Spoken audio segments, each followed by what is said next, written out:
Definitely.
Amen. That's the worst Hey, thing. world. And I Hey, huh? world. Hey, Hey. Dallas, Texas. Hey, Durban, South Africa. How's everybody doing today? Today, we have the short stack revolution with us in here. We got a few of the peeps in here. We got Day Breezy Deshaun there. We got What's Bubs the God, and we got Daytime with Miss Stevie. What's going on, everybody? And What's going on? What's going on? How's everything? It's good. It's good. Hello, fashion dolls. Yes, yes, yes. Deshaun, where you at? The gun range? Where you at? Oh no, I'm in my room. I'm in my room. He in his room. We're probably getting ready to go down there and take a shower. Okay, go ahead. But I'm back here in Dallas for a couple of months. So I'm back from South Africa. I'll be here till October. You know, I'm up here, trying to sell off my furniture and, sell a bunch of stuff. So I got me a little temporary apartment right here until I go back down there. And it's hot as hell. It's like 105 here. Oh my gosh. Oh no, I can't do that. I forgot how hot it was just in those few months I've been living down in Durban. Well, when you moved down there, it was saying, listen, you remember me, don't you? You remember me? Yeah, right. You remember how hot I was to you? Right. Oh my God. My friend Dre picked me up from the airport and I stepped off of the plane. I mean, not off of the plane. I stepped out of the airport, and I was like, oh my gosh, the heat just hit me. I forgot just how hot it was here.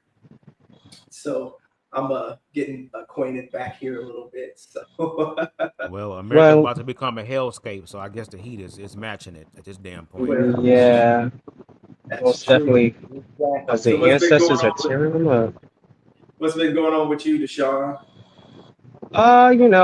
Just chilling and all that other stuff. Macy's is closed, so I'm still getting paid while I'm doing nothing. So I'm trying to find more work. So. What do you mean Macy's is closed? They closed all Macy's? Yeah, they closed all Macy's now. Really? What? I didn't know right that. up here. They closed it down. The Macy's warehouse that's in Chester, that's closed now. So and the department store too? Huh? And the department stores also? Some of the department stores actually closed down yet.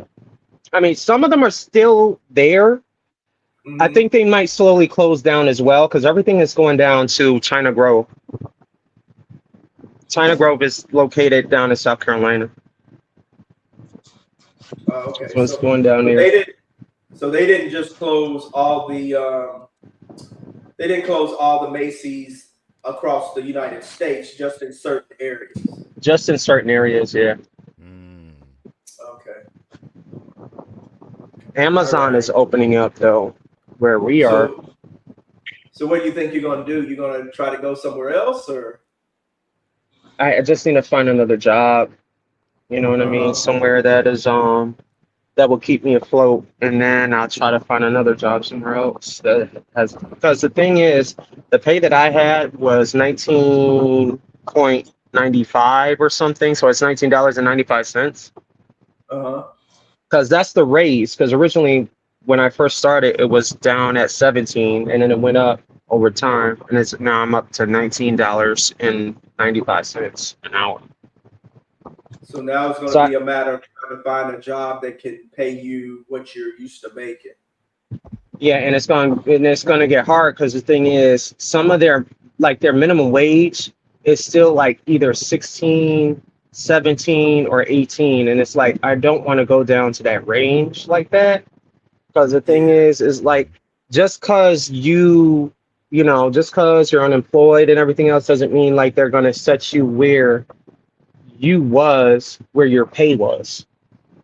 You know what I mean?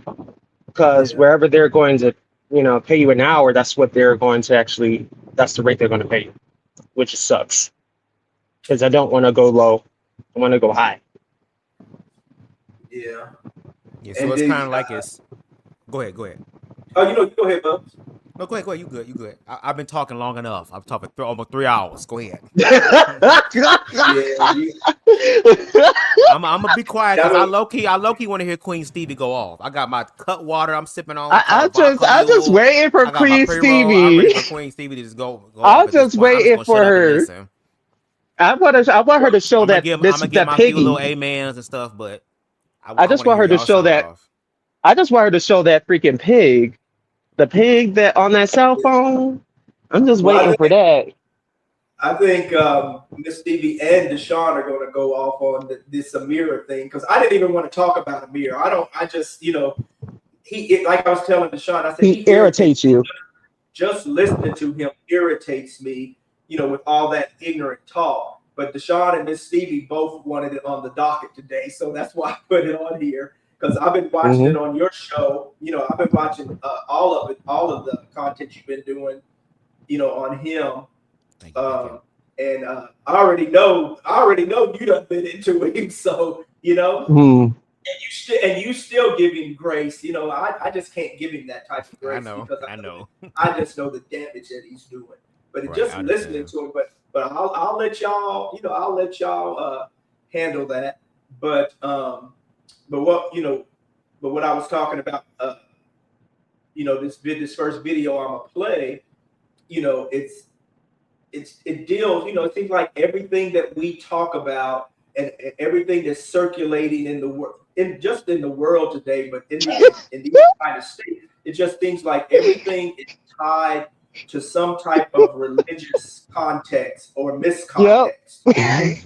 Exactly. And we just back to that, and everything, what we're going to talk about today, everybody has something where it ties into this religion. They bring religion into it, and it just keeps going full circle, and it's like these myths and stuff where they blindly believe, that whatever is written down in this Bible is real, or it's original, and a lot of this stuff was happening, sometimes centuries, hundreds of years or centuries before the Bible was even written or even thought about, or even before Jesus was thought about. You know what I'm saying?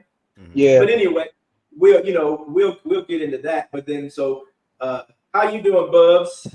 And that was a great show. We're waiting on you to finish before we. Yeah, that was a steamy show. That was steamy. Oh Lord. He's got the shower and lube on his mind. I see with the oil, whatever there's some root oil that he got from TV. But I'm doing pretty cool. Thank you so much for taking the time to watch my commentary. Like, I feel like my lives give me the opportunity to expand on my thought in real time and show what conversation look like. So my edited content will be more like uniformed.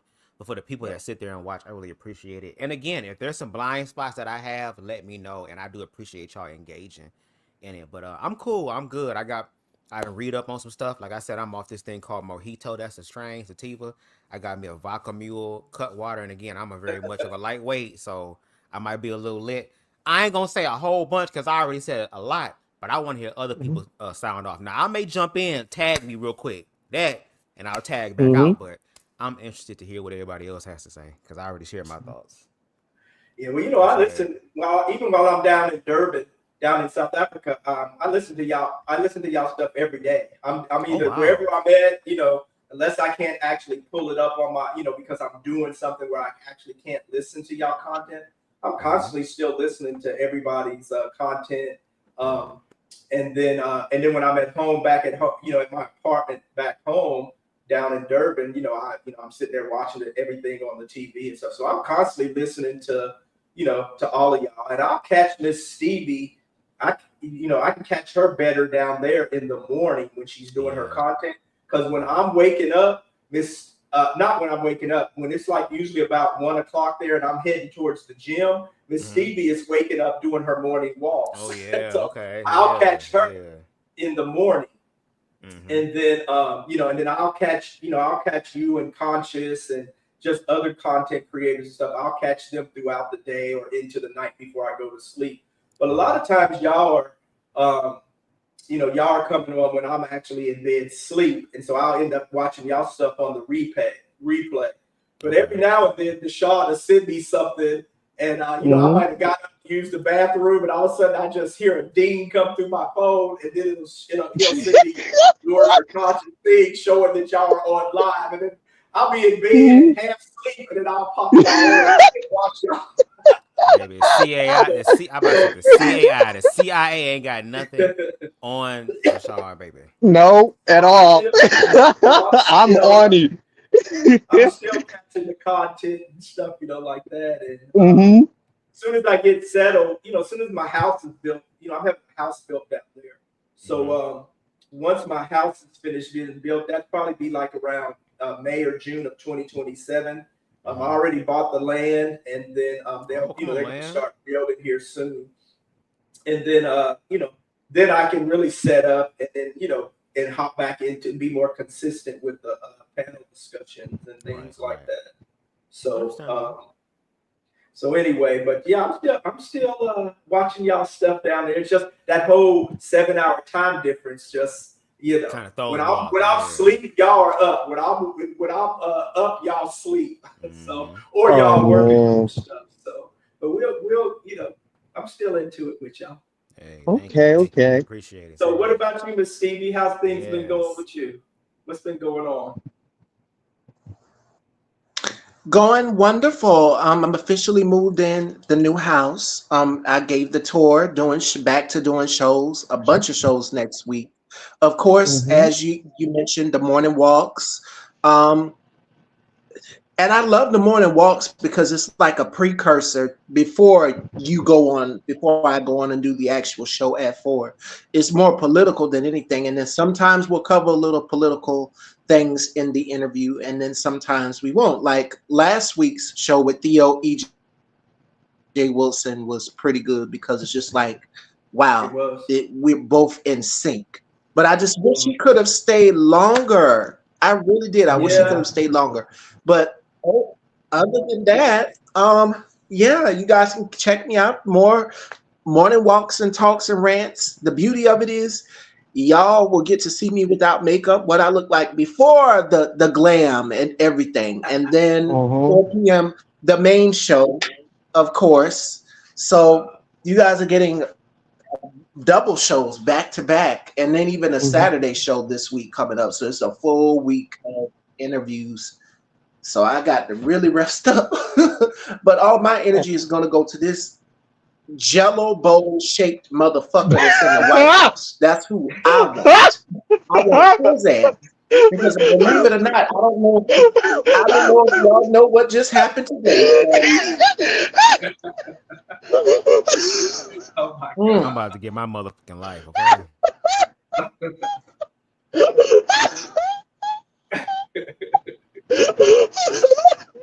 Look at Deshaun. Deshaun must have abs of gold the way this nigga be laughing so damn hard. I still got the voice memos when he was laughing. Like I said, he the what is it? He's the Mo to my T.S. Madison. That should be funny. Did you hear that, Deshaun? You're his Mo. I am the Mo. He is. But they be like Mo's ass up on T.S. Madison sometimes. The comments they do. They try to put him in the hot seat. They try to put Mo in the hot seat like, Mo, now it's your turn. I'm like, oh no. They're getting Mo. Every time I come up on the screen, here he come. Oh, ooh, ah, ooh. I'm like, where are all these noises coming from? you know that one song, ooh, ah, oh, ah, oh, something like that. Yeah. This nigga over here making vowel sounds. A-I-O-U. Ooh, ah, oh, ooh. Okay. So the first video I'm gonna play is called "Stolen Miracles," and it's gonna it's not that long, but it talks about like where these like a lot of these prophecies and things that people believe is original in the Bible came from, and they blindly go on faith saying that you have to believe this if you're going to be a Christian. But a lot of this stuff happened way before the Bible. And it's not just these, there's other stuff that all throughout the Bible where you can really tell where the Bible lifted, or you can actually say stolen or taken and applied it to their own self, because they know that people are followers and that they were going to want to believe and follow this, but a lot of this stuff, and I'm not trying to change anybody's religion. People can believe whatever they want to believe, think whatever you want to think, or whatever. But some stuff, sometimes it just requires a little bit more critical thinking, you know, and it might help you think, well, if this has been going on, doing this and stuff then why do I actually think this or believe this now? And a lot of the stuff that people take with this Bible, they apply it to everything that's going on in the world today, and they use it to discriminate, you know, against different groups and things. And a lot of the stuff that, to me, a lot of the stuff that they actually believe is not true, you know, and the harm and stuff that they're causing is based on a fallacy. And so, like a lot of these videos that we're going to be looking at today, this religious blind faith that we believe in, it kind of ties into each one of these videos. Everybody brings up in there something about religion and faith and why they think the way that they do and why they treat people the way that they do. So anyway, I'll play this. We don't have to spend a lot of time on it, you know, because I know we talk a lot about religion and stuff, you know, like that. But, you know, we'll just get your little thoughts on it, and then and we'll go into some of the other things that they wanted to talk about today. And then I got I have another thing in there that I wanted to talk about and get y'all opinion and views on also. But anyway, let's get into it. I'm with it. And y'all, again, you know, stop me anywhere that y'all want to. If you need me to stop, just let me know. And like I told y'all in the background, you know, I'll probably be coughing throughout here because as soon as I kind of got off of this plane, you know, my allergies or whatever started kicking in, and I started getting a little cough or something. I don't know if it's the air here or whatever, or, you know, if the different altitudes or whatever that I was in from there to here, change anything or whatever. But, you know, just ignore my coughing. I'll try not to do too much. You better cough, damn it. And that was a, you know, part one and part two was actually, people need to go back and see that, you know, because you were critically thinking when you were talking to Amir, you know, not that he's going to hear or pay any attention to him, just like he didn't pay any attention to Jay, you know, but, you know, he's on his own agenda. So, but, you know, you've been lighting him up. You know, I don't know if you think you've been lighting him up, but you've been lighting him up. I know I've been tapping that ass a little bit. But he needs that. You know? Not that it's doing. I might come over to the line right there. So I'm gonna be like a mayor right now. Oh my gosh. He needs a barbecued ass. All right, that's it. I'm being a mayor now. I'm sorry. I'm being a mayor now. Oh, thank you. Next in line. All right, here we go, y'all. Single major miracle in the Bible was already somebody else's miracle first. Not one, not two, all of them.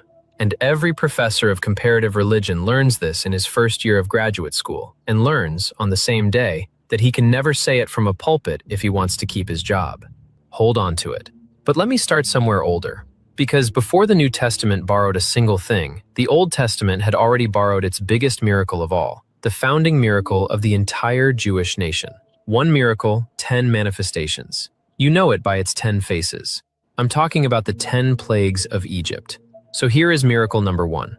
You grew up hearing this story as the moment God shows up in history, right? The Nile turns to blood. Then come the frogs, the gnats, the flies, the boils. Then hail mixed with fire. Then locusts. Then a darkness so thick you can feel it. And then the last one. Death moving through Egypt at midnight, taking the firstborn of every household that didn't mark its door with blood. That's the founding story of Passover. That's the founding story of the Exodus. That, according to the Bible, is the moment the God of Israel proved himself against the gods of Egypt. And you were told these plagues were unique, that no other people ever recorded anything like them, that the 10 plagues are the fingerprint of God on Egyptian soil. Well, here's the problem with that. There is an Egyptian document sitting in a museum in the Netherlands right now that describes almost exactly the same plagues. and it was written down centuries before the book of Exodus was. It's called the Papyrus of Ipuwer, and you can go see it. It's at the Rijksmuseum in Leiden. It's been sitting there since the 1800s. The papyrus itself is Egyptian, and the Egyptologists trace what it's describing back centuries before Moses was supposed to have even lived, which means Egyptian scribes were writing about these events long before any Israelite scribe put ink to the story of Exodus. Now watch what Ipuwer actually says, and I'm going to read it to you the way it reads on the papyrus, because the punch of this thing is in the language itself. The first line, and this is a direct line, says the river is blood. Just sit with that for a second. On a piece of Egyptian scroll, written centuries before Moses. It goes on, men shrink from tasting it, men thirst for water. Now, if you go read Exodus chapter 7, verse 21, what does Moses tell you? He tells you the Egyptians could not drink of the water of the river. Same event, almost the same words. Then Ipuwer says, the land is not light. That's the darkness. That's Plague 9 in Exodus, the one you always heard about as darkness you could feel. Well, Ipuwer already had it. And then this one gets specific. Ipuwer says gates, columns, and walls are consumed by fire. Hail mixed with fire falling on the land, destroying the structures. That's Plague 7, almost verbatim. Ipuwer says, he who places his brother in the ground is everywhere. Mass death, in every household. That's Plague 10. The angel of death moving through Egypt, and Ipuwer had it centuries earlier. And there's more. The papyrus goes on to say the children of princes are dashed against the walls. Yeah, Deshaun? So Deshaun? all of this was actually written before the Israelites even touched it. So that it was the original. The original is the papyrus that caused the plague. So the plague already happened anyways without even what they believed in, because whatever they believed in was something else. God didn't say it, it just happened then. Anyways. Here's the thing. Even before Jesus was even thought about, or anything, there were civilizations who worshiped all type of different type of gods. They had all type, even Zeus, all of them, that was way before anything of Jesus, and some of them are mythological, but a lot of people say that Jesus is mythological. Civilizations and stuff like that, they had all type of stuff that they worshiped, and a lot of this stuff they already had written down. And it's not even just this civilization. There could have been there's another one, I mean, something that I haven't researched or something yet, but it could be another one who could have said the same thing, or this one here could have lifted this stuff here from another civilization that I don't even know about right now, But this one here was way before Jesus was even conceived. So they worshipped this they worshipped. Egypt, all of them, some of it still applies to Egypt and then their plagues and stuff, like that. But it was written down way before anybody thought of Jesus, and all of a sudden they come along when it's when they want to justify the reason why they say you should believe in Christ or you should believe the Bible. It's because of these unique plagues or something, and they're not so unique, because other people were already had them written down or were practicing or even said, attributed to magic, or however they did, hundreds of years and sometimes thousands of years before Jesus was even, before the Bible was even written, So, oh, wow. And that's what they're saying. People have taken the Bible literally. A lot of people take the Bible literally. It's like if it's the true facts of, Yeah. They take it because everything. They take it even over science. I mean, they take it back like it's only 3,000 years ago. Or whatever it is, and when they say the Garden of Eden was created, and then there was only one man and one woman, Adam and Eve, but they totally dismiss, you know, all the bones and artifacts and stuff that we have found, that scientists and the technology that we have has been able to determine that these human, even the ones, you know, when they started from ape-like and moved up into each, you know, hundreds of millions of years or whatever, for each stage, when they started standing upright and walking, and then walking straighter, being able to use their hands, you know, for building and for killing and doing all other type of stuff, you know, hunting and gathering, you know, they totally discard that, you know, they totally discard dinosaur bones. Well, then, how can you just totally discard it and say that it's not true when we have physical evidence that these things they were dinosaurs?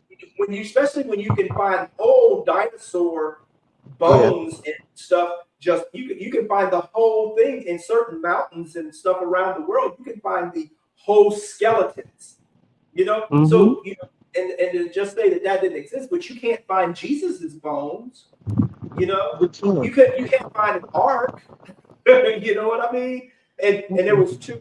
I mean, to take it that everybody came from these two, this man and this rib of whatever of Adam, and then, you know, came from these two people, and we have this many people in the world, billions of people in the world in just these little 8,000 to 9,000 years. It's just not possible.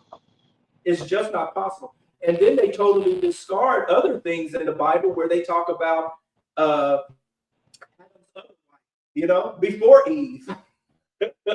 You know, nobody talks about stuff, you know, like that. But, you know, people write their own stories. No one mentions Lilith.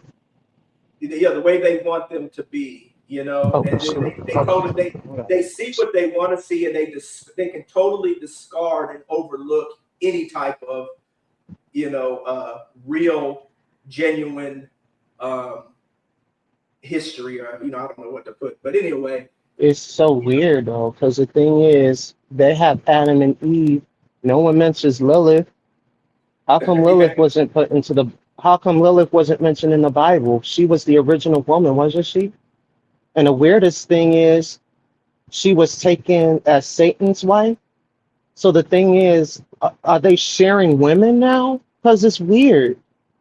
It's absolutely weird. And what I don't understand is, because I had an argument with a worker that was in Macy's too, at the very end when it was about to close. And he was saying that because of Adam and because of Eve, because Eve went into the garden and she didn't know, she wasn't informed directly to Adam to warn her to not eat that fruit. And she went all by herself. She went through alone in the wilderness, found this fruit. But the thing is, the snake came and said, you can eat this fruit, because the thing is, it won't kill you. It actually will give you knowledge, and you will see a whole bunch of all this other stuff. And the thing is, where is Adam so he can run over and say, don't eat the fruit? And also, he should have said, if you hear any weird, like if you hear any animals talking, do not believe them. But the thing is, the worker was saying, oh, he must have told her. It wasn't written that he must have told her, because he never did. God told her directly to warn only Adam to not eat this fruit. Then after that, stories after that, then Eve came in. But, you know, you really got to look at too, where did the origins of Adam and Eve really come from? And what's, you know, I mean, because really it's not possible. I mean, it's just not possible unless you just think all possibles, everything's possible with God or whatever. But it's just not possible. Because the thing is, the man was saying that all women are liars because of Eve, because she's deceitful. He said that. I'm like, are you serious right now? And that's just a particular narrative that they wanted to put out at that time so they can control women. And that's what they were able to do. They were able to control whole societies and nations and women with just that one little argument in the beginning, you know, and they've been controlling women and people and everything ever since with this narrative, you know. But that you got to think of where that origin story came from, you know. You have, and just like what we're looking at here now too, that could have came from somewhere way back when too. I mean, you know. Excuse me. Anyway, that's wild. Now that's not generic mass death, you see. That is the firstborn of the leading families dying, all at once, in the same night. That again is Plague 10, but even more specifically, because Exodus doesn't just say Egyptians died. It says Pharaoh's own household lost its firstborn. And Ipuwer had that too, in an Egyptian text, about Egyptians, before Moses even existed. Now, the Egyptologists, they've been fighting for 100 years about what exactly Ipuwer is describing. Some say it's a real historical catastrophe. Some say it's a poetic lament. Can you pause Some right say quick? it's a One political more warning. note. But what none of them argue about. You got the Dominions ruling over the Garden of Eden. How come they didn't warn Eve this? So they was just up there just protecting the Garden of Eden without warning her? Because if the slithering snake went down to converse her to eat this fruit and also have her converse over to Adam to eat this fruit, and they both ate that fruit, how come the Dominions didn't come down and say, listen, God, listen, I want you to not eat this fruit because, like I said, don't not eat this fruit, and then, or just try to silence the snake or something, the Dominions? Or did God just say, well, I just want this as a test? Or was he in grocery shopping or something? Why was any of it necessary anyway? I think most stuff that, you know, there's going to be some stuff in the Bible, yeah, that's, you know, that were real occurrences, you know, that were real events, but probably the majority of the Bible it's just parables. You know, most of that is not true. It's just parables, and it's like a way for people to tell stories of how they may have been living, you know, back then, or how they wanted people to live or construct, you know, or live their lives or whatever, you know, and a lot of it was control. And then, you know, but most of it was parables that didn't even apply to other nations, because there was other nations out there. You know, a lot of stuff that applied to the Israelites, it didn't apply to anybody else. You know, it didn't apply to other nations and stuff. And they and the stuff, a lot of stuff that they applied, you know, that they applied in the Bible to the Israelites, they lifted those stories from somewhere else, from other centuries before or hundreds of years before, and they applied them to themselves so that they can control the Israelites. You know, yeah, that's exactly what it is. That you got to believe what you want to believe, you know, or whatever. But it's not possible that these things happen, even in these other civilizations, you know, where the Bible lifted them from. A lot of that stuff was not possible either. Some stuff was just natural disasters that had happened, you know, a hurricane or earthquake, and then they can take it and say it was, you know, their God, not the God of Israel, not the God of the Israelites, but the God of, you know, tomatoes or something. Shit, I don't know, you know, but they, you know, they apply them to their own civilizations so that they can control, just like we do now with our government and our police state and stuff, you know, and the laws, some of the laws that we, you know, that we enact, you know, we use a lot of that to, you know, some stuff you do need so you can control, you know, your citizens, because they can become unruly and murderous and all other type of stuff. But then there's a lot of stuff out there that's just oppressive because they're following a Bible that was not really meant for them. You know, and also there are wolves in sleep. Let me move it. There's actually wolves in sheep's clothing as well.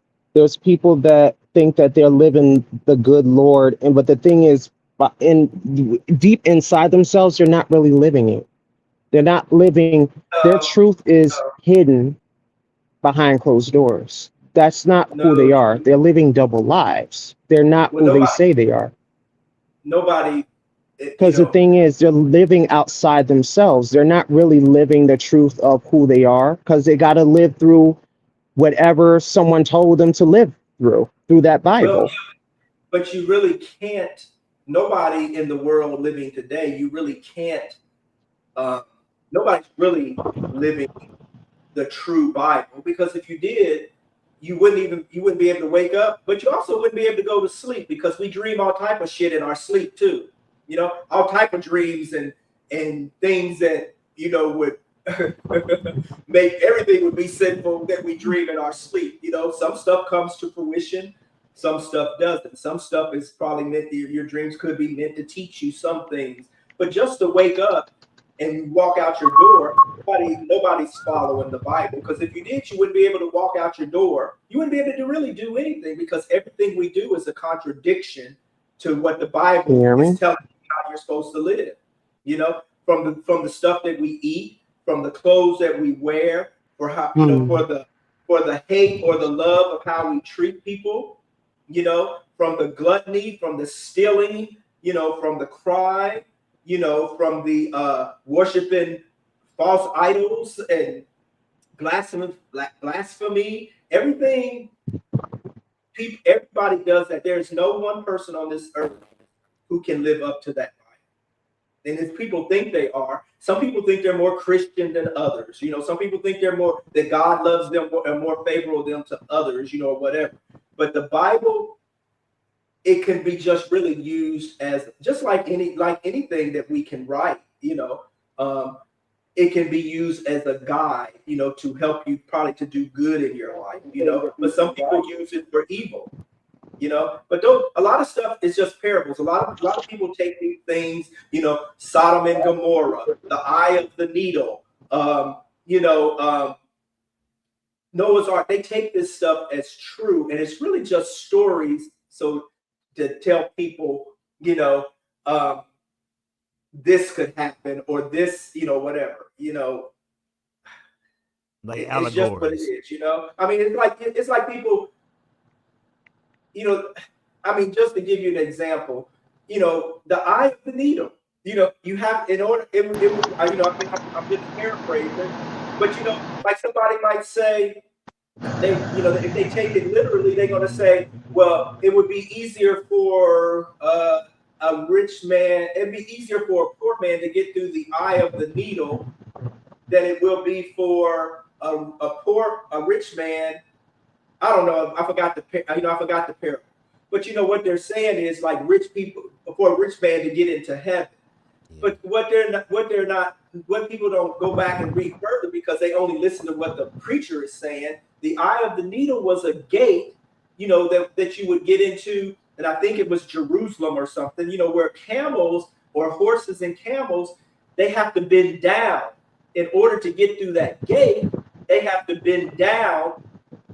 So the people who own the camels or horses or whatever, they would lean them down and just to get them through that gate. And that gate was called the eye of the needle.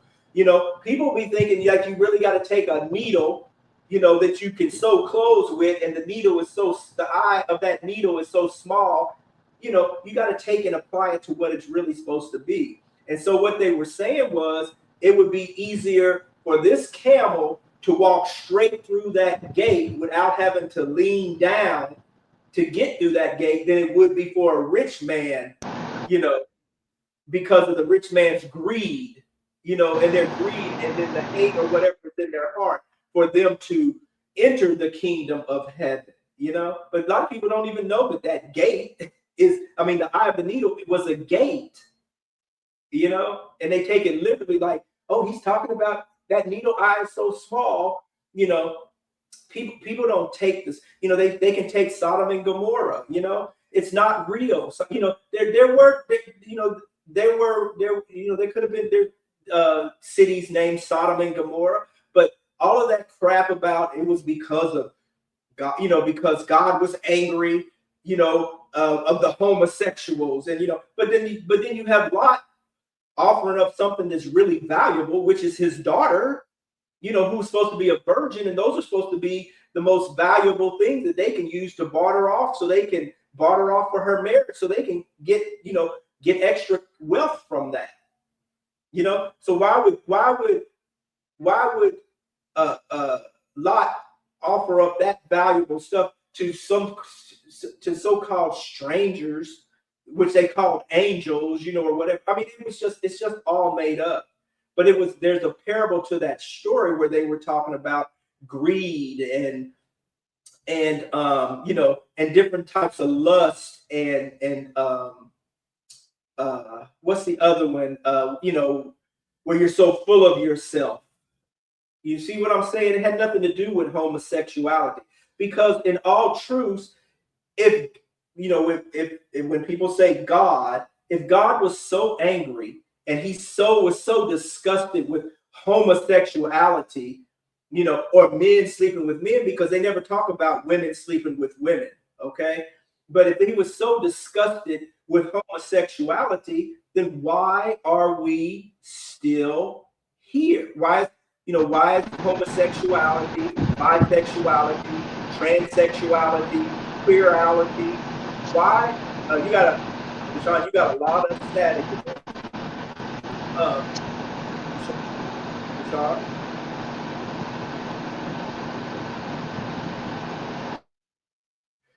So then why are we still here? If he was so disgusted with us, then wipe us all out. Why did you not wipe us all out then? Why would you just wipe out one city and then leave all the rest of the homosexualities and the bis and everything else, the lustfulness and, or whatever? Why would you leave that if you were so disgusted with it? And then all these centuries later, we are still here, and there's more of us.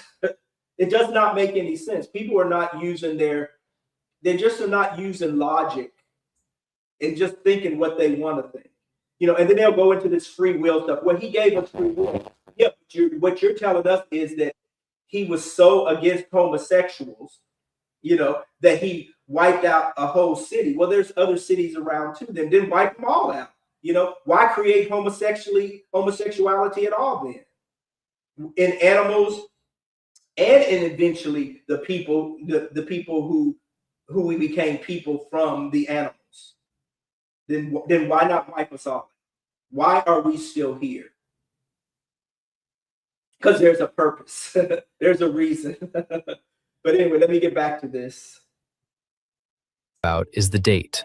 Ipuwer was written down long before Exodus was. You already know which one it is. There's only one that fits how history actually works. So that is miracle number 1 on our list. And it wasn't unique. The 10 plagues were an Egyptian text about an Egyptian tragedy, retold with a Jewish God in the driver's seat. And that story that supposedly liberated the Israelites, the story every Passover meal is built around, the story every Sunday school child colors in, was somebody else's story first. And listen, if they were willing to lift an entire national trauma from Egypt and rebrand it as Israel's greatest miracle, what do you think they did with the next big miracle in Genesis? Because the next one has an even more famous parallel. And this time, they even kept the boat. Which brings us to miracle number 2. You grew up hearing the flood story as if it were the exclusive property of the God of the Bible. Noah and the ark, the animals 2 by 2, the dove, the rainbow, divine judgment, divine mercy. Uniquely biblical, right? Well, it isn't, not even close. Because the Sumerians were telling a flood story 1,000 years before Genesis was written. And that's a fact, not a theory, not a possibility. It's a fact you can walk into any museum in London or Berlin or Baghdad and see the original tablets of. The story is called The Epic of Gilgamesh. It was carved onto 12 stone tablets. It is the oldest surviving major work of literature we have as a species. And tablet 11 of those 12 is the flood story. Let me tell you how it goes. There's a man named Utnapishtim, and he is warned by a god that a flood is coming. He is told to build a boat. He is given the exact dimensions of the boat. He is told to seal it with pitch. He brings his family on board. He brings a pair of every living creature onto the boat with him. The flood comes. It rains for 7 days and 7 nights. Everyone else drowns. The boat comes to rest on top of a mountain. Utnapishtim releases a dove. The dove finds no place to land and returns to him. He then releases a swallow, same result. He then releases a raven, and the raven does not return because the waters are receding. So Utnapishtim leaves the boat. He offers a sacrifice, and the gods, and I want you to notice the plural there, the gods smell the sweet savor of the sacrifice, and they gather around. Now, every single one of those beats is in Genesis. Every one. The warning is there, the exact dimensions are there, the pitch is there, the family is there, the pairs of animals are there. The rain is there. Genesis says 40 days, Utnapishtim says 7, but the flood is there. The mountain landing is there. The dove is there. The raven is there. The sacrifice at the end is there. And that phrase, in Genesis chapter 8, verse 21, where God smells the sweet savor of Noah's sacrifice, well, that exact same phrase, in the exact same context, is sitting there in the Babylonian version 6 centuries earlier. The parallel isn't debatable. Every biblical scholar you'd actually trust to teach a class knows the flood in Genesis is a Jewish rewrite of a Sumerian original. There are entire books on how the borrowing happened, when it happened, and which specific pieces of Genesis came from which specific tablets. Because here's the thing, if the Old Testament borrowed its 2 biggest miracles from the countries right next door, what do you think the New Testament did with its main character? Because he shows up in chapter 1 of Matthew being born in a way you were told no one had ever been born before. Which brings us to miracle number 3. You were told the virgin birth was the seal on the whole thing, the one detail that separated Jesus from every other man ever born. He wasn't conceived the way you and I were conceived. His mother had no husband. The Holy Spirit came over her. The angel said, and this is Luke and Matthew, nothing will be impossible with God. That is the miracle at the front door of Christianity. And you were told no other God was born that way. That was the whole point. The virgin birth was proof of divinity precisely because virgin births don't happen. Except, well, they happen constantly in ancient mythology, in every direction from Bethlehem. Go south first. In Egypt, more than 2,000 years before Christianity, they were already telling the story of Isis and Horus. Isis, a virgin goddess. Horus, her divine son. And there are temple carvings showing Isis holding baby Horus in her arms, that, when you set them side by side with early Christian pictures of Mary holding baby Jesus, look like the same painting. And I don't mean similar, I mean the same composition, the same posture, the same halo. The way Christians drew the Madonna borrowed the Egyptian image so directly that scholars just call it a straight lineage. The image of the Mother of God with the divine child in her arms is a Christian version of an Egyptian original that is 20 centuries older. Now go west. In Greece, they were telling the story of Dionysus. Dionysus, whose mother Semele was a mortal woman impregnated by Zeus. Zeus killed Semele and sewed the unborn Dionysus into his own thigh, and the god was reborn from the god. Different mechanism, sure, but the same architecture. A So I got a divine question. son, a mortal mother, an impossible conception. Go ahead, Deshaun. So Dionysus was impregnated from Zeus, right? So let's go back to Adam and Eve. So you're telling me whatever that was from Adam and Eve, right? Remember Pandora's box? Come on, anyone knows Pandora's box? Anyone? Pandora's box. Now, Pandora was created from, I believe, either Zeus or I think it was Zeus's son or something, and a night, I forgot his name, where he wanted to find a beautiful woman or something to create her. So, and then I guess this box that was created was from Zeus, where there's a lot of evil souls and a lot of despair and suffrage that's in this box. And I guess one of the angels or one of the whatever they was came down because she was already created, where they wanted her to watch out for this box. Then they warned her, do not open it, because if you open it, everything of evil and suffrage and deceit and everything else will come out of this box. And the thing is, what Zeus was trying to do is, I guess he was trying to, because it was, you know, love and peace into the world or whatever it was. And the thing is, he wanted to do something where it's to trick her. So what happened was he tried everything in his trial to do it, and he actually used one of whatever I think whatever Pandora, who loves Pandora, like Pandora liked this guy. So he made another image of him that's to fake him, to trick her to open this box, because that wasn't really him. And she opened the box and everything came out all evil. The darkness went into the sky. And then the good thing is there was hope that was inside this box. So there's actually something there. So that's the real reason that's what happened. And it's kind of like the Adam and Eve. The only difference is it was just Pandora. Yeah, I agree. I mean, the way you was talking was kind of like you was giving us the tea. Like, girl, do you know what happened? Like, I didn't know that story based on how you. I'm sorry, you had cut water kind of kicking in. You can tell my face, but I understand that you gave us the breakdown for it. But to answer, I feel like to answer your question, yes. I think what basically what T for T is trying to get us to understand, at least that's what I'm gathering from it, is that these hoes steal and remix the shit to make it their own. That's their basis. And if I can make it at the basis as far as faith is concerned, if I can create something that you can't motherfucking see, but yet I know and have power and connected to that you don't, if you can get somebody on that level, you can fuck them up and control them with literally about anything. So he kind of like showing us the beginning, the inception of all this stuff. Like these people over here claiming that they having the infallible word, that there is no God greater than theirs. But it's kind of like Miss Mamas, if we do our research, your religion, like Jasmine Garden said in that 1 verse 20, y'all the new guys on the block. But y'all have access to power and resources. It's very capitalistic. So they're able to do, and on top of that, if those things don't work, as far as tempting you to be on their side, they'll just combine those things together and pay people to unalive them. Which is why it's like, for me, I would like to know more about the dark ages of the church, the Salem witch trials. Like these people, once they start demonizing you and they get to a point to where they can walk it out, they do it in the most nefarious of ways. So it's just crazy to learn how like Christianity is like taking bits and pieces. Then they say don't add or take away, but yet these hoes is adding and taking away. And taken away. And you know what's so weird? Even Donald Trump is.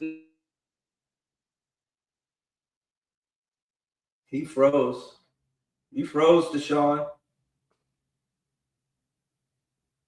But you know, since you mentioned Jasmine Gardner, Bubs, you know, because I watched that. You know, I watched that. You know, I had watched that on that lady's show. You know, I had watched that on that lady's show, and even before anybody started speaking or whatever, they set out to demonize her anyway. Even with the thumbnail, you know, because they didn't actually label what she actually is, you know, because she's actually, yes, she might be a witch, but she was a spiritualist, you know. They labeled her as I forgot what they labeled her as now. I can't even think. New Ager. Yeah, they labeled her as a New Ager, and I watch her all the time. She never said she's the New Ager. Right. She's always said that she was a spiritualist and a witch. She's never said she was a New Ager. A New Ager is different than a spiritualist. That's their limited perspective of her. Yeah. So they set out they mislabeled her already, and then so once she got on there, they already had their conceived notions of we're going to demonize her as a witch and against God. You know, I mean, they weren't really able to do that, but you know, the way the whole thing was set up, they set out immediately to demonize her and to set her up as other, and as if their beliefs, you know, their beliefs are the right one, and they go by faith. You know, and because she questions things and they don't, really, that makes them never mind. You right. You right. I'm going into a tangent. You know, you right though. Exception. And Dionysus, by the way, was the god of wine. Hold on to that thought. We're coming back to him. Now, go further east. In India, Krishna is born to a virgin queen named Devaki. He is born to fulfill a prophecy. He escapes a slaughter of newborn boys ordered by an evil king who is trying to kill him. and the parallels to the Matthew. So does this sound familiar? This was before Jesus. This was all, these were people from India. Okay. Does this all sound familiar? They're following the exact same blueprint.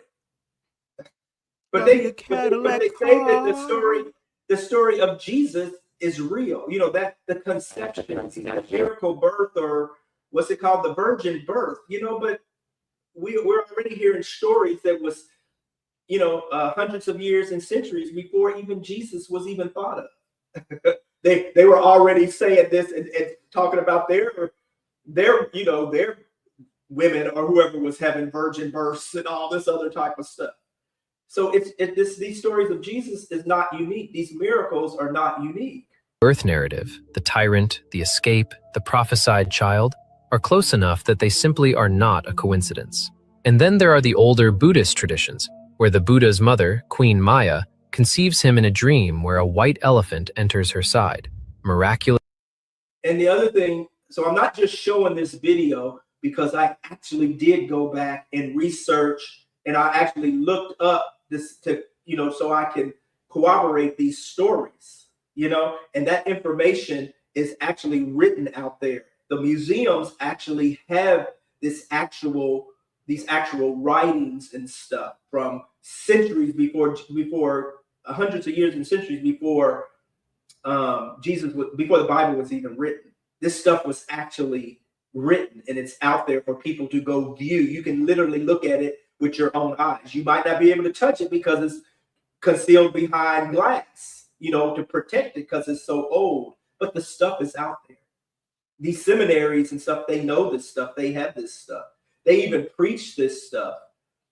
But preachers and pastors and priests and stuff, they get in these churches and they don't even bring this stuff up. They don't talk about it at all, you know? And we know why, but. This conception. No father, 500 years before Jesus. And go east one more time, over to Persia, and you land on Mithras, born on December 25th, in a cave, to a virgin. Shepherds came to visit him. He performed miracles. He had 12 companions. And when he died, he was buried in a tomb from which he rose again. Take a breath here, for a second, because you were told these were different religions, with different gods and different truths. And they were all telling the same birth story, in different languages, on different continents, about different gods. Same story. That was the standard package for saying this God matters. It was the entrance requirement.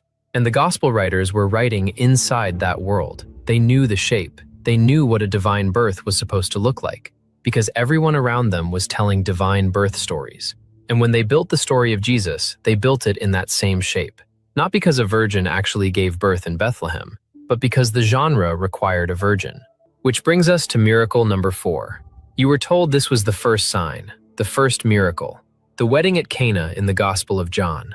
Jesus' mother tells him the wedding has run out of wine. Jesus tells the servants to fill the stone jars with water. They fill them. The steward tastes what comes out, and it's wine. And the Gospel writer John tells you flat out, this was the moment the disciples first believed. This was the sign. This was where the ministry began. But what you were probably never told is what religion had already been doing that exact miracle, in a temple, once a year, for centuries before this. I mentioned Dionysus at the start. Let me show you now what he was actually doing. Dionysus, god of wine, Greek and later Roman.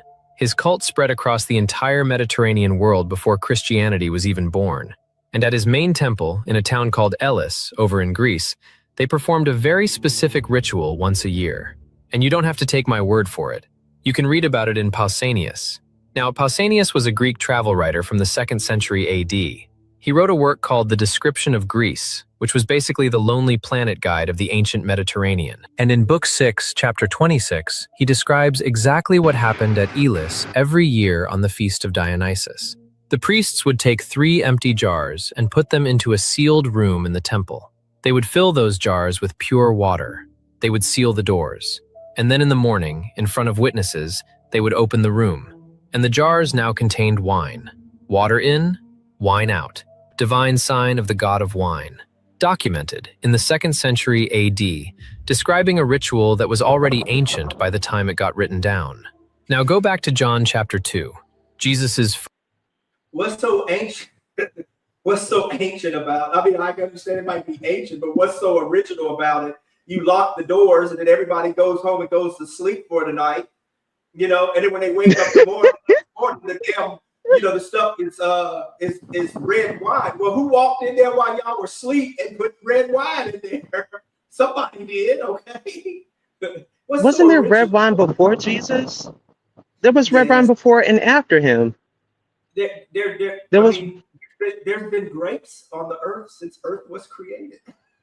So, of course. first sign. He tells the servants to fill stone jars with water. They fill them. What comes out is wine. That's not similar. That is identical. And remember the date I gave you at the beginning, January the 6th, Epiphany. That is the day the early church celebrated Cana, and that is the same day Dionysus's temples had been celebrating water into wine for centuries. The Christians didn't just borrow the miracle, they kept the calendar. They put Jesus's water into wine on the exact day Dionysus's water into wine had been performed for as long as anyone could remember. Which brings us to miracle number 5. You were told that the moment Jesus walked on water was the moment he was most clearly divine. Not the healing, not the preaching, those were still human works. But walking on the sea, in the middle of the storm, in the middle of the night, with his disciples watching from a boat, that was the moment mastery over nature became visible to human eyes. They watched him do it. This is Matthew chapter 14. He came toward them, walking on the water. Peter tried to walk out to him. Peter started to sink. Jesus caught him. And when they got back in the boat, the wind stopped. You've heard that passage read aloud in a church, haven't you? You probably know it by heart. Well, somebody else was doing the same thing about 500 years earlier. His name was Siddhartha Gautama, and you know him better as the Buddha. In the older Buddhist scriptures, the Jataka tales, which are collections of stories about the Buddha's previous lives, there is an episode where the Buddha needs to cross the Ganges. He is on one side of the river, his destination is on the other, and instead of hiring a boat, he simply walks across the surface of the water. Now watch this. Watch what happens next. The disciples on the far side see him coming. They watch him step out onto the river. They see him cross without sinking. And in one version of that story, a disciple actually tries to imitate him, starts to sink into the water, becomes afraid, and only stops sinking when he refocuses his mind on the master. Let me say that one more time, slowly. A disciple tries to imitate the master, starts to sink, and he stops sinking the moment he puts his focus back on the master. Now, if you've read the story of Peter walking out to Jesus and sinking when his faith wavers, and then being saved when Jesus catches him, you already know how close this is. It is the same scene, just with a different God at the center. And the Buddhist story is at least 500 years older than the Gospel of Matthew. The Jataka tales were oral for centuries before they were written down, and they were written down before the Gospels were. And here's the piece nobody in a church ever tells you. The exchange of ideas between India and the Mediterranean was constant. It was happening through trade. It was happening along the Silk Road. It was happening because Greek soldiers had marched into India under Alexander the Great, and some of them stayed for generations. Buddhist ideas were circulating 1,500 years ago, I mean. Wasn't that Bible written 1,500 years ago? Well, the King James version was written during the reign of King James. He's the one who commissioned it during his reign. And, you know, he put in there what he wanted in there. Everything that's written in scrolls and, the Dead Sea Scrolls and shit that was written on walls and caves and on stone and all that stuff, and stories that were passed down or whatever. A lot of that stuff, most of that stuff is not in the Bible. They only have the books that King James wanted commissioned in there. So most of the stuff you hear is not even going to be in there. You can find other stories maybe in the Torah, or in the different other religion. Different other civilizations had their religions, and they had their books, and they had the stuff that they've written. So you can find other stuff that's just not in the Bible. But the Bible was only commissioned a few hundred years ago. or or whatever that reign was of King James. Was he like 16th century? I can't, I can't remember. I think 15th to he 16th was. century, somewhere around there when he commissioned it. But Hmm. but yeah, no, all the other stories and stuff and things that are written, they were written centuries, some before Jesus was even born. I mean, there were the people, people 10 and 20,000 years ago, before Adam and Eve was supposedly even heard of, they were writing stuff on, they were writing their own languages and stuff. The Yeah. Africans and stuff. I mean, we all come from the civilization, from Africans, and they had their own language as we were evolving. They had their own languages, how they communicated, and they could write stuff down or carve. They could carve certain type of stones or use type paint and stuff. They can do all type of stuff for language and how they communicated with their own people or their own. And it's so weird. Because the thing is, it's like they made their own languages, they made their own gods and everything. You know what I mean? Yeah. The thing is, I don't even believe those people was forceful on anyone. Then But, how but the worship English God, put everything together. right. But every civilization didn't worship God. Some of them worshipped the sky. I mean, everybody's God or their spirituality, religion, their gods. They can all be, they can all be different. It's just, Christians think that there's just the one God. Some other religions think it's only one God, but a lot of people worship different gods. Like I said about Zeus, they say that's mythological. Well, we could say the same thing about the things and stuff in the Bible. But people worship different type of, because Zeus was supposed to be a god. Athena, Mhm. all Athena, yeah. all of them were supposed to be gods, and some of them were half gods and half human. But their Mhm. civilizations worshiped them. Even if they were a myth. Just like we here in the United States and other parts of the world, we can worship Jesus Christ, even though other religions might consider that a myth. And Mhm. some people didn't. Some people worship the sky. Some people worshipped they worship a tree or something. I'm just making up shit, but people worship what they wanted to worship and they held it up. The booty. And then when the Bible came around, they had in the Bible, thou shalt not worship, false prophets. Thou shalt not worship put another God before me. And all that stuff. But that was for the Israelites, because the Greeks and the Romans and and not just them, but the Egyptians, everybody, they had their own gods, and they were worshiping their own gods. Their stuff, and their cities still stand. If God didn't, if God so hated all of this type of stuff, yeah, he gave people free will, but if he so hated all this stuff, and I'm gonna go He would have destroyed it already. I'm going to go to destroy Rome. Well, you didn't destroy all of Rome. You didn't destroy all of Greece. You didn't destroy all of Italy. You didn't destroy all of Mesopotamia. Exactly. If you're so disgusted with all of this and you hate that, and people are worshiping other gods before you, then destroy it all and just have the people worship just the one God. Some stuff people just there's no critical thinking at all. It's just blind faith, but they're using that blind faith to cause us harm and cause other people harm and to discriminate and to punish. In the Greek-speaking world long before there was ever a Christian gospel.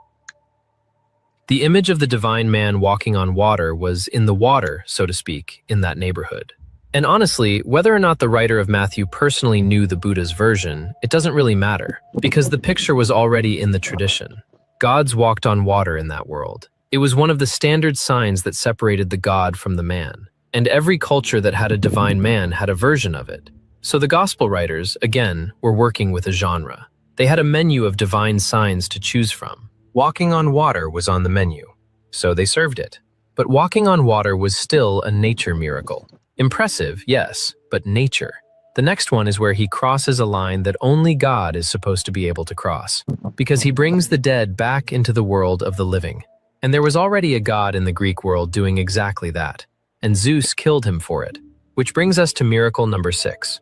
You were told that the ultimate proof of Jesus' divinity before the resurrection itself was Lazarus. John chapter 11. Lazarus has been dead 4 days. He is in the tomb. His sisters are grieving. Jesus arrives. He calls into the tomb, "Lazarus, come out." And a dead man walks out of the grave, still wrapped in his burial cloths. You were told nobody else had ever done that.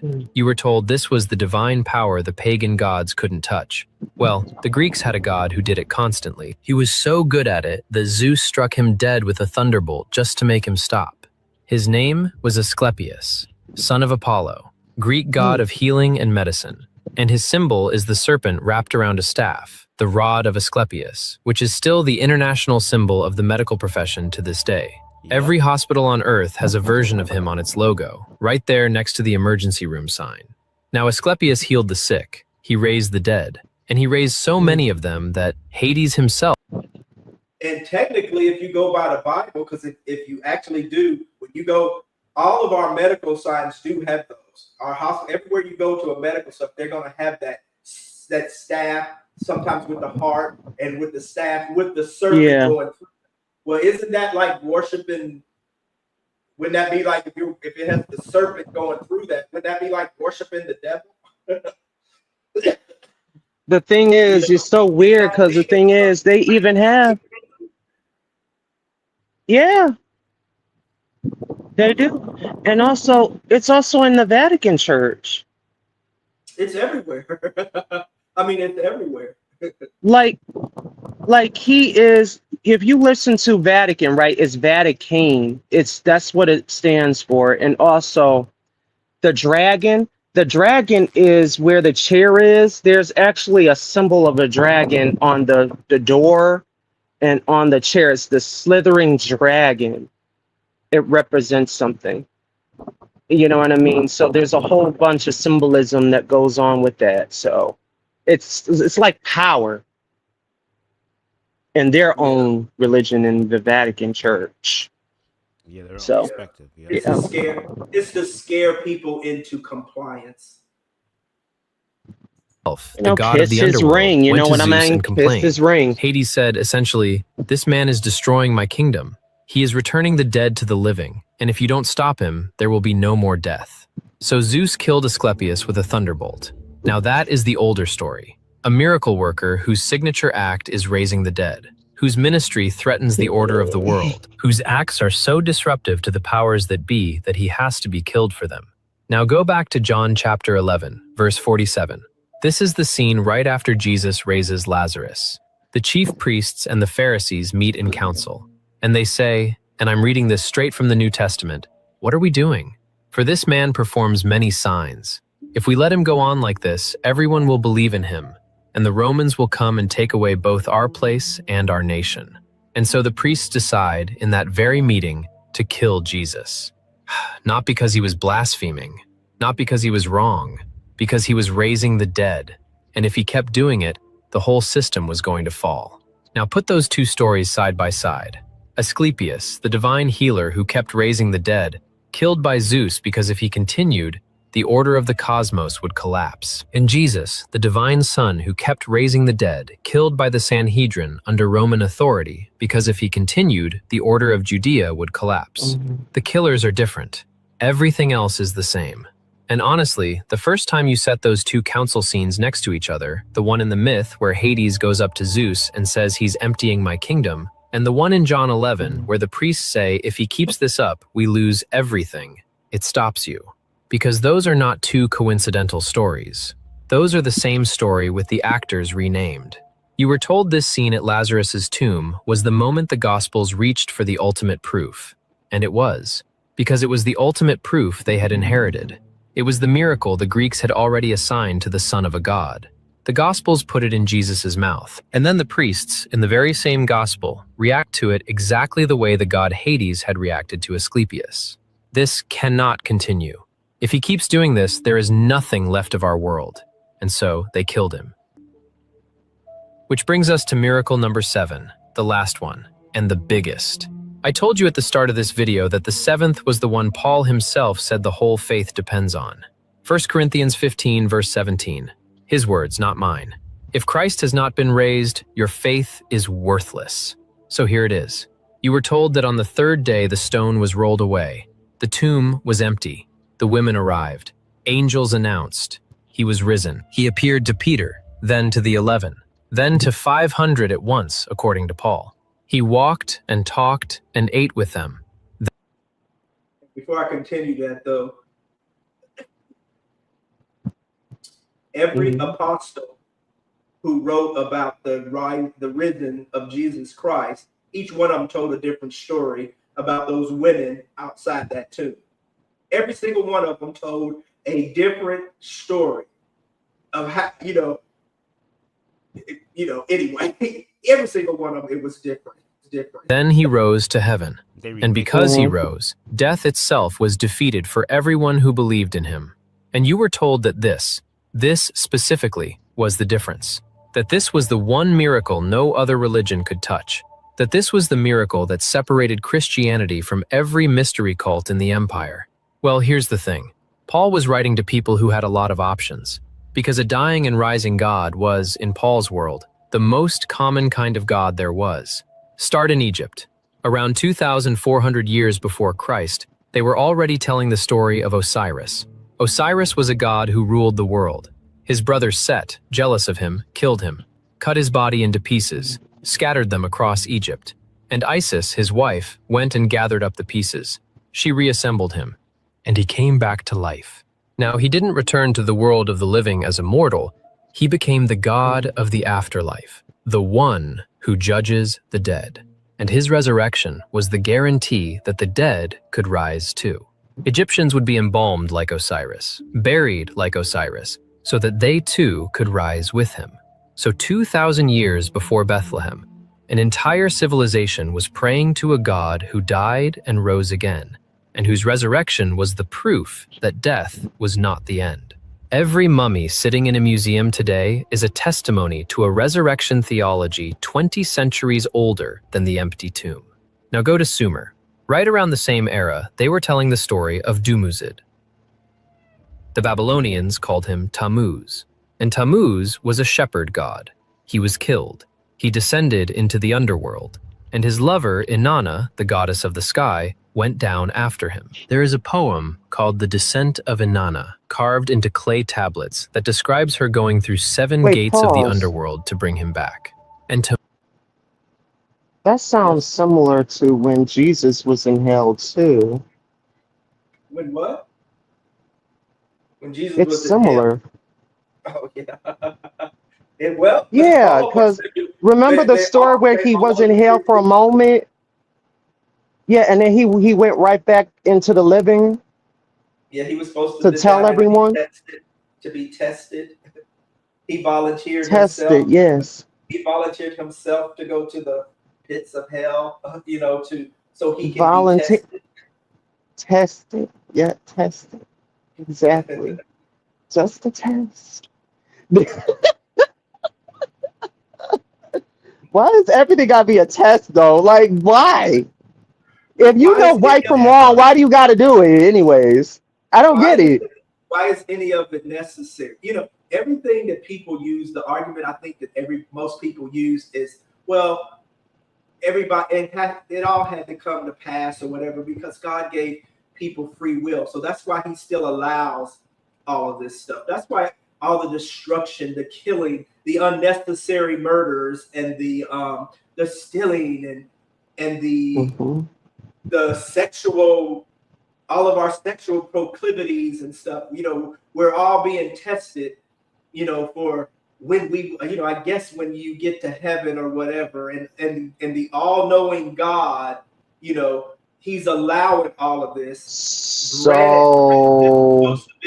3,000 years ago, and then Jesus is supposed to come back to deliver us all from all of this, but and everybody has their point of where they say when this is supposed to happen. Every year there's somebody saying it's supposed to on this date he's coming back, and we go past that date all the time, and he's coming back and he's coming back and he's talking to me, whatever, and Jesus and everybody's made Jesus into their own image of what he looks like and what he roar and all this other type of stuff. But he's coming back. With it 3,000 years ago, when is he coming back?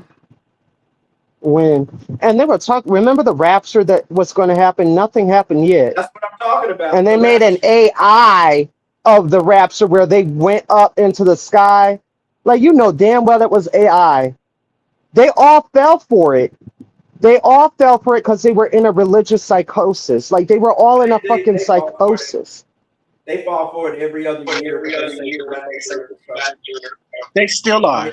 They still are. It hadn't changed. It's white Christian nationalism. This is what they believe. They believe that Donald Trump is their God. They believe that Republicans is the end all be all, that is their savior. Anything that comes out of this man's mouth, they believe. Donald Trump can go out here and piss, and they will say it's raining outside, and they will say it's come down gold. That's what they will believe. These people are so far gone. There is no, and I know Hillary Clinton said this, these people need to be deprogrammed. But to Deshaun's point, I did a little research and I talked about it on my morning walks about Jim Jones, and how he indoctrinated his people, his followers in the People's Temple through a gradual process of baking in isolation, exhaustion, idealism, and psychological control and fake miracles. Now peep this, y'all, and I'm pretty sure y'all caught it. Y'all clocked it. Using chicken gizzards for faith healings. That's what Jim Jones did. Chicken gizzards. I can't make this shit up even if I tried. Like, literally, they're supposed to be giving him some sort of supernatural powers, and his cult members believe that shit. Literally, I can't make this up. A bitch hungry right now. I just got through eating, and I'm still hungry. But at the end of the day, you can tell someone something. Yeah. That's how. Yep. This is how religious indoctrination works. When you can program a group of people to believe anything that you say. What did Donald Trump do? And Bubs just talked about it in his live as far as Amir Odom goes. Whereas we're right now, it is a war against who's Christian, who's not Christian, who's going to hell, who's going to heaven. It's a battle between good versus evil right now in this world. And right now, the evil is whooping our asses. It's from the White House. It's in every branch of government. It's spiritual because you have some behind the pulpit that are following right along in order, as Deshaun just said a few minutes ago, where they're being beaten into submission. So right now, the evil is prevailing, it's a simulation, but the good is being drowned out. So indoctrination, as I said, the Seventh Mountain Mandates, and also Manifest Destiny, the westward expansion, how Indian and Native American people have had land stolen from them, how Black people, we have had land stolen from us. So it is a battle of making everything, what, ladies and gentlemen? White, because white is pure. Black and brown is looked at as dirty, but white is pure. If you go back and you look at even some of the soap commercials way back in the day, it would have a white model. And I use that as an example, not to bring it about beauty. But yeah, anything that is white, that is pure, that's viewed as Christian. And y'all heard what Jake Lang, the white supremacist who showed up at Culture's Blackest Night event, got up there on that Zink podium and lady. said that our race is being stolen. Oh my God, you know, and that's why you hear them saying we got to populate, we got to create more white babies. We got to go out here. You got Elon Musk, the South, what is it, from South Africa? Saying we got to have more white children, we got to have more white babies. They are fearful of a white only minority. And at the end of the day, they're not Christians. They call themselves Christians, but ain't nothing y'all doing is Christ-like. The last time I checked, God is not a pedophile. The last time I checked, God is not in the Epstein files. The last time I checked, God is not racist because the Bible says, come as you are. We don't judge and discriminate against people. And I live in the red state of South Carolina, which I've been showing y'all the sign. Remember in the live, America 250, but great for whom? 250 years great for whom? Black people, we went chattel slavery. Y'all whipped our ancestors. This year alone, it's no coincidence that black people are being strung up from goddamn trees, 22 to be exact. So when has America ever been great? It's a white Christian nation, Well, and it's always been that.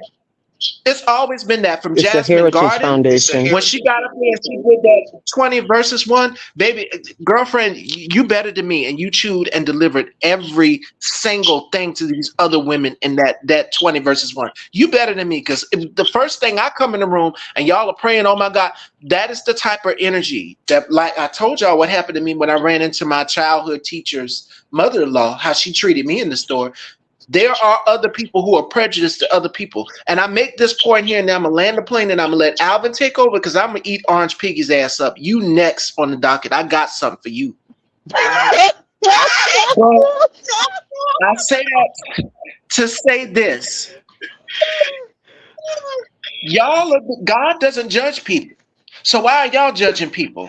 God is not a pedophile the last time I checked. God is not a 34-time convicted felon the last time I checked. God is a person of peace and love. So I don't know what type of person that y'all are worshiping, that y'all call God, but you might want to go back and read the Bible, the original Bible, and find out who you're worshiping, because a damn sure ain't no God. What I'm seeing right now is y'all bow down and praise a fascist. That's what I'm seeing. And that's everything that Orange Piggy represents is fascism, white supremacy, dressed in a suit. And you want to know what they call it? What do they call it, y'all? MAGA. Take the G off and put a W in the place of that G. Make America white again. And that is the end game. That is the end goal. And I land my plane there as I sip my ginger ale.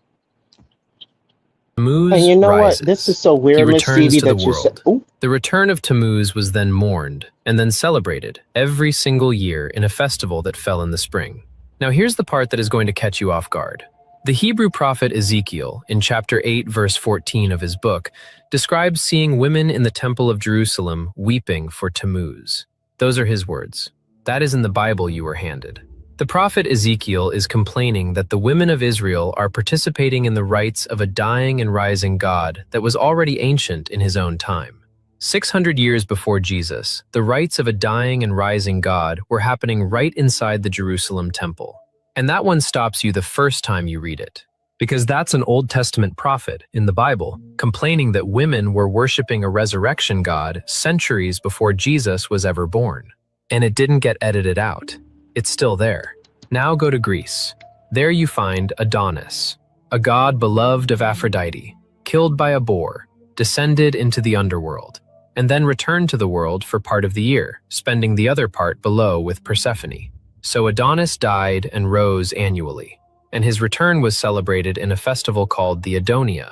Women would carry little pots of quickly sprouting seedlings, which they called the Gardens of Adonis, to symbolize the god's resurrection. Now go to Phrygia. There you find Attis, consort of the mother goddess Cybele, killed. His blood soaked the earth, and he rose. His resurrection was celebrated at, and hold on to something for this one, at the spring equinox. The festival ran for a whole week. It included a day of mourning, where the death of the god was ritualized, followed by a day of joy and dancing, where the god returned. And the Romans called that day of joy Hilaria, and it fell on the 25th of March. which, if you're counting, is 9 days in the ancient Roman calendar before the traditional date of Easter. And now go back to Greece one more time. Dionysus, in his older version, the one sometimes called Zagreus, was torn apart by the Titans. His heart was preserved by the goddess Athena. His body was reassembled, and he returned. He was the god of wine and of ecstasy, and, in his mystery cult, of resurrection. People who joined the Dionysian mysteries believed that by mystically taking part in the death and rebirth of the god, they themselves would survive death. Their salvation was in his resurrection. So let's count them up. Osiris in Egypt, Tammuz in Sumer and later in Babylon, Adonis on the Greek islands, Attis in Phrygia and later in Rome, Dionysus in Greece. That's 5 dying and rising gods, all of them older than Christianity. All of them from cultures the writers of the New Testament grew up right next door to. And all of them with the same core structure: the divine Son, the death, the descent, the return, and the promise that the followers will share in the return. So when Paul writes to the Corinthians and says, "If Christ has not been raised, your faith is worthless," understand where he is standing. He is preaching in a Greek city where the mystery cults of Dionysus and Adonis had been offering resurrection to initiates for centuries. He is not introducing them to a new idea. He is telling them that an idea they already have, the God who dies and rises, the God whose resurrection is your resurrection, has finally been fulfilled in Jesus. That is the argument Paul is actually making. Not that Jesus is unlike other gods, but that Jesus is the true version of a God they already knew. Paul is competing in a market, and the market was full of dying and rising gods. And this, right here, is where the church cannot afford honesty.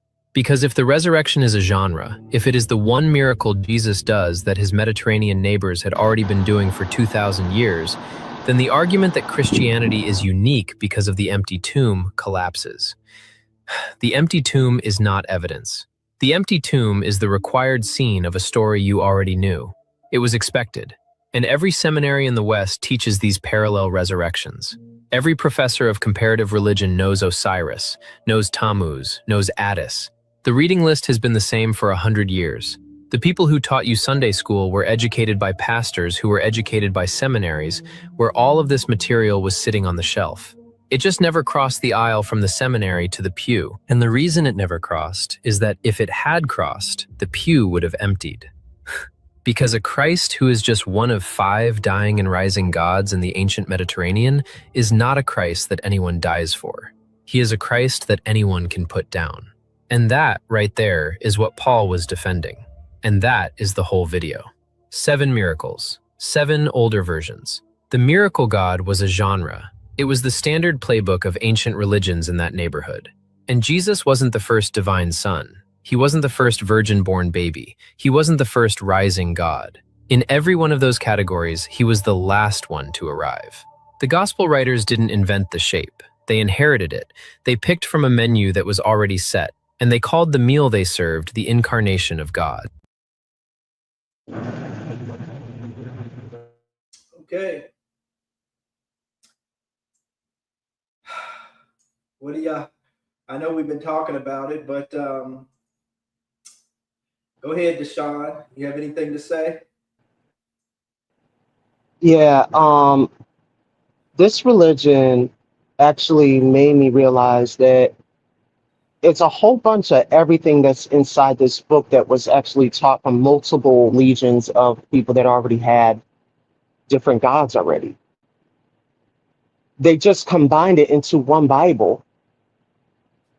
Well, whatever Jesus did, or whoever, like Moses and everything else that was going on, like everyone that each had a different type of ability when it came to healing, walking on water, turning things into locusts, have the strength of lifting 1,000 men. I mean, all of that. I mean, that's all from borrowing from other religion, not other religion, other people's beliefs into this one Bible so that they can force everyone else that don't agree or abide from that, have no choice but to actually submit to it. It's crazy.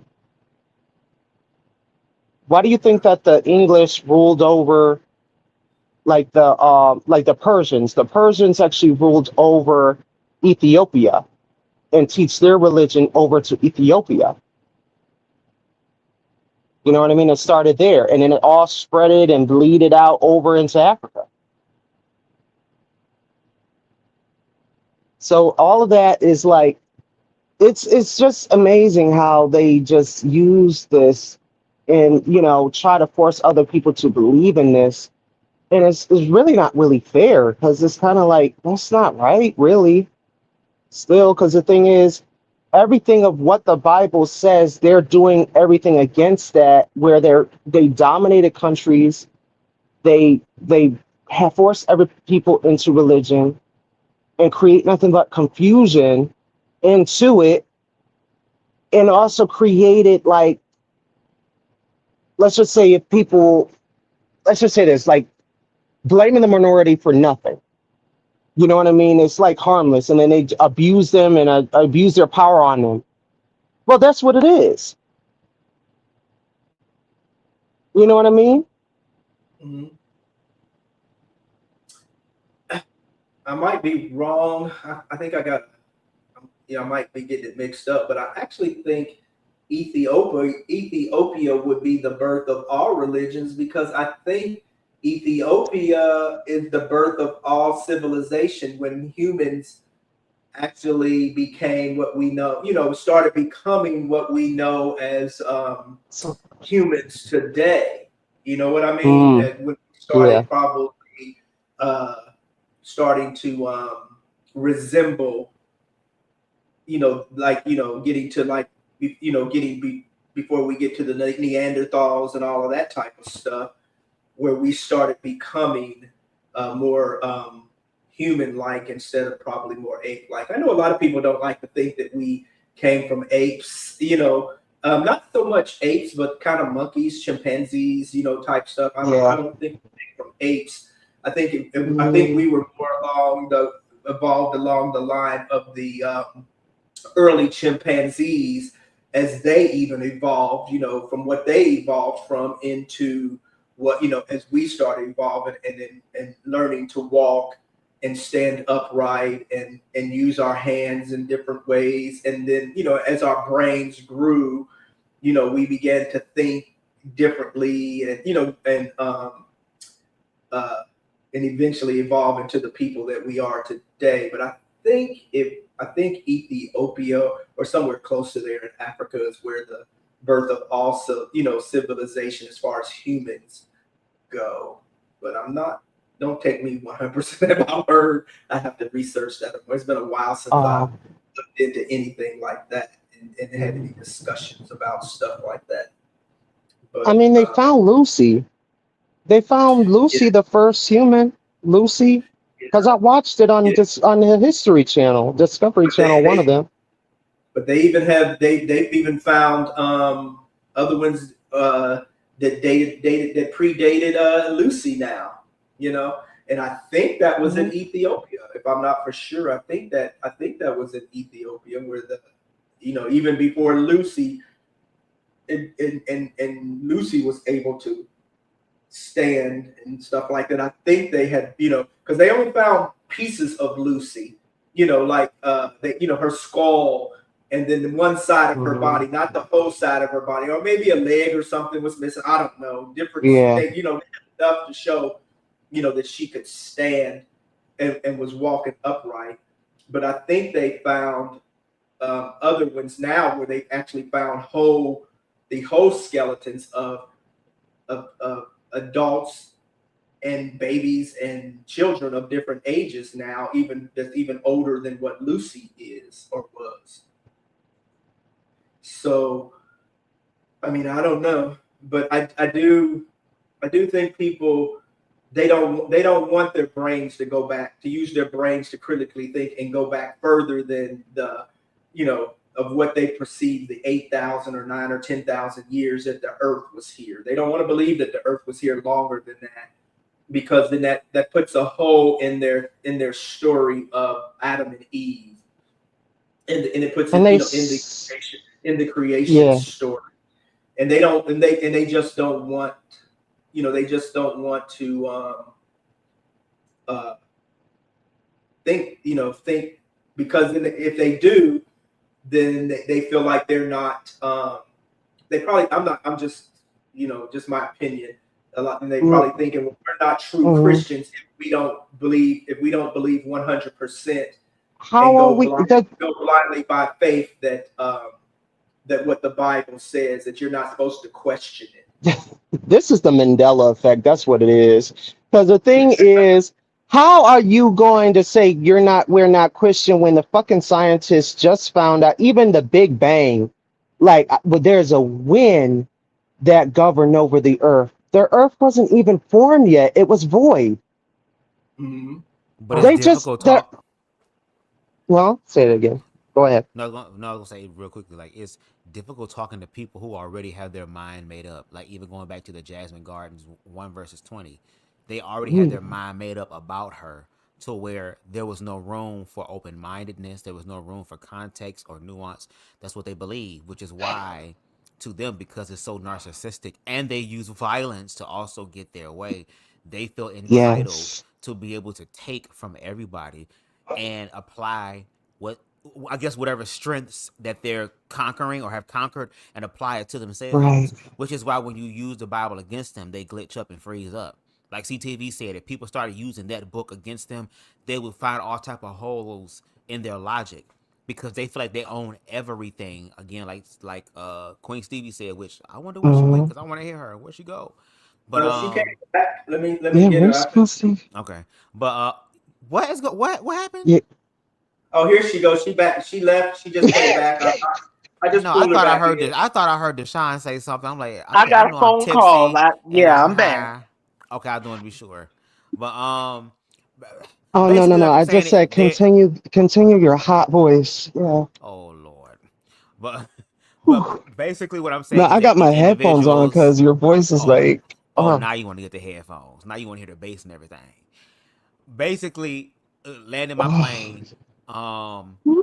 These individuals have stolen from other religions, applied it to themselves, and they're not expecting people to actually educate themselves about the Bible. So when you have people that deconstruct, there's a challenge there, which is why I feel like the way these people are going, and because of the level of their faith and delusion and psychosis, they will actually try to hurt and unalive people. I am not going to sit up here and say that they cannot when we have seen in history that they have. So despite all this information being present, they're still going to deny it because at the end of the day, they serve the king upon king and the Lord upon lords, and nothing's going to change their mind on that, unfortunately.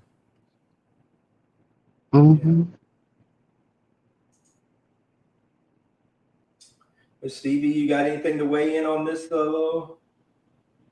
In other words, to add on to what Bubs just said, talking to them is like talking to a brick wall. For me, even as it pertains to Amir Odom, it's still gonna be fuck you over here. It's always gonna be fuck you over here. As far as I'm concerned, I don't want to have a conversation with you, but I can guarantee you, I would love to see somebody who I would really love to see you have a conversation with, as it pertains to transness. My girl Hope Giselle. So I'd love to see that. And I see you didn't make no video about me after my morning walks, because I said if you made one damn video about me, because you did it to Daquel Dante, you ain't spoke style about Stevie, did you? Because I said I was gonna sue the everlasting dog shit out of you. You didn't make no video, did you? Your content changed. Now you doing gaming on your channel and stuff, but you still out here attacking the trans community. So since there's no other trans women on the panel except for myself, I have to speak for all of us when I say this. We are not the enemy. We are not the problem. But see, Republicans, and I touched on even the whole Sydney Star situation, that gives them a score right there. That right there, y'all know the old analogy where it's just like one bad apple spoils the bunch. That right there gives Republicans all of the wins right there, and it places a target on every other trans woman's back. When black trans women, and I'm a black trans woman in South Carolina, in the red state of South Carolina, when I had my hairstylist, she lost her life mysteriously down here. and the case was barely reported or talked about. The same way they do any other black trans woman who has lost their lives. They don't ever talk about it. There's a trans woman where Alvin is in the Texas area, Malaysia Booker. Malaysia Booker, yeah. Barely made the light of day. It's like we have to resort to using our own publications to report these stories, because mainstream media, when they do it, like Jay Inclusive said on their videos, they dead name. Instead of calling Samantha, they will say, well, Samuel. And I'm just like, no, it's Samantha. Especially if the person presents as Samuel. But see, when I looked at Bubs' live he just did on Amir and the whole conversation with Jay, you're no different than these white Christian nationalists out here. In fact, you are a mouthpiece for them. I don't know who's worse, you, Byron Donalds, or from my city of South Carolina. Well, also, here's a little tea on Byron Donalds. Byron Donalds is the Afro-Latino son of immigrants. And you're also Haitian American, which means, what did the Supreme Court just do, y'all? They took away TPS protection status for Haitian Americans. So Byron, that means if your family is deported, that means your mom, your father, whomever, what are you going to do? What are you going to do? But see, obviously y'all won't care until it affects you personally, deeply. Y'all are willing to sell out your own people. And we know exactly, and I say it all the time, what Harriet Tubman would do with people like you, Amir. And if they overturn this, and I said this in Bubs' chat, y'all are actually getting to hear me say it live right here while he's here. If that 14th Amendment is taken away, Amir, that little white partner you married to, let's see how long that lasts, because that's interracial marriage, that's same-sex marriage equality. They don't give a damn. They going for the jugular, bitch, and your ass is right there. You so focused on trans people. Again, and I say it all the time, we are not the enemy. We are not the enemy. We are not the cause of the fuck shit that is going on from this regime. Because guess what else just happened today? Breaking news. Why was Hakeem Jeffries and Jared Kushner in talks of working together ahead of midterms at that? Also, do y'all know what Orange Picky is fixing to do? What is he doing? I don't know if you know, but allow me to give you guys a refresher course, because I spoke that he was going to nationalize our elections, right? Well, oh yeah, he's trying to play with the ballots. Yeah, play with the ballots. Mail ballots. Miss Stevie, let's hold that for the other, because that's going to tie into this whole Trump stuff and the 26 midterms, yeah. Religious indoctrination. And guess what they're doing in the classrooms? They're trying to have the kids read the Bible in the classrooms. We're doing that. Yeah, half of y'all motherfuckers don't even follow the Bible. Y'all out here fucking somebody's husbands, brothers, and stuff. And y'all are out here trying to prosecute people for being husbands. Y'all out here fucking each other's siblings. That too. But y'all are so focused on trans people. Y'all are so focused on queer people. Let's hold Mind that. your Hold business. that thought.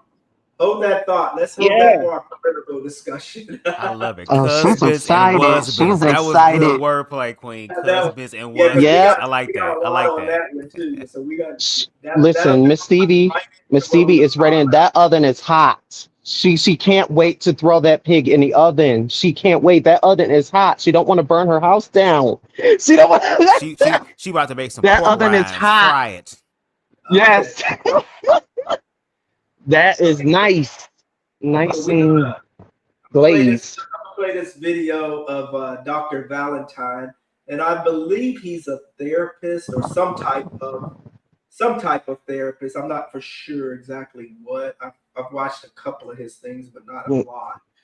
But he's interviewing this white guy. The white guy's like an actor, comedian, and he does a few other things and stuff too. But they get to talking about dating and race. So I want to get y'all opinion on this too, because it kind of goes, he brings religion into it too. Like I said, everything we're going to talk about, they're bringing religion into it, and it relates to it all in some, in some certain way. But that they don't even follow the religion law. They don't even follow that. Like the way white people, and I guess we're talking about gay here, gay men, and it can apply to trans too, probably. But maybe if you throw that Laverne case into there, or whatever. But it's like how they keep us hidden. They want to have sex with us, or whatever. But it almost kind of, and it's not all, but it seems like it's a lot of white gay men where they want to sneak around with us and have sex, but they don't want nobody to know. They may talk to us in public like we're friends, or whatever, but in the background, they do want to have sex with us, and they'll sneak around on the apps or places like that and try to hook up with you or whatever. But it's like they don't really want their relatives or their white friends or other people to know, that they do have an attraction to us or want us. And it's like, it's just crazy.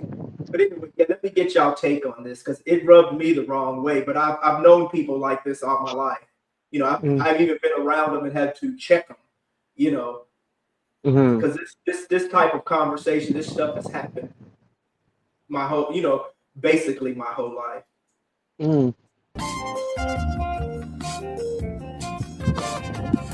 Welcome back to From the Heart with me, Dr. Valentine. Hey, heartbeats out there. I am here today just to get Dr. right to Valentine. it with Connor. What's up, morning? What's up? Ain't he cute? Good to be here. Ain't he cute, y'all? Look at your camera. Do Isn't he cute? Look Give at this him a guy. big smile. And this doctor, He's a very attractive homie. Very He attractive. but some of the questions he was asking, they were valid questions, but some of them I think he was asking personally, because I think he had a thing for this guy, and so he was, some of it, I'm just my opinion, but the way he was asking him, and he kind of flirted with this guy throughout the interview, but something was telling me that he actually he liked this guy and kind of wanted him either like try to date him or sexually for his own self too, even though he don't say anything like that in here, but he was giving me those type of vibes. Big smile. I have a feeling we're gonna do a lot of flirting today, y'all. Yes, like Atlanta, I moved here when I was 28, just before I turned 29. I moved here May 2020. So I moved here in my late 20s, and this is where I've gotten to know what exactly queer means in the queer community as opposed to just the gay community. And this is where I've had a lot more relationships with trans people, non-binary people. That's funny. You bring you mentioned trans people, non-binary people. Do you consider? And before we go any further, I want to ask this question and get y'all opinion on it before they get into here and kind of start answering it. But how hard is it to unpack a bias when it's tied directly to your religious upbringing or your family's identity? How what do y'all feel about that question? How would you answer it? Anybody? I mean, I guess if I hope I'm interpreting it correctly, because this cut water kind of got me a little bit. But if I was still in that mindset and I still like really believed in organized religion, let's say in the context of like how a lot of other Christians do, it would be very difficult for me to like try to reconcile with that. You know what I'm saying? If you have something so deeply ingrained in you for so long, especially as a child, and you actively see other people who are adults who are reprimanded because of their truth, or if you're in school and you see other youth who are quote unquote either walking in their truth or they can't hide their truth enough for them to blend in to like you learn it. That's a fear-based thing. So I feel like if I was still subscribed to organized religion, it would be very difficult for me to like let go of that, because I feel like that would be more important than all this other stuff that even though I'm experiencing it, I've been indoctrinated by this book that what I'm feeling is wrong. Does that make sense? I hope I hit It does make the sense. nail on the head. I hope so. Because this cover Yeah, kind of got my ass floating. Yeah, because it's like we are indoctrinated at birth, maybe even in the womb. I mean, if you can will something in the womb, but maybe at birth, I think we are indoctrinated and of what we are going to be taught to believe. And it's kind of hard for most people, to get away, especially when your family is involved. You know what I mean? When they bring religion into it, but then when your family is involved, because it's almost like you can lose your family. You go against those type of, your beliefs or your upbringing, and especially when religion is brought into it. But go ahead. Was you getting ready to say something, Deshaun? Yeah, it's definitely indoctrination. Religion, it's definitely indoctrinated. They and drill it in your head where a person that's different than you is the one that's going to hell, and if you talk to them, then you're going to turn into something, or if you engage, then you're part of the problem or anything like that, or you're a stain to the family and all that other stuff because you're giving and you're doing too much and you're not even doing anything. You're not even doing anything to anyone. You're love. Aren't you doing the Jesus thing? Aren't you inviting people as friends, no matter who it is? Like, didn't Jesus bring in whores, prostitutes, stealers, thieves, and all that other stuff? So I can't bring in a person that is gay, trans, or anything as my friends because you think that they are just disgusting and let the walls crumble on them and all that other shit. And then they say, oh, look at that it over there, knowing that you're judging because you're the one that's actually doing a lot of things in your history days and all that other stuff that is wrong. It doesn't make any sense to me. I never understood it when I was a kid. I never understood it because it's kind of like they did this to me. And I didn't even know what it was. I didn't even know what gay was. They used the F-bomb on me. I didn't know what it was. And the thing is, if y'all are so hateful to, and it's so forbidden, why would you tell me this? Why would you tell me this? What is wrong with you? Like, the family is so freaking, it was just so freaking weird to me. It made me angry too. Like, it really made me psychotic where I just want, like, I want to just, oh my God. You are so fucking concerned about a fucking sexuality instead of worried about what the fuck is going on out there that might harm this family, but you're worried about someone else that is gay or trans. Get the fuck out of here with that bullshit. I never submit to that. I never did. I just sat and just listened, and you know what? I just went through life. But the thing is, I'm still talking to people that is gay or queer or trans. I don't give a fuck what you think, because I'm gonna do what I'm gonna do. Right. Okay. Consider yourself The gay fuck you or think? It's crazy. I Man. kind of want to. I would lean Crazy more towards word. the queer. Not that I necessarily. My pronouns are he, him. That really is never going to change. I do not feel any need to go gender neutral or non-binary and call myself they, them. But as far as my expression and I wish I could remember the quote when I read it, but queer can go beyond the sense of your gender expression or your sexual orientation. It's just being different from the norm. There was just a way about him where he was very wild, uncouth, and unorthodox. are you open to other people that may not be exactly in the same template of him as he is as a partner, or no? Sure. When I come across it, like there have been plenty of guys that I took interest to or dated that were nothing like him, but I keep thinking back to him. Like, they say opposites attract. Sure, they don't necessarily match or work together. I know for me, I attract quiet, shy, homebody guys all the time. But that I do not want that long term for a relationship. Mhm. Absolutely not. He was someone I could go out with. He was someone I could go on any kind of adventure with, whether it was like canoeing in the river, or going to his family's farm, or going out to the bar, or going out to the club. Like he was a redneck queer.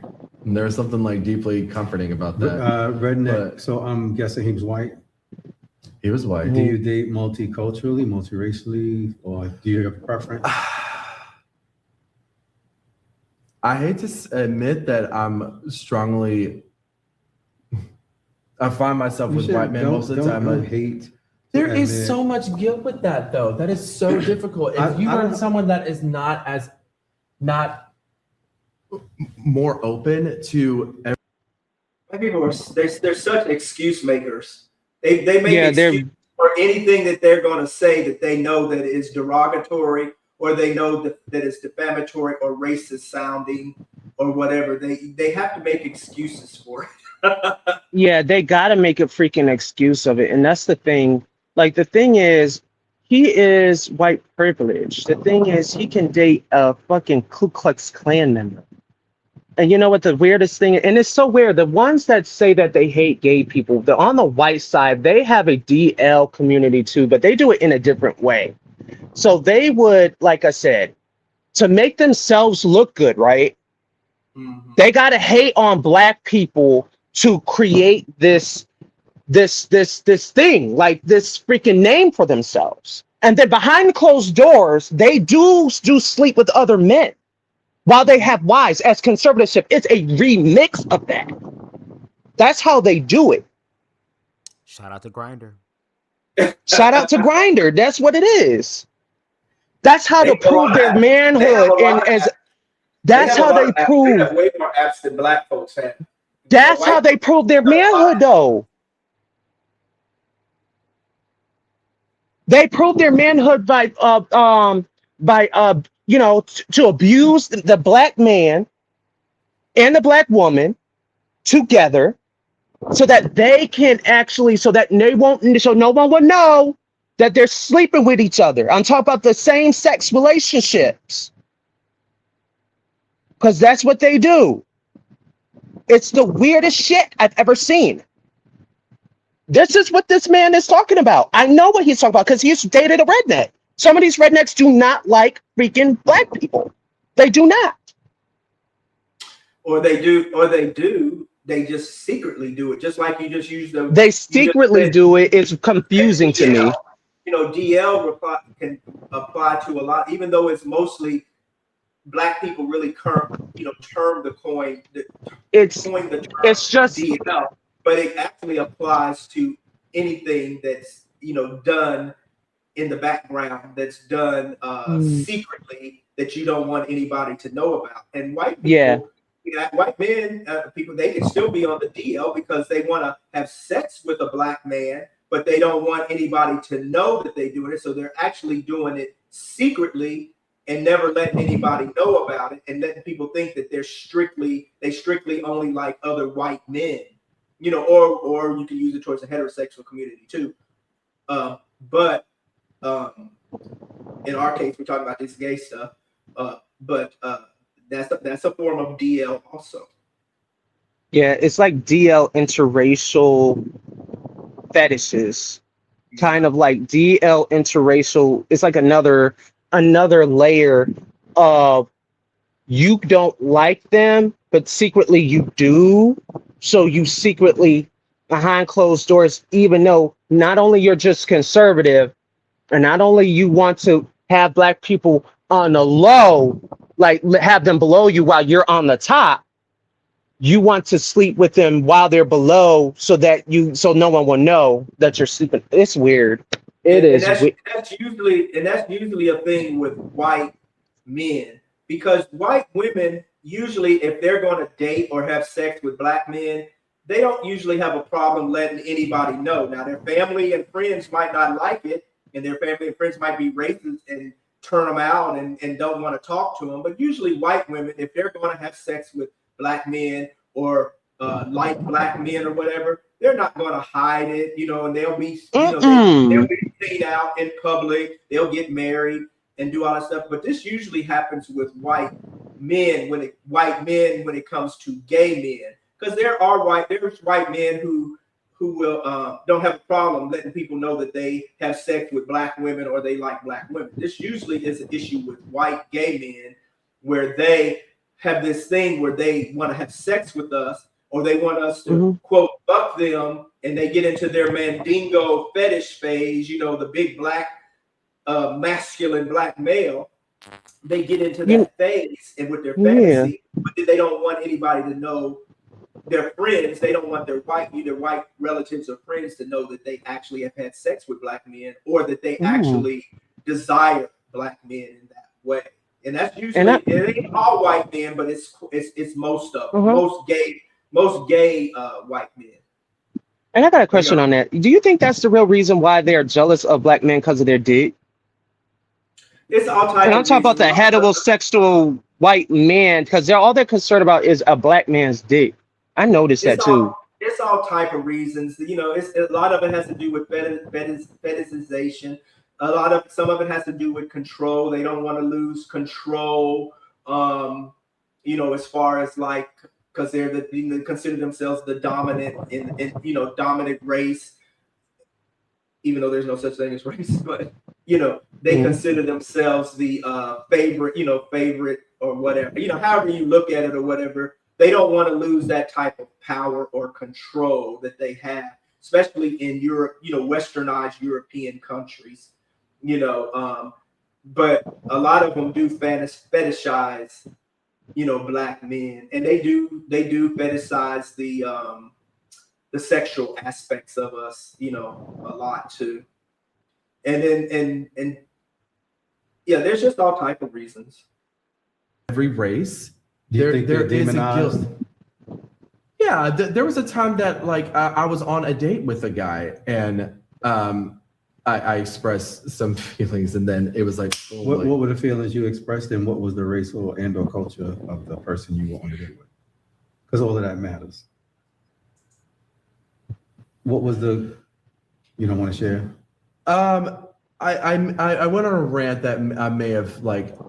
So he was. So he had the right to be offended, to feel offended. Then is what I'm. He had some right. It's just how harshly he all of a sudden like slammed the door on me because I might have been slightly politically incorrect. Yeah.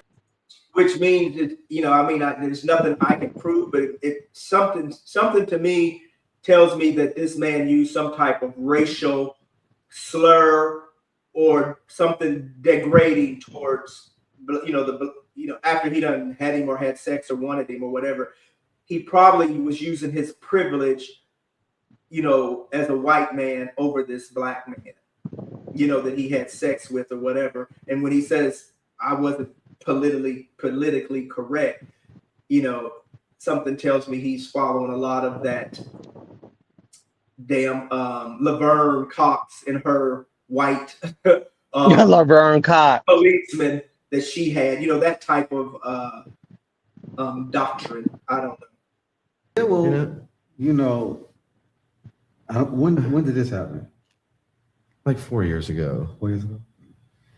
I'm digging a grave here. I want to speak openly. That's why I'm stopping. But I want you to feel free, and I would like you to, because this is a safe space, and I know probably you probably maybe a little bit hesitant because you feel like you're gonna say some things that I might find offensive. Now, no, it's more about your viewers. Oh, why are you worried about? This is There have been times people have come for me on Instagram because something I said in my stand-up routine. That was not. Well, I mean, but you did it, right? You a comedian. I removed it. Yeah, but my thing is, I don't know. You just talked about earlier. Look at this man's eyes, man. Unconventional you are, and you own it, and all that. So own who you are. I mean, well, now, that doesn't mean it doesn't come with consequences of people, Right. Well, let me speak on it then a little bit. I wish I was more open with black men. There have absolutely, I have been with black men. There have been black men that I pursued or that I've seen that I was like, oh, that one, you know, like light and dark skinned as well. And I wonder if it's because of, open in what way? that I want to get in bed with them. Wait a minute. So usually when I hear people that are not black say what you just said, I usually assume that they've had sex with black men or black people, but don't necessarily want to date or be with them like in a relationship. Are you both? Because you just indicated to me, I guess you never had sex or been intimate sexually with a black man. No, I have. Okay, so you are. There was one that I past dated when I lived in New York. Someone I met when I was work studying at the Alvin Ailey studio. Okay, so then you mean past just sex? You mean actually, considering this person as a partner and wanting to actually date and be with the person? That's the part that you want to be more open to. Am I correct? I'm. If not, just correct me. I just psychoanalyze myself a lot. I'm like, why though? And why don't you feel that way? Mm-hmm. Okay. First of all, I just want to listen. This conversation right here is something that I think is extremely important and relevant. I think a lot of people, and I hope I'm handling it gracefully. So far, so good. Okay. I'm handling it well. It's just taking deep breaths, and I think not being afraid to say how you truly feel. I think if anything, you might want to just consider when you're expressing yourself not to be offensive. You know what I'm saying? Like you could say things without saying things offensively. I mean, in this space, I'm gonna handle you. If I feel like you being disrespectful, I'll tell you. But usually outside of these spaces, you just want to, if you want to have a real conversation with somebody else, like say a black guy you actually may like, but you want to express how you feel. This is how y'all get to know each other. And this is actually the bonding thing that brings you closer together, right? That takes you beyond where it is you a question about why you're not going there. It's because you're not able to have those conversations and you're so apprehensive and you're afraid of not just, maybe you're being offensive to the people, you're afraid of maybe being judged, all those things. But in those situations, if you don't really know them and you get to know them, then you have to tread lightly on how you say it. Sometimes I've had conversations about this with multiple friends. Okay, but friends is different from somebody that you want to possibly date. A friend. I mean, good is good. You having those conversations. These friends are black, right? And I'm gonna even go as far to say they black like this and not like that on the inside. Because there are plenty of black people who are black on the outside, but on the inside, they basically you, and will co-sign your whatever bullshit you may be spitting out. You see what I'm saying? Or baby coat or sugarcoat and not tell you what the actual experience really is for another black man or woman that you may run into and like, but will be offended with the way in which you are communicating what you communicate, or even what you're communicating with, but your friend may not be culturally black and more prefers a whiter culture, and where they may, kind of let you just say that shit and behave that way and co-sign the bullshit, where you will never really know what you're doing and or saying is actually something that is offensive or wrong. You see what I'm saying? So a lot of times it's not just about black. I'll give you an example. I went to an event the other night, and it was a milk film. I think did I mention it to you when I'm on the phone? I went to a film and industry event. Oh yeah, because you and Lawrence were texting me, and I was like, I can't answer. That's where I was at, a film and industry event. And I was meeting a lot of people, and these ladies, they were so awesome. They were like, we were talking, and they were like, you are so handsome, and you have a great body. I was like, oh, thank you. And she was like, were they wearing a black? No, they were black. They were black. I'm just kidding. Let me. Make a long story short, they wanted. It was like, oh, I know somebody. I'm gonna hook you up. So immediately I rolled my eyes. And it's like, why are you rolling? I was like, oh, straight women trying to hook gay men up. I don't know. Like, it's a lot to the community. It's not just, oh, hey, I know a gay. So you're a gay. So I'm gonna hook y'all up. Oh, we've all been there. So they pulled it. So shit. it was like, no, I think y'all gonna, kick it off or whatever, like each other. He's handsome, so she actually calls him up right then and there. He answered, we talked a little bit, and she They didn't showed show me you his your picture first? Show me his Instagram. Simultaneously, this is all happening. The phone call and a friend is pulling up Instagram. They need to So show he's a you Latino Instagram guy. first. He's a Latino guy. Okay. So I was like, okay, a white presented Latino guy, which is fine. Mhm. I date multiculturally, multiracially. But Mhm. what I got to saw was when they pulled up his Instagram, I see him, he's just not a black in sight. There's nothing but white people, not even another Latino. And everything is very whitewashed. So in my mind, my first thing is, he probably won't like me. He probably not into black men. You know what I'm saying? Like, I don't think that I am unapologetically black. I'm I'm black, not just black, I'm African American, born and raised there, from Brooklyn, New York. So not to say that he can't be attracted to something, but it's not given that when I'm going through his Instagram. It's given. That's something you have to go It's not through even all given the time. Latino culture. It's given white culture. So in my mind, I was thinking to myself, when I get a second. okay, well, go ahead. But the point I was is that making a is, question you have to deal with every time you come across a prospect of a man? Like, are you into black guys? Like, normally, there's not a question if you are hollering at me, then you are into black guys. But so I know you must be into black men.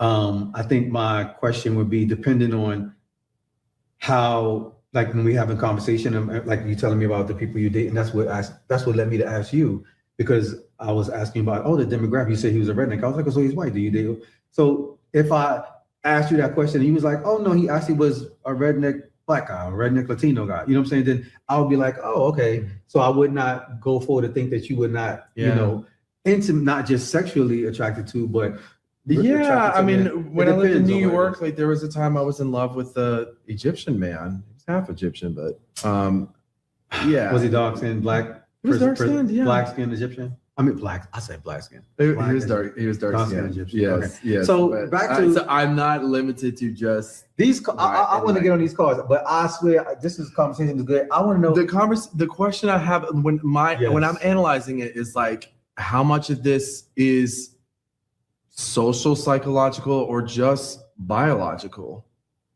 How much? Your preference on like, if it's just an innate thing that you just don't. Well, it have can't a be desire. biological if you are clearly physically attracted and turned on and you're having sex.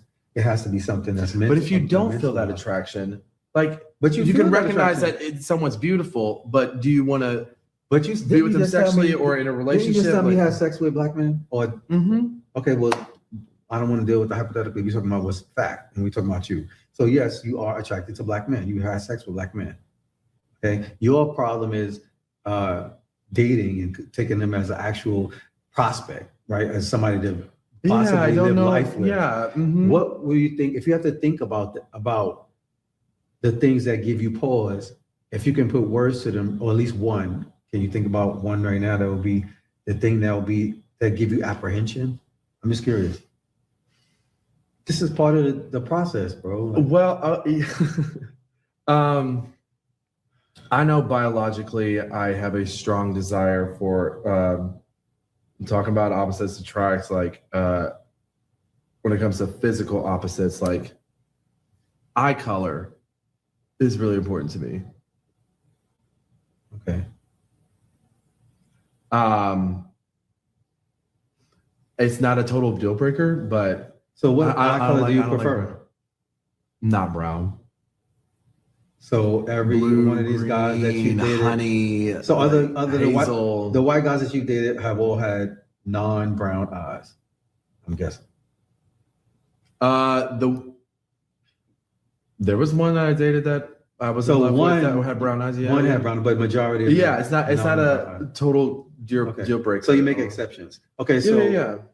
But you'll make exceptions for a white guy with brown eyes, but would you make exceptions for a non? Well, I mean, I don't know. Does this preference go over into Asian and Latino as well, or just darker skinned people? Period. Oh my God, it's like impossible to not sound like an asshole here, but yeah, no, it's like this is your preference, bro. And listen, if to me, are you afraid to sound like a racist? Coming across as a racist? To me, a racist would be straight out. I don't want no black motherfucker, or I don't want no Asian motherfucker. That's just it. You're not saying that. You're just saying this. I have a preference, and I'm wondering why. You see what I'm saying? Yeah, And I mean, it's important to remind myself. It's like it's not and always then- a no. and then There's not for actually nothing. always been some that I've seen that I'm like. I wonder what kind of racist you would be if you got a good friend that's black, who was the one that hooked you up with me, and I'm black, and you here talking to me. You see what He I'm saying? definitely came from a you're not being conservative really white good racist. family. Yeah, I sound the From the Heritage Foundation. Let me go back. You know to what I'm saying? Like, I didn't meet you through a non-black person. I met you through a black Yeah. man. You know what I'm But saying? talking about if it's socially influenced at all, the world that I grew up in, I was raised Church of Christ. That is like the boring version of that. See where the religion ties back, goes back. There it is. Yeah. Mhm. Always ties back to the religion. That's where it came So you're saying from. the The religion was Heritage. real? Yeah. I just hardly had any black people or black That's culture okay. in my life growing up. And I was at a private Bible school on top of that.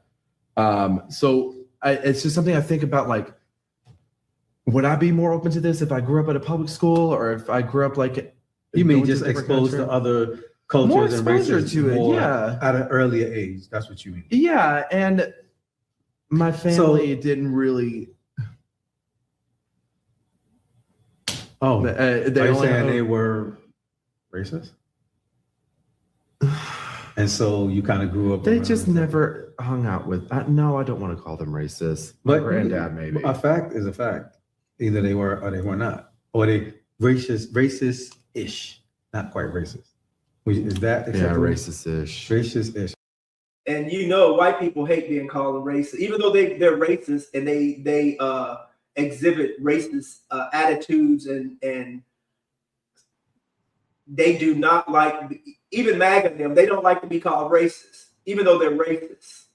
See how he's hedging, like he doesn't want to call his family racist, even though everything that he said lets you know that they were racist. You know, or racist like, Yeah. however you want to put it, but you know, they were still racist, but they don't ever want to take on that badge that they are racist. Yeah, But they'll do racist shit awareness. and they'll say racist shit and they'll treat people less than, just like he's going on about the eye color. Well, we really know what he was trying to say. He didn't want to come out and say, you know, well, most black people have dark eyes. They usually have brown, dark brown to dark medium brown eyes. There's some who have blue or green or hazel, or gray or whatever. But most of us have dark, darker eyes. And that's what he really wanted to say. He was too much of a coward to actually come out and say that. But he wants to have sex with us, but he doesn't want to marry us or date us or introduce him as a partner or boyfriend or somebody he's dating to anybody in his circle of friends or family. Okay. Yeah, But he's so, really trying to, yeah. I think maybe if I could take a stab at where you might be is, you are, you told me, attracted to sexually to other men other than just white men. But as far as who you see yourself with in a loving partnership with, that you want to kind of possibly grow in life with, you want a white man, preferably with non-brown eyes. And I could say with a Latin man or a Middle Eastern man too, but yeah. So now you sound worse. yeah. As long as it's not black. us, Well, what if we found a Latin man that was? There are plenty of Latin men that are my complexion. Would you be okay? As long as and there are probably much fewer, but some that have colored eyes and not brown. I haven't yet ever fallen in love or fallen like into deep affection for a non-white man or non-white presenting with brown eyes. You haven't fallen into deep affection with them. That's okay, bro. Yeah. And see, this is Amir Odom shit, just in a different body, in a different version. What if that was Odom's man we talked to right now? You feel a lot of guilt about it though, and like I don't know, Bub. because I know there's a lot of other people. I know that Amir Odom might date him. That's for sure. And it's so difficult to talk about, and I feel like I'm still stumbling as I'm talking about it. Okay, bro. All right, bro. You good? I'm great. Give me another. You good? Yeah. All right. I promise you, I am enjoying you in this conversation. Okay, good. So, This is like some. First of all, I was sitting here watching this stuff. I'm like, this first of all, it's like a damn skit. Is this like the beginning of a Falcon Studio or Cody Fisher's ass production? If you know what I'm talking about, it's like the beginning of damn of a scene. I'm like, what's going on? Is you about to Max Connor this nigga? What's going on? He finna knock the damn corn star mustache off that boy. I mean, it was so weird. Like this boy, like this dude, he doesn't want to try to at least own up. Like, just try to just feel free and say what he needs to say. He just keeps pulling, like he's just holding back. Like he's just not trying to choose what man that he wants. You know what I mean? Because the thing is, because he was in the background. He was when he was young, he was conservative or whatever it was. And he said that his grandfather was racist, right? And also his family was racist. He didn't want to admit that his family. He said, "I don't want to say that." So basically, the guy rephrased the question, and then he basically was saying, "Well, yeah, he basically saying they're racist light, not full blown racist, but they're racist light. They're racist adjacent. But him himself is racist adjacent because he harbors internalized racism himself, even though he ain't black. But you know, he harbors a phobia. Because it was a learning behavior that was taught from his grandfather down to his father, down to his mother, all the way down there. It doesn't matter what sexuality they are, even though they don't even like his sexuality, because the thing is, they believe in he need to have a wife and kids and everything else and have a picket fence. That's what it was supposed to be, and also racist. But at least he was also still able to like be honest about where it came from. And I don't know if that was like a desperate attempt to like prove that because like he was going through it. He's over there clutching his head and like, oh my God, I just feel bad. But like he said, you're unpacking and you're learning this. So Yeah. men are okay for you to fetishize and have smacks with, but as far as anything more than that, then it's like no. So it's kind of, if that's the case, okay, cool. And I just hope that the black men that you do get with, I hope they drill you so damn good that the ancestors are proud of them. How about that? Get your reparations one way or another. Oh my gosh. Whew. Buck break the buck breakers. How about that? Oh.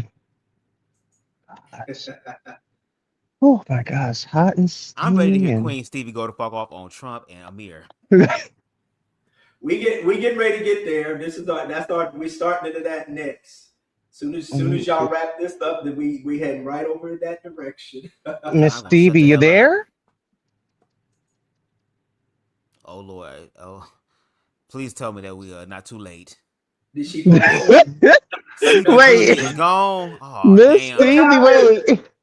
Miss Stevie, you there? 9 o'clock. 9 o'clock. Uh-oh. Okay, let's go into this. Maybe Queen, maybe she'll wake up when she hears it. Oh my God. POV, you're talking to a pick-me gay. Let's not put a 12-year-old on puberty blockers. That one sentence alone doesn't mean I hate all gay people. Because do you realize that there are gay people who are not with the rainbow cult? Old flag, new flag. Old acronym, new acronym. That's called a change. From people making hate videos about me to people complaining about the rise of normal gays, it's clear that just...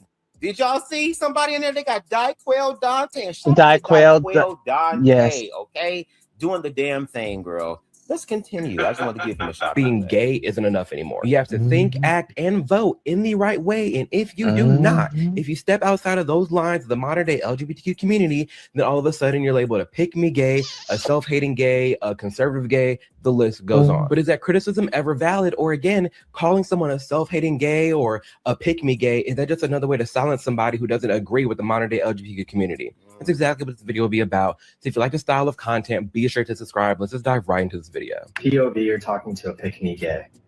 Yeah, I don't really go to Pride. Those gays are really, really annoying and loud. RuPaul's Drag Race?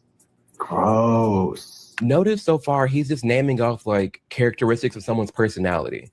All of a sudden, if you're gay and you don't watch RuPaul's Drag Race or you don't go to pride parades, you're labeled as a pick-me gay. Did you? What the fuck? Nobody thinks that. He's generalizing. Nobody fucking He's thinks that. definitely There's so much generalizing. shit out there to watch. Everybody doesn't watch RuPaul's Drag Race. I didn't even watch RuPaul's Drag Race since probably season 2. You know, once I got bored with it, you know, whatever. You don't. I told you he's singling out. He criticizes you because you don't watch a gay show or you don't go to gay bars. Do you know how many men and women queers do not even go out anywhere queer? Nobody is criticizing. That's some bullshit that he just made up. And if it is, it's 1 or 2 people, you know, and he's generalizing and lumping everybody into the same thing to justify his own internalized homophobia and racism and transphobia and queerism. So Just to make things okay. That's bullshit. Nobody is. I never had no friend turn against me because I didn't watch RuPaul's Drag Race or I didn't go to the gay bar, which I did go to the gay bar. But, you know, no one's ever, you know, I'm not going to be your friend no more because you're not hanging out with the gays and you're not going to the gay pride parade and walking around with your butt out and doing all this stuff. And you don't like my favorite drag queen. Yeah. Favorite drag queen, yeah. I mean, who actually believes that bullshit except for straight people, you know, or these religious conservatives, because that's who he's serving up this plate of bullshit to, you know, because there's no gay person out there who actually is going to believe that. You know, we don't all watch and go to and do the same things, and we all know that. Okay, we all know that. Okay, we're not a monolith. Yeah, he's definitely. We all know that. You know. Yeah, no one is a monolith. Everyone likes different things. And gay guys is still going. They still going to fuck you or let you fuck them or do whatever they gonna do, whether you are damn half shit conservative on the down low. Whether you wear a dress, whether you go to the gay club, whether you don't go to the gay club, whether you go to the parade or not, if they like you, see you, and want you, they going for it. Okay? And they're not turning you away just because you think this way or that way. I'll turn away a MAGA in a heartbeat. I don't want anything to do with MAGAs. I don't want anything to do with his type of person, you know? But there's people out there who will still mess around with him, even with his views and the way that he thinks. Okay, so that's bullshit. That's bullshit. Not hear what the fuck he said, Amir. He said those pick-me's are loud, they're boisterous. Those are gays that will bring attention to themselves that y'all obviously don't want, because y'all low-key understand that America is still queerphobic. It's just more tolerant, not accepting. Not affirming, but tolerant. You understand that? Oh, drag queen is just, what did he say? It's just weird. That's probably not the word he said, but something along the lines of weird. You're already labeling these groups of people. And when we look at the people who are also saying this, who are not gay, it's more so the people on your side who have a problem with the drag queens. Again, y'all side is the one that conflates drag queens and trans women. So... But anyway, continue. This makes no sense. I only watch sports and date masculine guys. Yeah, I'm not really into that whole scene.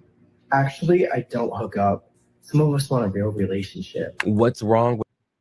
Well, this guy here, he will never date you, Amir, because you are, if you go by the stereotypical heterosexual way that they think, and you're using your own damn words, that the regular normal person, you don't fit any of that. Okay, you are not what they would call the masculine gay. You don't have any of those characteristics. Okay, I was watching Bubs live today, and I didn't pay attention to much of Amir's mannerisms. Only when Bubs would pick it out, when he showed him twerking on one of his videos way back, you know, and then he showed Amir's hands and stuff. The same stuff that they criticize us for and laugh at us and say that's gay and make fun of us for, Amir exhibits all of those characteristics.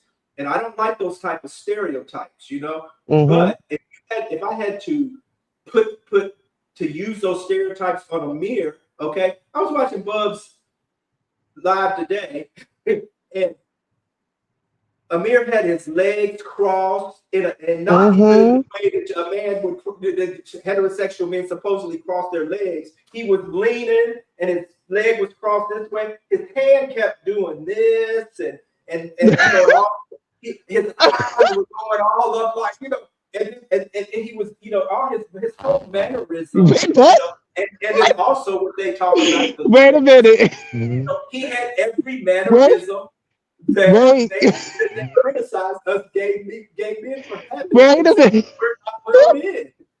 He exhibited all of them. So you don't fit the regular. What's the other word? The regular, normal, heterosexual man. You don't fit the, you fit the stereotype of what they say gay men are. So you would not be accepted either. And when they get tired of your ass and they get finished using you for their purpose, you are going to be another diamond and silk. Okay, you'll just be probably silk. Or which one's dead? Because one of them's still alive. So you'll be the one. It's the one with the long hair. Yeah, it's the one with the long hair. She's the one that died. She died from cancer. Once your usefulness is over, okay, you know, and who knows if this white husband of yours that nobody's ever seen or whatever, who knows if he leaves you one day, okay? Where are you gonna? That don't mean some of the other white gays is gonna pick you up. You know, what are you gonna run back to the black community then? Wait until they remove that 14th Amendment. You wait. You know, you won't. You know that fall. You know that fall from that big old heap of turtles, Yertle the turtle. Okay, that's gonna be a very big fall. Of Solomon Son, Yertle the turtle of Solomon Son, who was king of the pond. You and all of your subscribers, you know. Well, you know, you see what happens when that fall comes and they get through with your usefulness. You know, you're gonna lose subscribers too. And all subscribers are not good subscribers. And all subscribers don't turn into revenue also. So but that none of that makes sense to me. Again, why is it that you're so eager to force a gay person to be locked in this ideological box that because I'm gay, because I have a man, all of a sudden I have to step in line with the modern day LGBTQ community. I have to watch a Drag Race. I have to be in the pride parades. I have to be in hookup culture.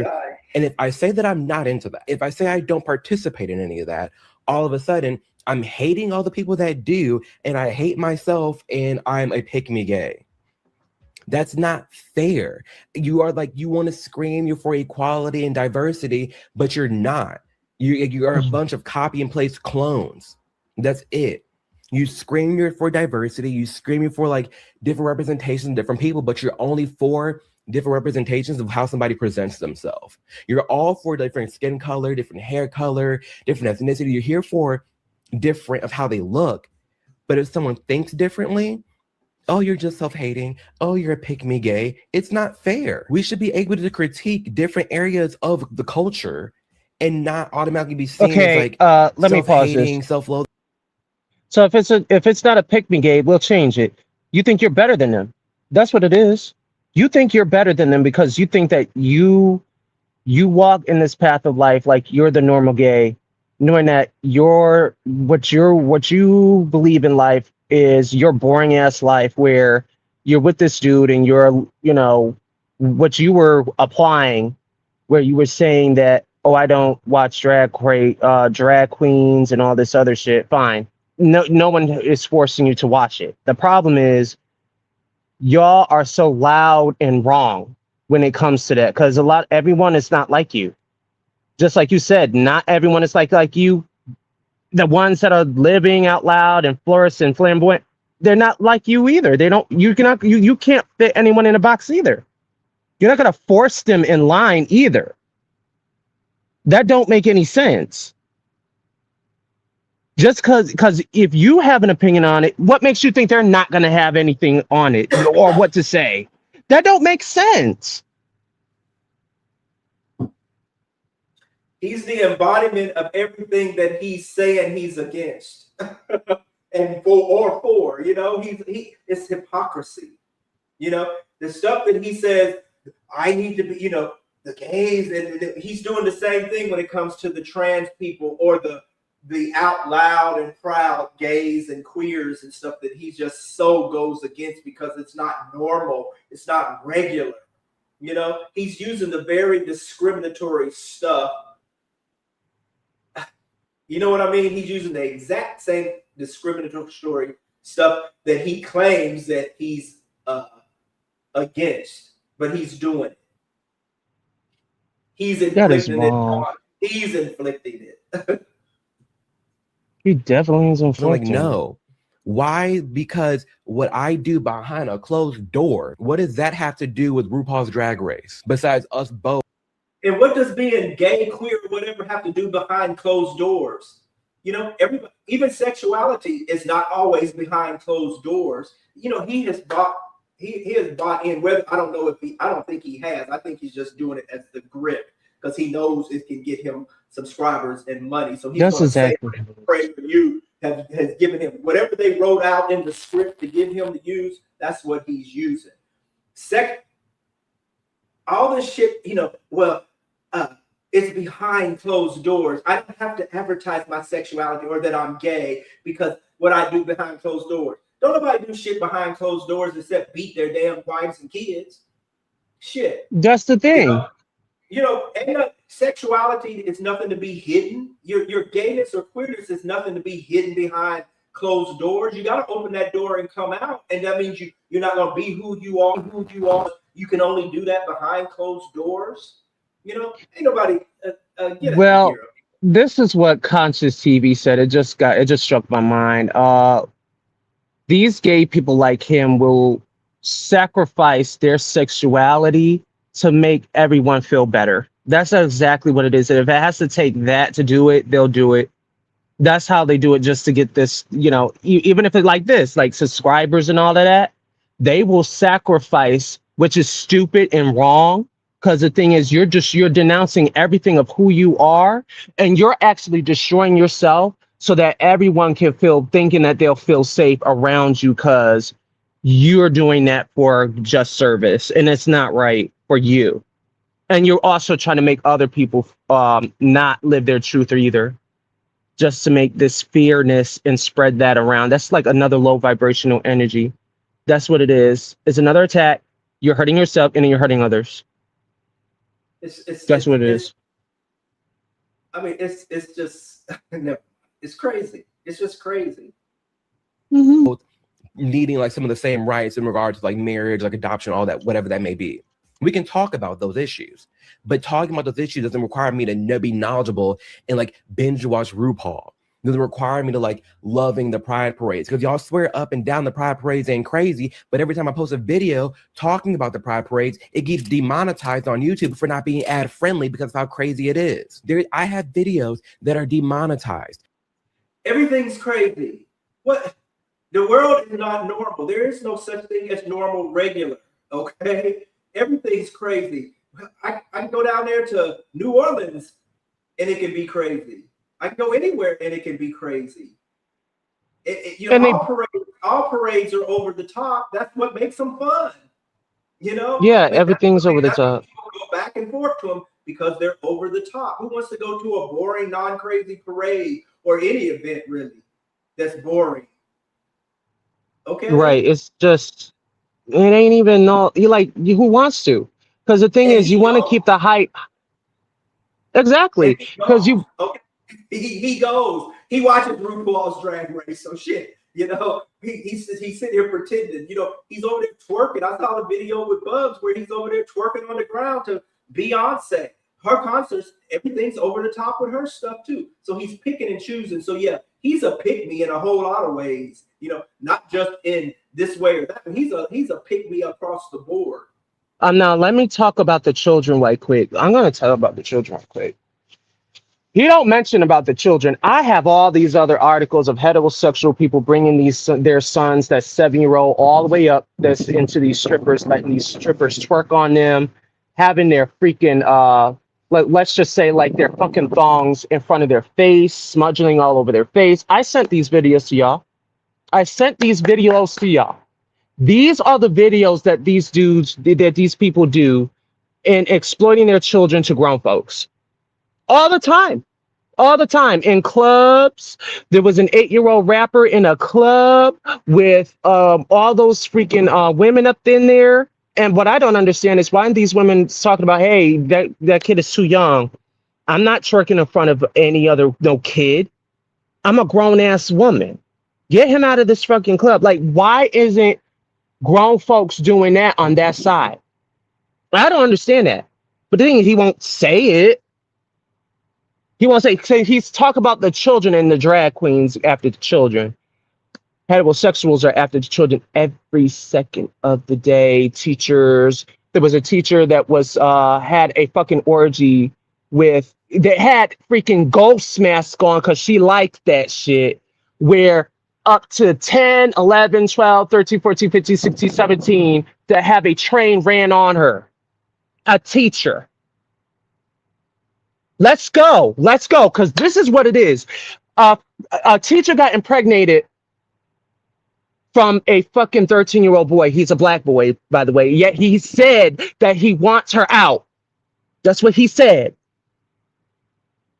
I can keep going. For days. This is this year and last year alone. I can go for days. It's always not been lying. rampant. It's always been rampant. I remember when what you're talking about was in the news when it happened, but not just that. It's a lot. The ones who are, like we said before, the ones who are passing the laws against us, the ones who are writing and enacting these laws are the very same ones who are the perpetrators of it. Also, those are the same ones who are laying up with the gays and the queers and the trans, and the prostitutes and the escorts, and they're all, it's the same ones. Anti-gay people sleeping with gay people. See, the ones that pray the gay away. Come to find out, he was a 14-year-old boy escort. Actually, what is it, a 14-year-old boy that prayed the gay away? Man, I forgot his name. There's just a lot of them. 15-year-old. Nothing has changed. Nothing has changed since the inception of America. Even in old world England and Europe and stuff like that, this shit has been going on forever. And it's still going on. Kid friendly, and there's kids in the video. There's gay people out there that claim nothing bad happens at Pride. It's not that bad. It's not that bad. You take one Google search and you can find something. Yeah, it's possible to go to a Pride parade and not see anything bad. I'm not saying that's not the case at all, but it does happen, and it's one search away. And I feel so hard. I have sympathy, so much empathy and sympathy for the people, the gay people out there that is existing. It's existing, and all of a sudden, because they don't fall in line with this, they're able to pick me and they're like exiled from like the gay community. It's not fair. Video Girl, you're looking at it from one side of the situation, because if you were actually objective, you would clock your own tea.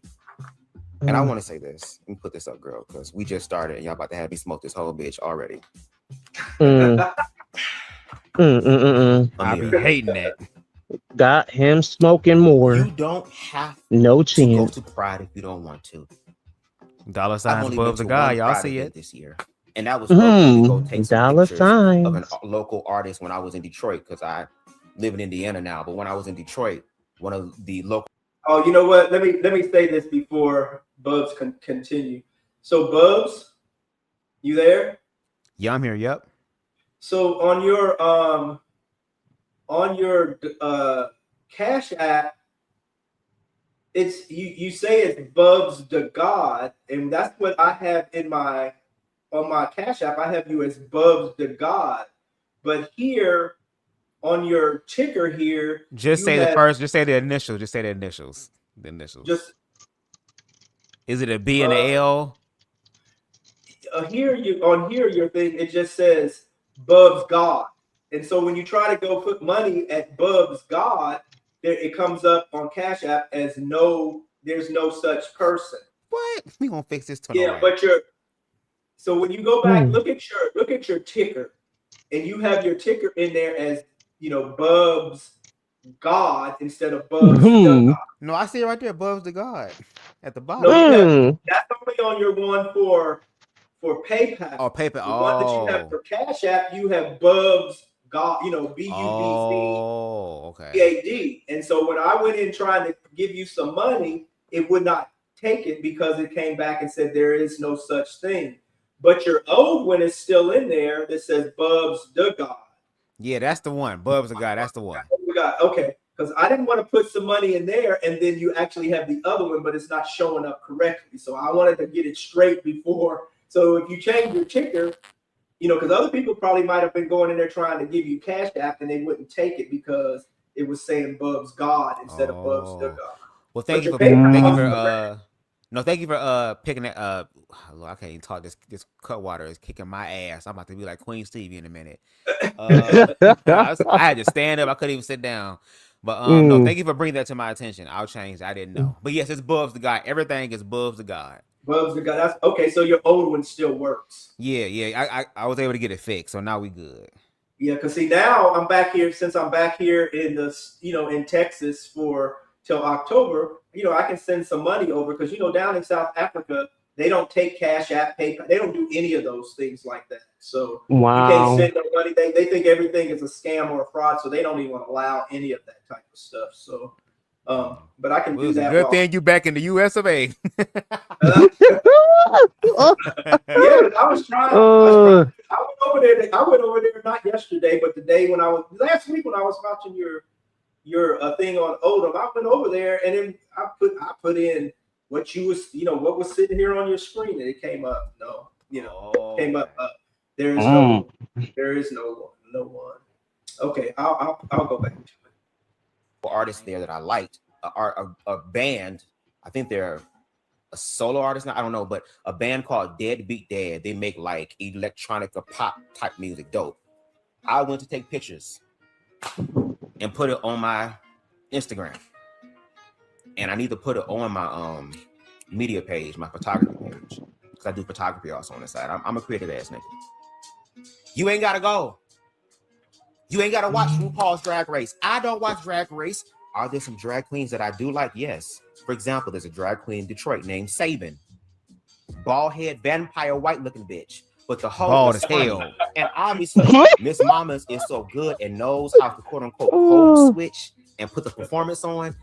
Usually, whenever there is a big pride event happening in Motor City, Detroit, where it's more of the inclusive, not just black or white, but more so the melting pot girl, Sabin is on the lineup, girl. Bitch, I love Bianca Del Rio. Bianca Del Rio has a very dirty potty mouth. Lady Bunny has a very dark potty mouth that if you were to listen to them, you would be like, oh, them hoes are demons. But that's just how they talk. And some of us, and I know Amir has a little bit of it as well, we all have dark senses of humor. But yet, I'm a gay man. I'm not trying to audition to be on Drag Race. You have the right to not do these things if you don't want to. That's cool. Nobody is forcing you to do it. Nobody is asking Amir to get into drag. Nobody. No one. Nobody's asking for Amir to go to a pride event. And it's so funny you mentioned pride event. Well, every time that a pride event happens, all you gotta do is you do a Google search and then here comes a video or some shit. And normally when you get that commentary, where's that commentary usually coming from?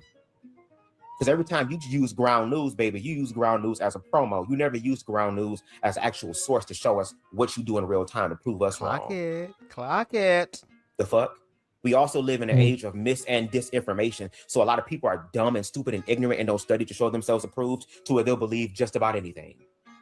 And looking at the last 2 lives we saw with some of these Christian people, girl, they believe in that book so much, girl, that anything objectively outside of it is wrong. Even though, girl, whether they believe it's wrong or not, the reality is what it's going to be. That they're not going to find favorable. The problem and the issue, Amir, is that you are failing to realize that the people who weaponize your videos. Because again, we also look at the comments underneath the videos.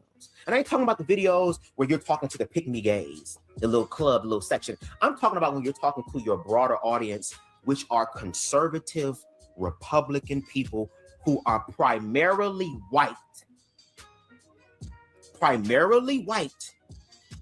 who are more Christian fundamentalists, who use your talking points against queer people as a piss poor line street job ass way to say, hey, I'm not queer phobic. Hey, I'm not racist. I'm subscribed to Amir Odom. He's black and he's gay and he's saying the same thing, echoing the same sentiments that I am echoing. You make it easier for them. The people who are trying to get all the laws in place to actually reinforce their mindset, the same people who sit there saying that gay people and trans people and black people are trying to impose their will onto them and create these laws to make their lives live in hell, are literally the ones doing that. And you get paid by them. You get sponsored by them. You get invited to their platforms. That's their token. Yes, I appreciate you taking a cut to the bag. They are the token. He is the token. You find ways to recoup, which is why even though you may not be monetizing that aspect, girl, you find other ways to monetize the hurt and pain that I'm going to assume here, because I don't know you personally, to project onto the queer community that objectively harms all of them, and no shade because you're unconscious in certain areas. It harms you too.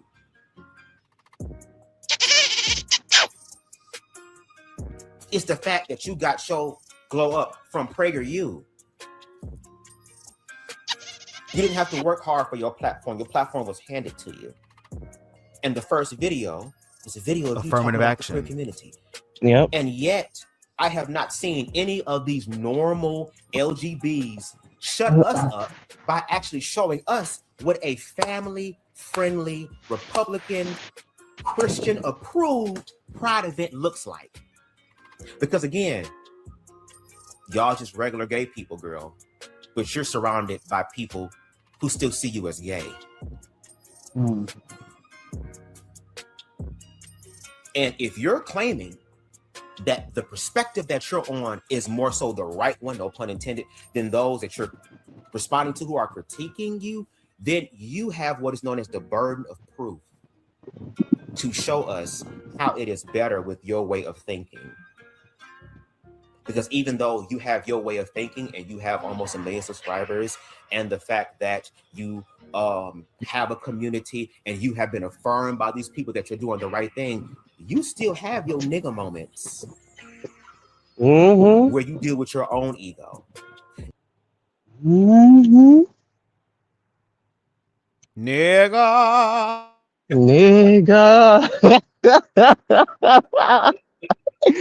Most I'm looking curious to hear y'all thoughts because I already shared mine, so I'm curious to hear your thoughts. And I'm so upset that Queen ain't here because I wanted to hear her commentary. I know. She slept away. Miss Stevie, wake up. Wake up, Miss Stevie. Yes. Trump is laying behind you and he trying to spoon, girl. Get up. Exactly. I know. Where is she? Wake up. Someone got her in a sleeping spell. So to me, Amir knows exactly what he's doing. This is more of a grift because he knows what, that he can make money off of this. He knew. Yeah. He got on the he's been watching all the other coons over these last few years, and and how they can make money. I think he also has taken his own hurt and pain of what he says that the black community did to him and the heterosexual community did to him, and what he considers other gay people have done to him. And he's internalized all of that, and then he has turned it outwardly, and I'm going to punish everybody for what has happened to me over these years of what he says they've done to him. Mm-hmm. So he's taking a little bit of that and he's turning it back. And also I think it's the acceptance angle where now he has this white boy before he got married or whatever. Now somebody sees me, somebody wants me, because he figured he was turned away by the gay people because he was too gay, or I don't know if it was too dark, or whatever the angle is there, where he felt rejected and turned away. Now there's somebody here who likes me, and he happens to be white. So now I'm going to take on this white persona. I'm going to be white adjacent, and I'm going to act and think and do just like them. And with this PragerU thing, you know what I'm saying? And I can use this as a catalyst, to propel me into how I'm going to inflict my harm. And I can make money off of it at the same. And then I don't think he realized that it was going to grow up as big as he thought it was. So now he has to keep perpetrating this facade of a person that he's doing. He has to keep perpetrating that because he done started it now. So now he has to keep doing it. And it's hard. It's going to be hard for him to stop doing it or get out of it until they actually are tired of him. And he has served his usefulness and his purpose. Well, I gotta tell you, he's the new Candace Owens. Like, you know how Candace Owens, once she keeps going, she's not gonna stop. He's the next one. It's just that he's the gay version of Candace Owens. He's gonna keep on going. It keeps happening. Soon as one or two, once they disappear from the scene, there's another one or two that comes to take their place. I mean, it's just ridiculous, And like we said before, a black man, and I ain't saying all, but those ones, if the shoe fits, wear it. You know what I mean? Mm-hmm. But they will sell our black asses down the river for a bag of bread and molasses. Okay, and he's one of them. And I just don't feel the need to appease him. Because he's actually doing harm. There's people out there who are ignoring him. Like, I can ignore him. He's not going to harm me. But there are impressionable people, not just up and coming teens and young adults and stuff, but there's still adults, who buy into this shit and believe it, and they can cause themselves harm or unalive themselves or anything, or inflict their own internalized homophobia and racism and all that stuff on other people because they're hearing this shit that he's spewing out of his mouth. So, he can sit there, he can get on Jay's show, he can get on Jay's show and play coy, and oh no, it's not that way. Oh no, I don't believe this. Oh, blah, blah, blah, blah. But you know exactly what you're doing. And you're causing. And you are everything that he said it on the live. Everything that he said, oh, it's not that way. You just said that right up there. I heard him where the drag queens, like there's children with the drag queens of the drag plays where children are acting and playing drag. Okay, so what I don't understand is you're saying that, but the thing is, no one is talking about the heterosexual side, like I said previously, of them getting overly sexualized. Why isn't anything that's getting overly sexualized not getting talked about? No shade. You are actually villainizing and sacrificing the LGBT for your own gain, and also helping the red pill, not only the red pill, the conservatives, the white conservatives, and oh my God, and all that other shit to create more hate and more of these DL men, not only DL men, you're creating more men where they actually are going to harm themselves. And guess what? The LGBT suicide hotline removed. So now already there was a guy. I looked on Instagram where there was a black guy that was telling me about this white guy. He already committed suicide already a couple days ago. because the family hated him because he was gay. All So this is information. ridiculous. All this information, and still, this is what happens. But that's why I also got to share to T for T's point. It's a grift. It's a grift. This individual is making money off of this, as we saw with him sitting down with Jay. There was nothing transformative. When we sit down and listen to him talk with other content creators who are white or conservative, they literally just sit the fuck back and allow him to just do all the damn work. But when you come across some real niggas with goddamn blue magic in their damn hair and smell like cocoa butter and shea butter, now it's a problem, it's an issue. Or whatever that type of oil that West Name got from Temu. If you ain't smelling like that, like, girl. So it's very interesting. It is. And a part of me is wondering, like, because again, I know that there are some people that like support him. They probably watch my commentary and think that I'm a hater. And it's like, y'all gonna have to really prove that. But it's like, no shade. I feel like I'm one of the only ones that not only am I calling him to the mat, but it's like I'm actually genuinely interested in trying to see if there really is a gray area there. It's not for clout or anything like that, because I'm gonna get what's mine regardless. But I'm preparing myself for it. And it's like, I want Amir to gag us, like, show us what a family-friendly pride looks like.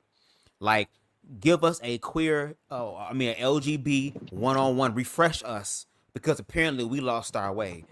Like, give us the information about the black community. You already working with PragerU. They already good storytellers and liars anyway. Y'all can collaborate to make some shit pop the fuck off, which is why I got Amir as a white man with this big-ass eye as my thing on my screen.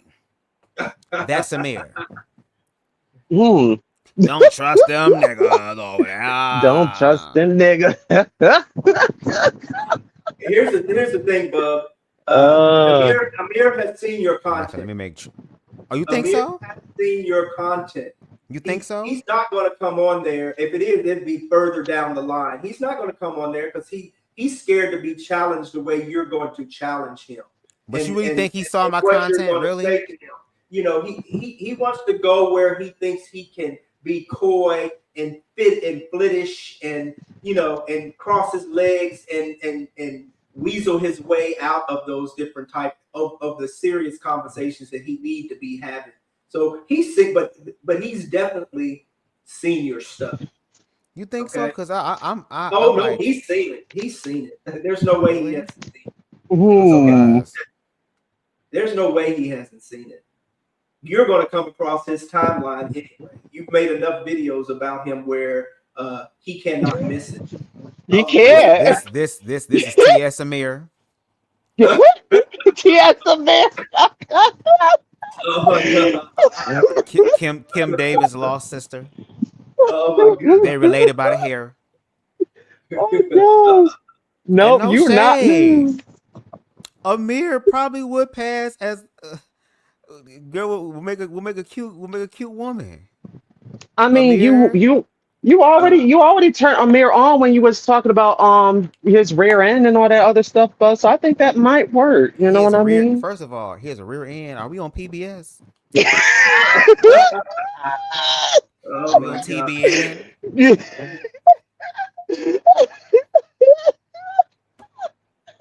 Yeah, you said it the way it bounces and jiggles, so he probably might talk about it. He probably might say, you know, I might get you and stuff. I mean, we might be bygones. I'm sorry. Listen. I understand keep your relationship private as far as like, I ain't gonna put all my business out there. But y'all gonna know that I'm with somebody and y'all gonna lose this motherfucker a few times. So that if y'all hoes walk up on him and y'all get popped in the chest, and y'all know what's going on because at least you know what it's looking like. You got this man and he ain't even see him. At this point, is your white man is your man Jesus? Shut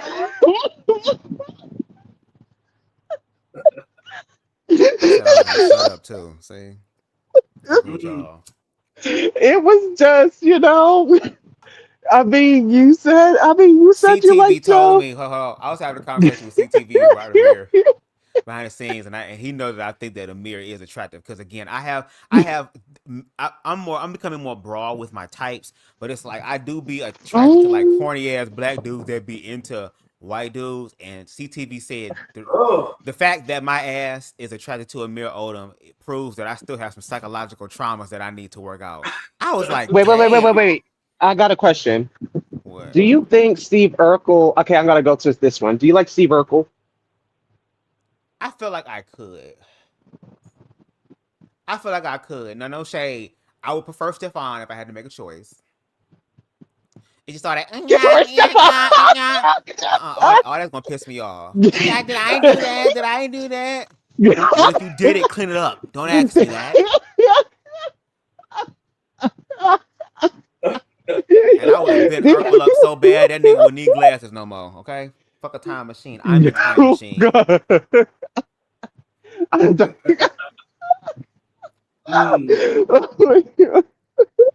See, Deshaun always bring that gay agenda shit over here all the time, girl. Wait. I'm sorry. Listen, it was already my birthday. Everyone came on, so we had Conscious TV, his beautiful self. We had Bubs Buttery the God, and last but not least, because I'm on the live with my hot and bothered tit for tat. But the thing is, and then the third one, Cash. Why am I hot and bothered? And then we had Cass. The one, the bingo guy. His name is Cass. So that's three. Yeah. That's my birthday. Lord. That was my birthday right bingo, there. Imagine playing bingo and there's a whole nigga on there lusting after you talking about, oh yes, put that on B5. Oh yes, put the D2. My man said he won bingo. My man.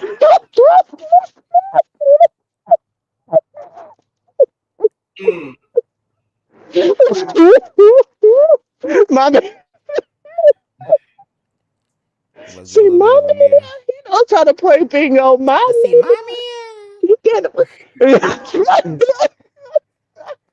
That's how I'm looking at you right now. Y'all want to get into these last couple of videos here? Yes. Unless y'all have more to say on the No, I mean it's up to y'all. I already said what I had to say. Oh my gosh. It's my birthday. It's my birthday. I'm telling you.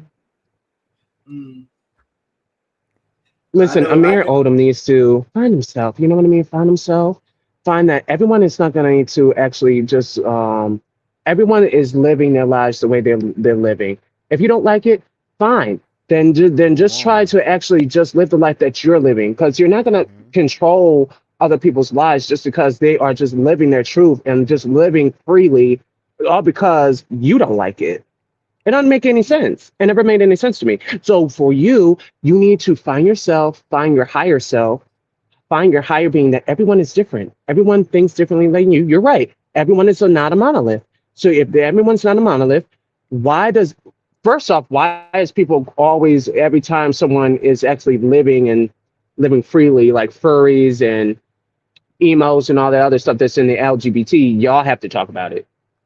Like, oh, I don't like them. I'm not like them. I'm the normal. The thing is, fine. Live the way you're willing to live. If you want to live like that, fine. It's your prerogative. But no one is going to force, just because you don't like it, you're not going to force anyone to not live the way they want to. Not everyone want to live boring. You want to live boring? That's on you. That's the way it is. But he's just the way he spewed so freely. He spewed that out of his mouth when he was talking to Jay about Charlie Kirk. He used the exact same talking point that all of those conservatives used when it came to Charlie Kirk, and how he made the excuses he made for Charlie Kirk, and then to sit there and use the same exact talking points that Charlie Kirk and them other ones have used about Martin Luther King, and then comparing Charlie Kirk to Martin Luther King. Those are the exact same talking points that PragerU and other conservative think tanks and whatever have put out on their websites. That's the same stuff. He ain't no Martin Luther King, that's for sure. He hasn't deviated from one single thing that they have said. It's the exact same stuff, and so he's spewing the same rhetoric, so he knows exactly what he's doing. And if they say, when people say, if you're saying he's taken, he's coming up after Diamond and Silk and Candace Owens and then Tatum, or whatever, stuff like that. Well, he also needs to take into account what happened to all of them too. Okay, because Candace Owens, she got her wake up call also. Diamond and Silk got their wake up call. What was the one who died from COVID? He got his wake up call. You know what I mean? Hold on. Amir's wake up call is coming too. All these black folks who be cooning out here, eventually they get their wake up call. And then it's like, poor pitiful me. I should have, I didn't realize, I didn't so-and-so. And then they want help from the black community, to help them fight these battles and stuff again, with them now that they're the ones being attacked or not being used like that, the way that they were. So his time will come, and who knows how long, hopefully your marriage lasts, whatever. But the way marriages last in the United States, it's more than a 50-50 chance that yours is going to fail too. And then where will you be? Okay? Then where will you be? Hold on 1 second before we go forward. Diamond and Silk, are those the ones that look like the Temu version of Baps? Yeah. Yes. They were the Temu, and they were grifty. The Temu version of Baps. Yeah, that's this exactly bitch named Diamond and Silk. Girl made from where? Taiwan, girl, what? Diamond and Silk. And then there was another. There was all of them. They make fun of all of them. And for him to sit there and say, I shook Trump's hand, that's just too much for me. That's too much for me. Let me just talk about Xavier. Now, Xavier was up there shouting and hollering, saying, "You go, Trump. Yes, Trump." And no one is paying him no mind. Trump ain't even paying him no mind on that podium either. And he thinks that he was going to get like brownie points for that. No, Trump don't even see you. I saw the video. Xavier, the one that Miss Stevie was mentioning. I'm so sorry. Go ahead. He's here with this Charlie Kirk bullshit. And they shot my friend in the neck. What Charlie Kirk advocated for being shot. He advocated for the guns, and some people should be killed. He got what he asked for. And again, like I said on the live, were you at the funeral? Because Brandon Tatum, to my knowledge, wasn't invited to the funeral. And that's Owens, to my knowledge, wasn't invited to the funeral. So is this really your friend, or is this just another photo op moment? Just because you shook a bitch hand, that's like you going to meet Beyonce and say, "Oh my God, Beyonce is my friend." What? She don't know you like that. And Charlie Kirk probably didn't know him like that either. He probably talked to him in passing, So, but all of a sudden he's my friend. But he has all this smoke for black folks, but he don't have no smoke for Charlie Kirk and stuff. Like all the hateful rhetoric and shit that came out of Charlie Kirk's mouth. Amir said, or whatever his name is, Amir sat there and then he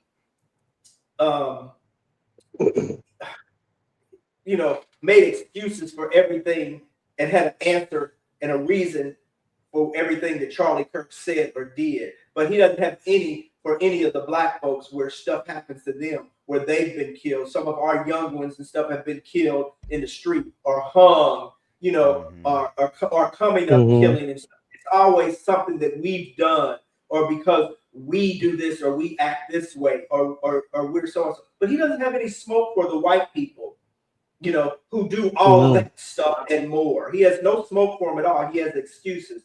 Same thing with that Tatum person. They are all using the exact same talking points because Tatum has said the exact same stuff that Amir has said. Amir has said the exact same stuff that Tatum has said.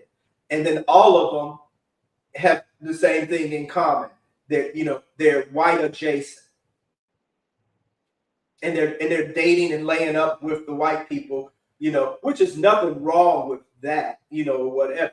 It's just the ones that you are doing it with, and then your attitude and your behaviors and what you use, you take that and use that as a weapon against your own communities. That's where the issue and stuff comes in at, where nobody gives a fuck whether you date a white woman or a white man or whatever, marry them, do whatever stuff, like that. That's your own business. But it's how you take that and you weaponize it against your own communities, and turn their hate, and you take that and turn it against us and use it against us, and your own and their own internalized racism, phobias, and bullshit, and then also use it for the grip. And he doesn't have anything good to say about Obama, but he got a whole lot of good shit to say about Trump.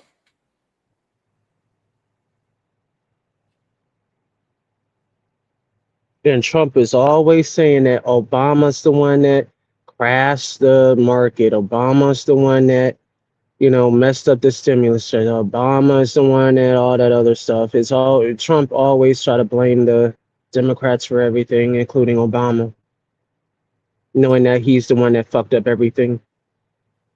He said he loves inflation. Do you know that and I'm just looking at this now because I was curious. Do you know that there's a whole, you ever heard of this app called Reddit? Or yes. Like this, there's a whole thread about a year ago talking about Reddit. Thoughts on Amir Odom.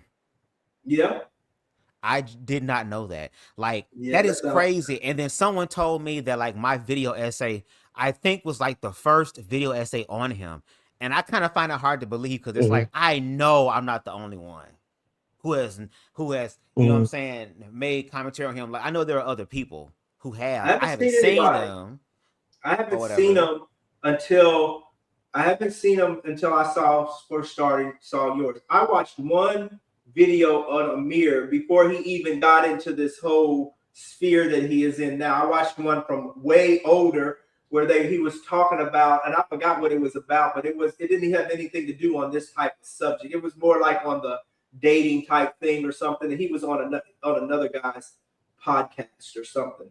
And that's where I saw that, and I had no clue that he even thought the way that he does, because he didn't portray that in his other video, and so I had no reason to think anything negative about him or anything like that. I didn't start seeing, because I didn't go watch anything else of his until I still haven't gone to his channel and watched anything. I see everything through you, and then now I saw that thing with Jay. And then I saw something else where somebody else had reported on him, but you were the first one. So I don't know if there's more out there on him or not, but yours was the ones that I first started seeing the stuff about him, and then I just started reading up on him. I went and read up on him and stuff like that, so I could get a better understanding. Speak. I'm sorry. This is the last time. I'm sorry because I know we got to move on because I know you got some stuff. But speaking on that. Again, some of my spirit just was like, I wonder if he had a Patreon or something, because he was like, you feel like he's watched my content. I'm still struggling to believe that. I feel like until he say something, but I'm on Amir Odom. I mean, that's true. I mean, you're absolutely right about that. Like, he may have. It's just type of person I am. It's kind of like when I see it, then I'll believe it. But I'm on AmirOdom.com, right? And he has a section where it talks about why I'm here, what his purpose is. Listen to this paragraph, and I want y'all to tell me if what he put down here is the truth. My goal with my content is to provide you with the tools you need to rationally share your opinion on tough topics. I'm someone that likes to explore all perspectives and really get to the core of issues, and honestly, nothing is off limits to me. While I love to inspire independent thinkers, a lot of my content is meant to broaden the perspective of those who may be deeper on the left or right side of the political spectrum. Do you believe his commentary he does that? He doesn't do that. He might explore a whole bunch of different topics, but he always takes them back to the conservative view. He takes them back to the extreme conservative Republican view. And then he also applies religion to, the religion into that too. The man, woman, the normal, the general, this is what so and so is.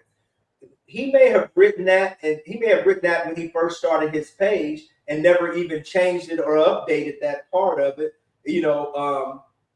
where he sounds more moderate right there. But he actually, once he starts delving into the subjects or whatever he's talking about or whatever, he actually goes to the far right extreme of it.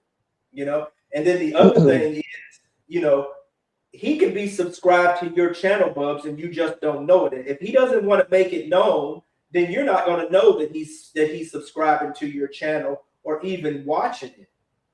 Because people can subscribe to your channel and they don't even have an actual icon. They don't actually have a handle or a name. It's just a regular old 294B2X_7TTP. They can have all of those and still subscribe to your channel because they don't want you to know who they are.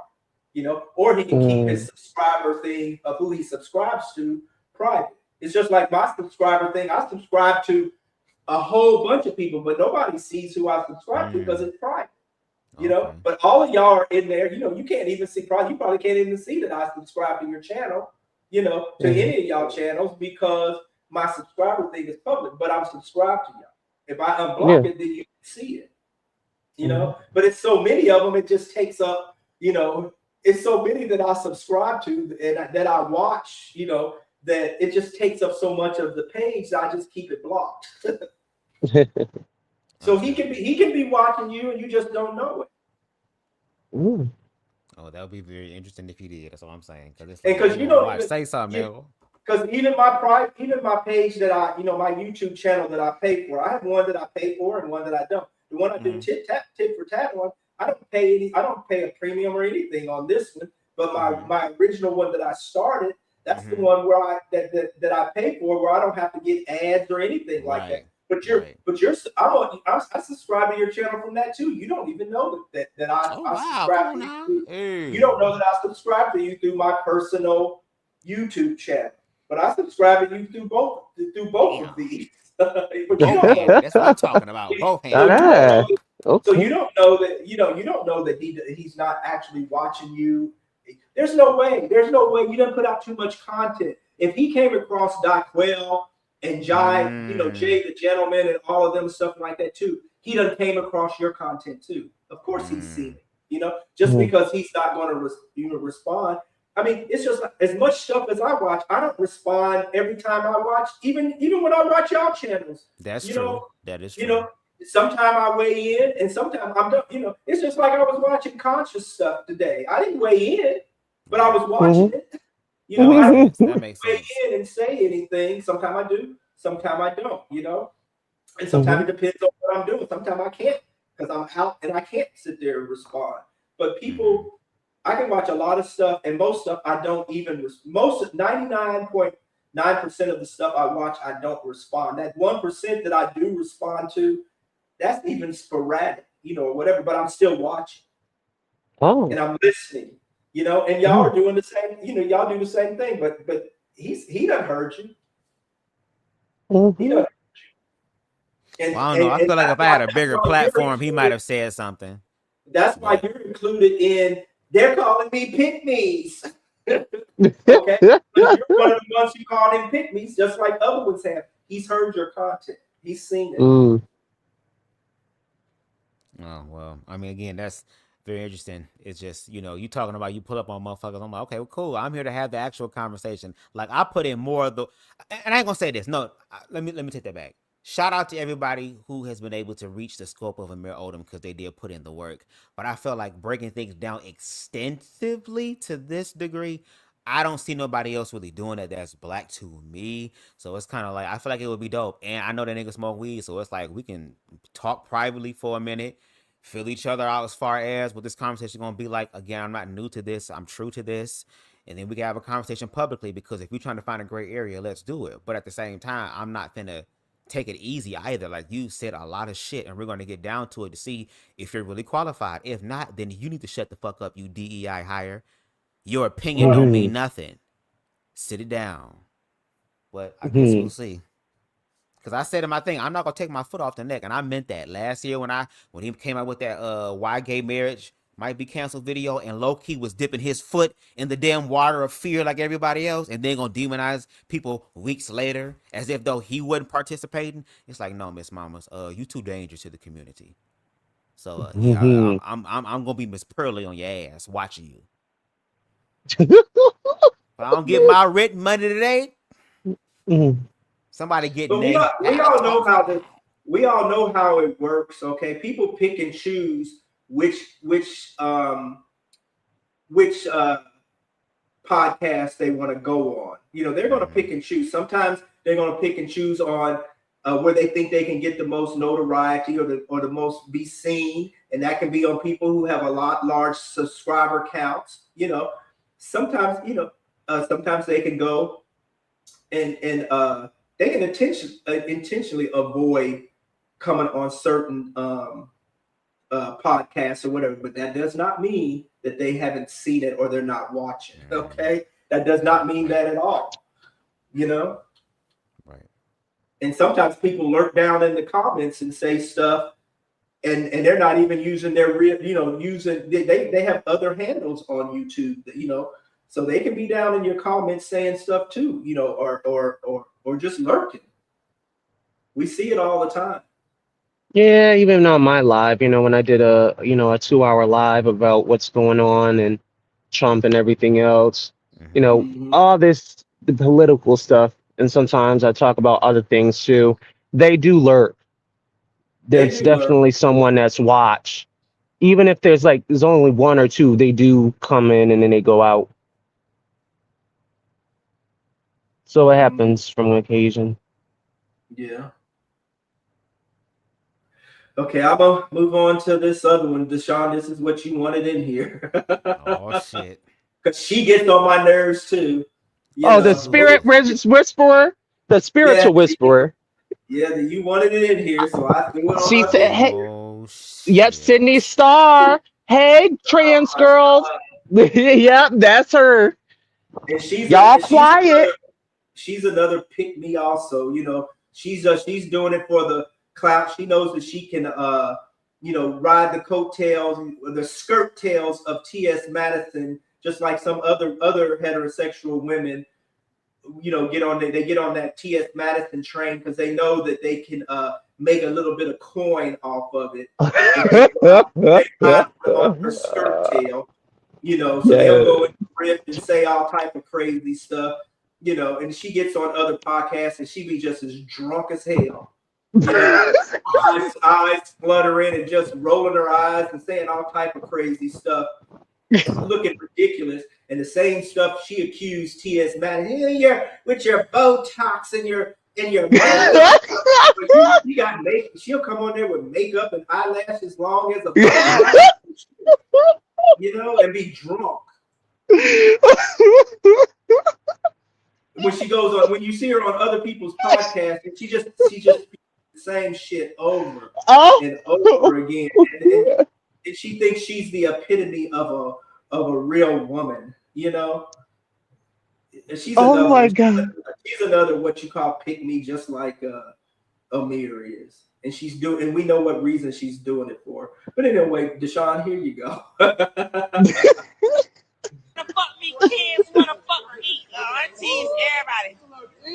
Yes, that was Saucy Santana, and I quote, he said, and the kids want to fuck me. That's 100% narcissistic projection. Saucy Santana, I'm not saying all of the LGBT and all of the trans community are narcissists, but a vast majority of them, when you talk like that, you are projecting. So he's saying kids want to fuck him. He's projecting what he really wants. That's where that quiet on the creek shit come from. It's what he wants, but he's got to flip it around and make it seem like everybody wants him. If he had an opportunity in the dark with an underage minor, I guarantee, and that minor was very attracted to him, he would pull a Sydney Starr. I said it. Listen, if you ever dated a narcissist, and she's one. Most of us have, And in your relationship, he kept accusing you of cheating and you wasn't cheating. What he was doing was projecting his guilt. No, when a narcissist is accusing you of something, or anyone, when they're making accusations of you doing something to them, that is a confession that they are actually doing it. So when he's accusing you of cheating and you're not, he's telling on himself, he's the one cheating. So when Saucy Santana says kids want to fuck him, how does he know kids want to fuck him? Riddle me this. How does Saucy Santana know? Have they tried? Or has he tried? Or has he already? The problem with the LGBT and the trans community is they're not holding each other accountable. That's because most of them are narcissists. Narcissists do not hold each other accountable, especially the more malignant, toxic ones like the sociopaths and psychopaths. I do believe T.S. Madison is a sociopath. I do believe Dominique Morgan is a sociopath. I do believe Saucy Santana is also a sociopath. That Cherry the Boom, a sociopath. Sociopaths are predatory, very entitled. How does she know so many trans? How does she know what they? She knows all of them. She knows all of them. How the heck? She's on them like a freaking. People's boundaries. Are in competition with women. You want to be like us, but you tear us down at the same time and falsely accuse us of being jealous of you with your overcaked makeup on and your body full of all types of cement and whatever type of liquid you got injected in your fucking body illegally. We don't want to be like you, bitch. So first it was Dominique Morgan, now it's Sydney Starr, and these are all affiliates of T.S. Madison. And when T.S. Madison spoke up about the Sydney Starr situation, in his true narcissistic fashion, he deflected and made it about himself. All I know is I only sleep with men over 30. Bitch, nobody asked about you and who you sleep with, the age range of who you decide to sleep with. Show some empathy for the child that was attacked and traumatized by Sydney. Say something empathetic. But T.S. Madison cannot say anything empathetic because T.S. Madison is a narcissistic sociopath. That's why this community is in shambles, is because a majority of them are predatory sociopaths who protect each other's dirt. And now that Sydney has gotten in this very serious legal. First of all, oh my gosh. I have a son, and I raised my son, and never once did I think anything sexual about him or any of his friends. His friends were around as he was growing up, even now, his whole life. Never once did I have any sexual thoughts about preying on them, any sexual thoughts about them, or was I even touching him or them, or wanting to touch them or them in any appropriate way. Okay? So to put that little pedophile manica label on gay and trans people, bitch, shut up. Trouble, it pulls the mask off all the predators within that community, and they feel exposed. Now they're pissed.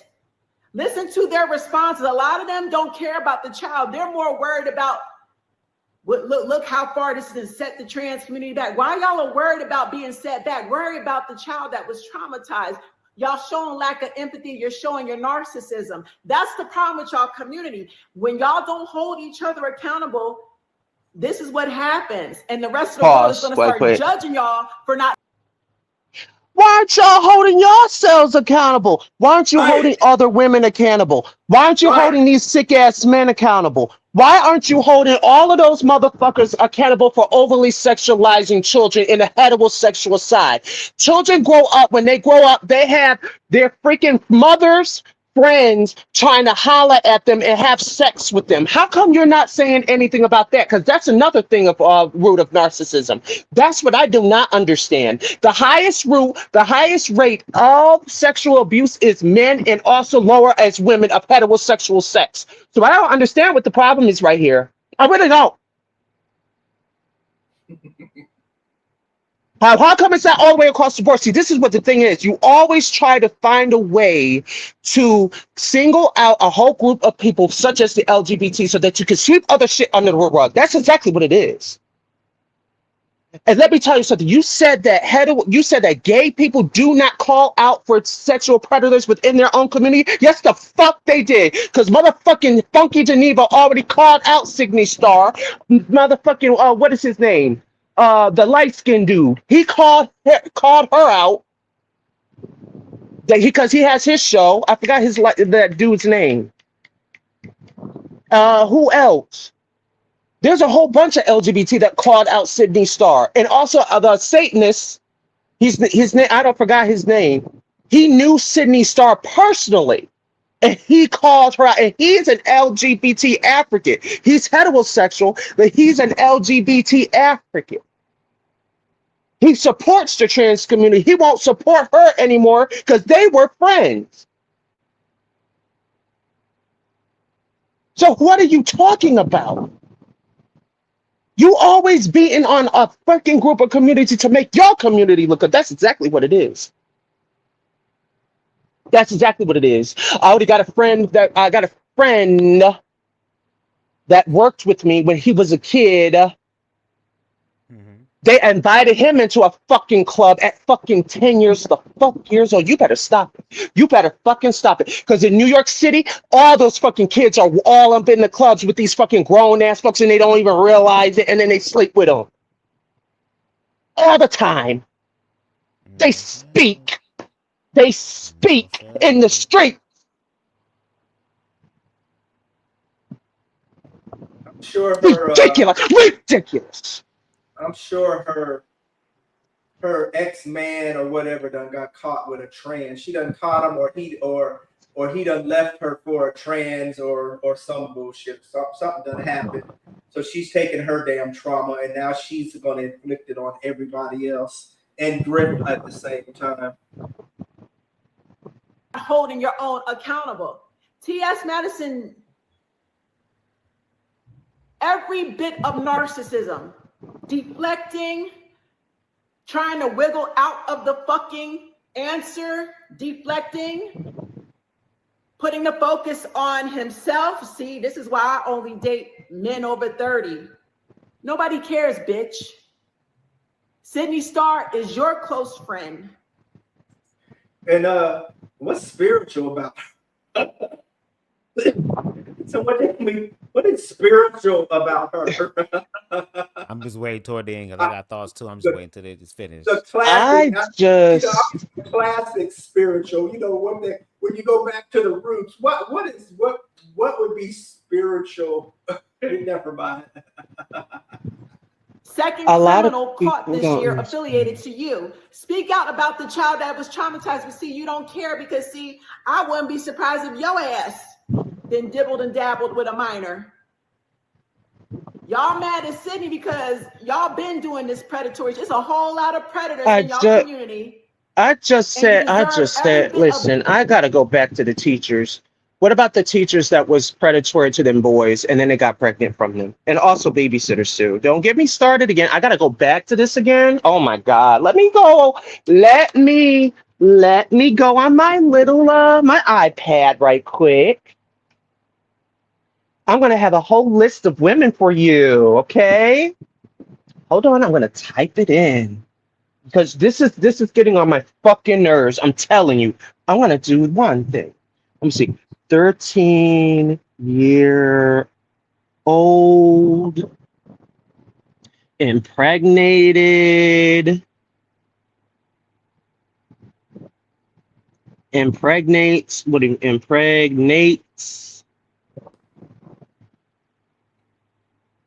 I think I spelled it right. Okay. Because this is getting on my nerves. This is really getting on my fucking nerves. It's getting on my fucking nerves. even when I was in school, there was teachers that was messing around with the students. You know, hell, I used to sit, even when I was in school, shit, I used to sit there and daydream about the damn athletic director, man, the one, and even though I didn't have sex with him or do anything, but that was running through my mind. And if I could have, I would have had sex with him. I was thinking about it, but you know, when I was in the 10th grade, I couldn't keep my mind off of him. But I didn't do anything about it, but there were students that were having sex with. There were some teachers that I knew of that were having sex with some of the students. Nobody did. It was like nobody did anything about it because nobody really reported shit like that back then. Backlash that's They're still coming doing it to this because day. you won't hold Yeah, I the know. predators within your fucking community accountable. But you want to talk about women, we need to be responsible for our role in the DL, man. No, bitch, men need to hold men accountable. Even if the man has a fucking wig on, hold each other accountable and leave women out the conversation. Y'all deserve every bit of What's going on, backlash, Ken? bitch. I What's going said on, what Pepe? I said. New Jersey elementary teacher accused of having sexual relationships with a child with student. Now this is one of them. I don't think it's her. Let me just read this right quick. I think. Oh yes, this is her. Hold on. Yeah, this is her. I seen her. Yeah, this is her right here. You see her? Yeah, we see her. This is her. She was the one that that had a baby from this 13-year-old. Okay, so authorities allege that the victim, 13-year-old, was living with the then 28-year-old suspect when their child was born in 2019. All right. So this is middle TYPNJ. I don't know. A Middle Township elementary school teacher in South Jersey is facing charges after allegedly she had a child with a student. She accused of sexually assaulting.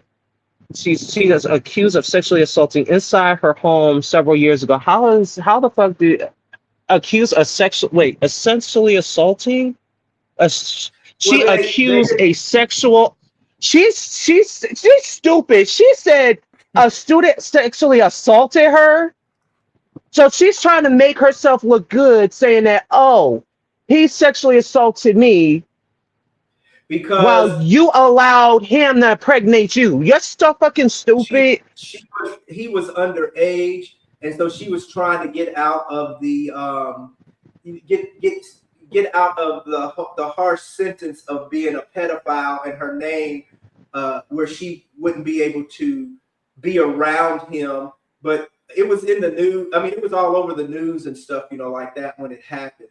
And then she got pregnant by him. But supposedly he was the one who went after her, and she did not turn away his advances, because eventually she gave in, and then they started having this romance, this affair, you know, and then she ends up pregnant.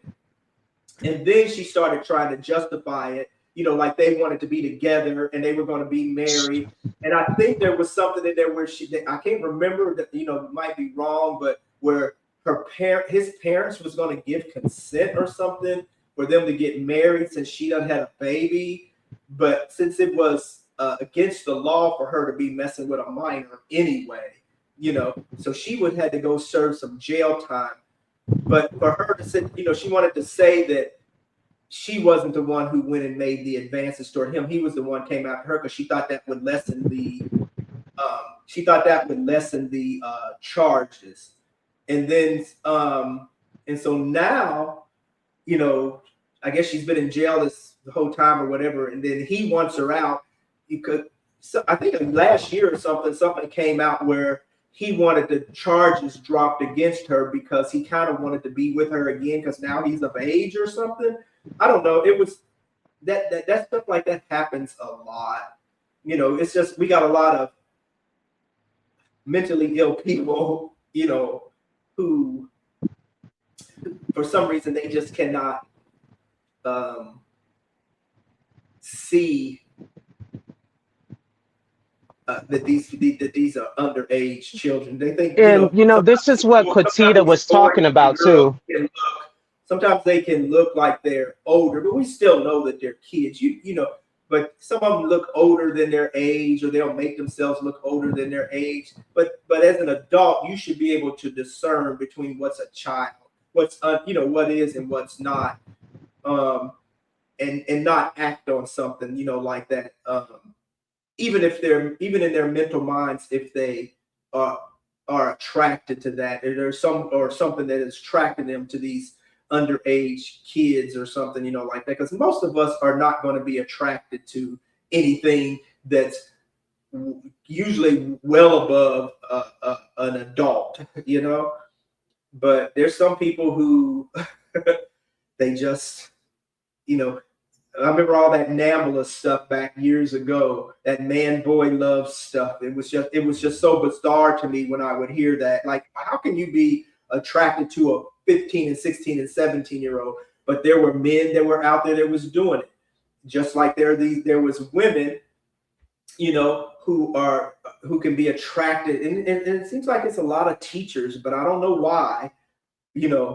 Seems like a lot of the population is teachers get attracted to their students like that. These female teachers do that. And then when you get into the college phase, even though a lot of them are, some of these professors are older and then their students are incoming freshmen and stuff, like that. Sometimes these professors, which tend to be men at that point, they get attracted to these younger female students that are incoming, and just like with, young adults, teenagers and young adults, if you're going to throw that in their face, most of them are going to go and have sex with you, or whatever. But it's up to the adult to discern and take yourself out of that type of situation. But there's some people that are kind of weak and they have it's like a mental illness or something where it's like they go and act on that instead of getting the therapy and stuff that they may need. Mm-hmm. They are, they're choosing to act on it. But it happens more than a lot of people would like to, say. Especially the way a lot of people have grown up back, especially before a lot of these laws and stuff were passed. There was a lot of people, older men and stuff, marrying younger women and stuff like that. Marrying young, like teenagers and stuff, because especially throughout the South and stuff, some of that was legal.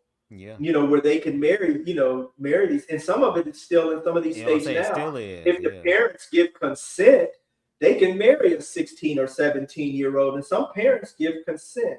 Some of them don't have the intelligence, or know the laws and stuff that they shouldn't be doing that type of stuff, but some of them still do that. Just like in other countries, and even though it's not the law here, but in other countries, it's legal for these people to marry teenagers, older men to marry younger women and teenagers and stuff like that. It's not even frowned upon or looked upon and stuff, like that. They don't have the same laws and stuff that we have here. But to me, I don't know. I think it's some type of mental illness or sickness and stuff that's in them that cannot keep them away from that. Just like I used to think that about the NAMBLA people, of these gay men going after, only attracted to young boys, and they had a whole organization and stuff for it. To me, it was sick, but I even knew a person who was doing it. And at the time that they were doing it, I didn't know anything about NAMBLA, and I didn't know that what they was doing was wrong until I pretty much became somewhere. I think I was about 22 or 23 when I realized, that was, what he was doing. That was the same thing as these NAMBLA people and stuff. But I didn't know anything about it, until I had to educate myself, and I started hearing more and getting more involved in organizations and doing a lot of volunteer work and crisis stuff at different, at different faith-based things and stuff like that. And then I started learning. I was like, well, that turned out that was people who me and some of my friends was hanging around with, and we didn't know what they were doing was wrong. You know, because I was ignorant on that subject until I learned what NAMBLA was, and I was like, well, hell, that was Jay. You know, that was Jay. And he would have young boys around, and they would be, you know, they would be 16 and 17 and stuff like that. And then while they hung around with us out at his house and stuff, you know, like that. But we didn't do anything with him. But we knew that he was. But we didn't. And, you know, and I guess in my mind, I didn't. You know, they seemed like what they would call trade, you know, rough, rugged, older looking than what they were or something. And I didn't put 2 and 2 together till I was somewhere in my like 22, somewhere around that age, 22, 23 or something. You know, like then I learned about it. I was like, you know what, that was Jay. And so here I was. We would go out there and hang out with him on his boat, go fishing. I mean, not fishing, but go out on the boat and go out to his ranch, ride horses, do all this other type of stuff. We'd be out there for the weekend and stuff, you know, like that. And while I never actually saw him having sex with them, I knew that's what he was doing, and he was taking care of them and paying them. And I found out later, you know, he would intentionally go out and find guys on the street whose parents had kicked them out. Wow. And they didn't necessarily say that they were gay. They didn't say they were gay at all. You know, they just needed a place to stay, and he would take them in and make them think that he was, that he liked, you know, he was caring for them and giving them a place to stay when he was actually taking advantage of them. I was way gone to college, and then when I came back, when I realized that was the type of person he was, and then I kept myself away from that. Never reported it. You know, but he was actually, you know, a NAMBLA, and I didn't even know that. I do now. Now I'm very aware of those type of people, and I know that it's a sickness because he could not keep those younger boys from. Every time he turned around, there was a different.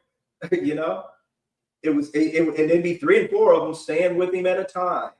You know, and then he would coerce them with things, you know, with material things and money and a place to stay and food and all that other type of stuff.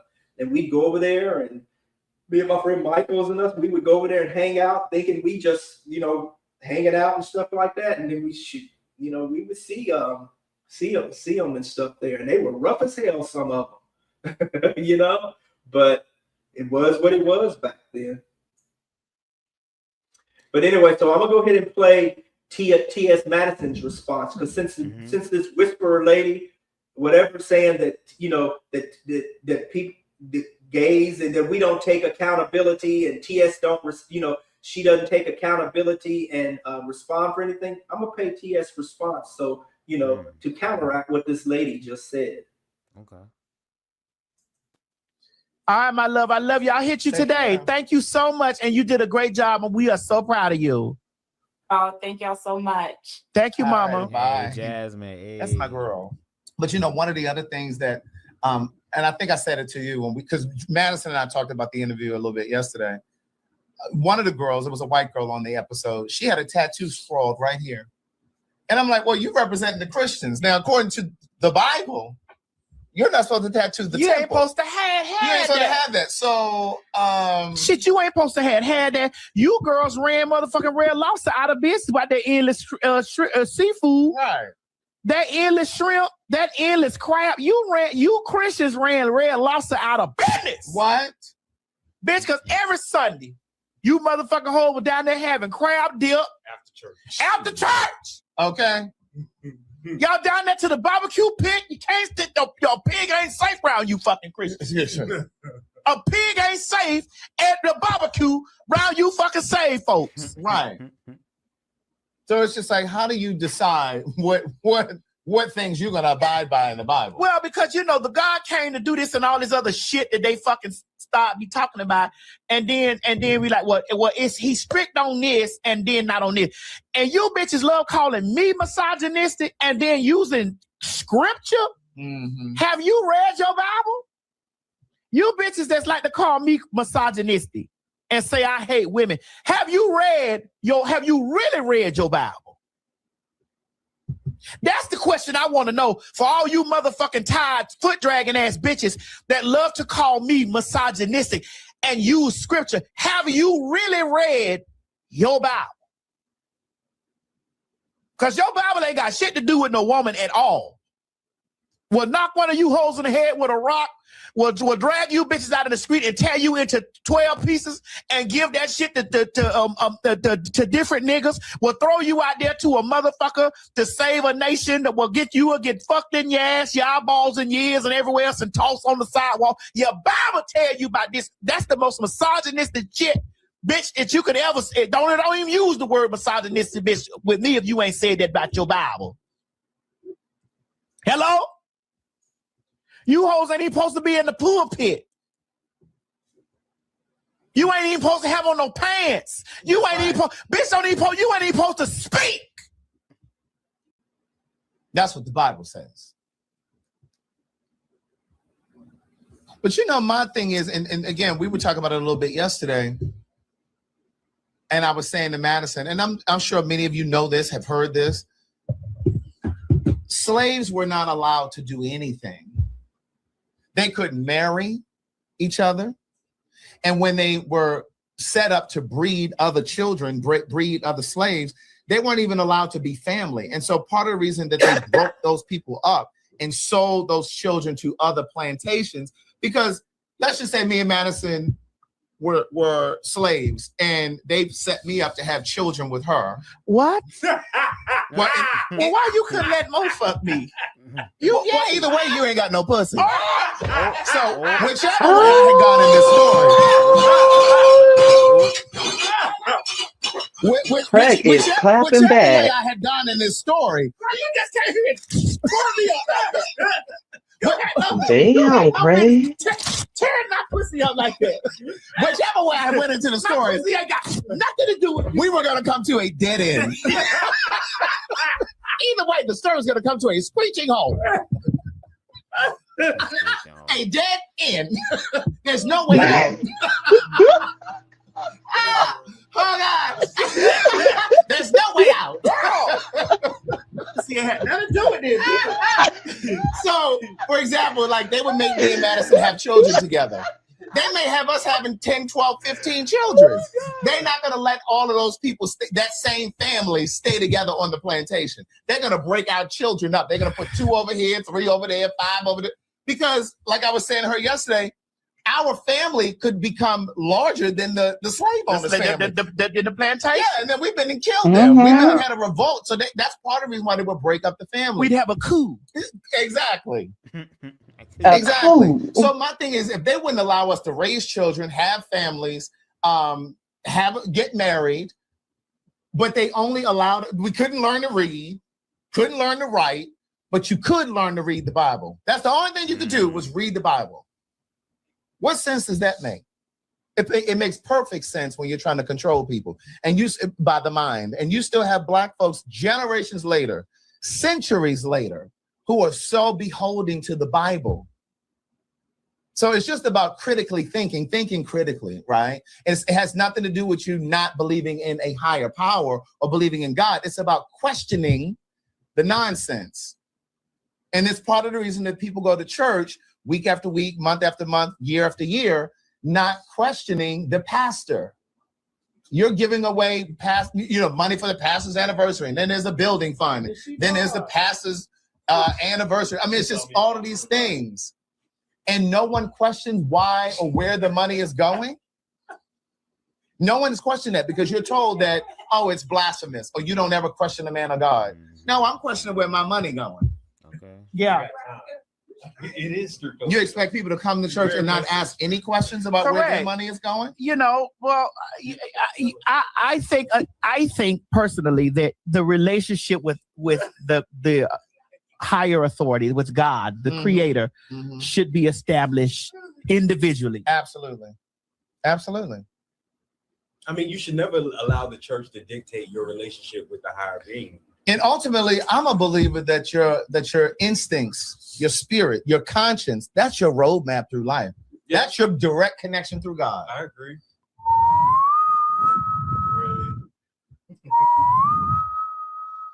Since we're whistling in the dark, let's move right on to Sydney Starr. Again, just because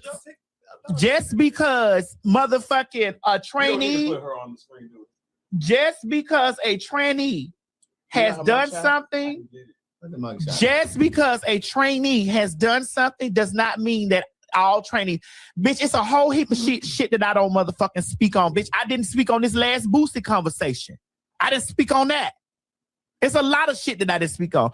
I didn't speak on that bullshit because, bitch, I was on vacation and I see you weird ass bitches out there talking about my response was weird. You know what was weird was you motherfucking hoes trying to put me and this bitch in the same fucking situation.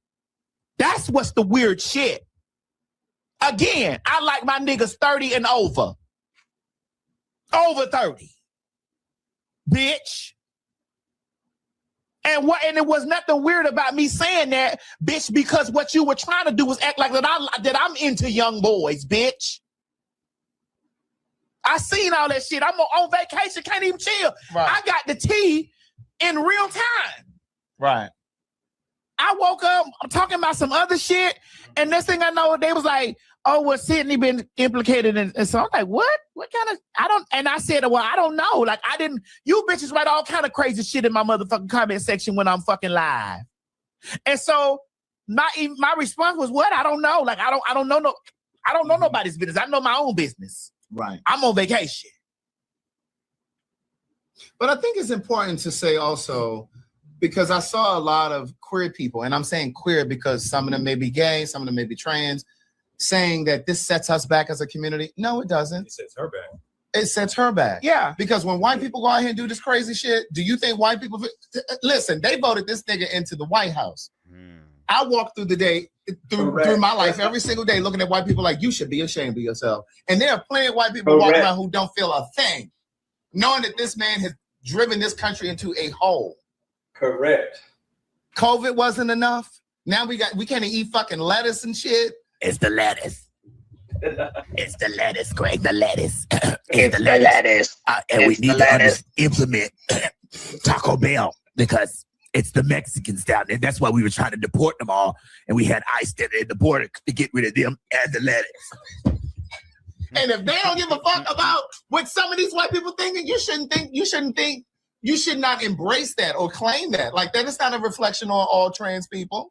It does not. It's not a reflection on all queer people. Talking about I ain't got nothing to say because I'm in on it. In on what? Right.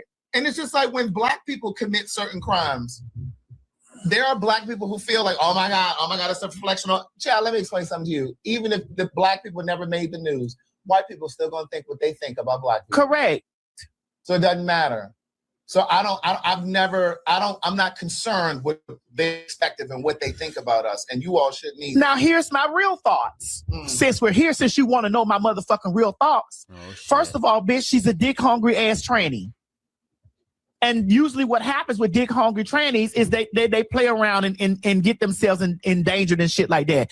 Now, if the allegations are exactly what they say they are, the girl should be hung upside down by her toenails and dipped in kerosene. It's a 13-year-old boy. How the fuck do you not see a 13-year-old boy? Now, this is if the things are. If it's true. Right. Right. This is a 13-year-old boy. We know the difference between 13-year-old boy bodies versus, I don't give a fuck how much cow grass-fed shit that they feeding these motherfucking kids. Right. Now, the dicks may be something different. Right, but the conversation is not. The bodies, you know a 13-year-old body when you see a fucking 13-year-old or 14-year-old body. Boys hit me up all the time bitch, I am an old sex symbol. Old. Regardless of how you bitches try to read me about how I'm built and shaped, bitch, I'm still a nigga's fantasy to this day. Right. To this day. The light's still on in this motherfucker because I'm a nigga fantasy, bitch. And so what you gotta understand is when you get to a space in your mind, develop in your mind as a person who is always highly sought after. And she is Sydney Starr. The bitch been highly sought after for the longest. Cause nobody didn't know what the fuck she was. Bitch, when she first hit the scene with that chingy shit, bitch, we all thought that she was a whole line on this nigga. Trying to, but then when we really understood that she was a transsexual, then it was like, oh shit. niggas that like trannies around the world was seeking after this bitch because the bitch looks, because of how realistic the bitch looked.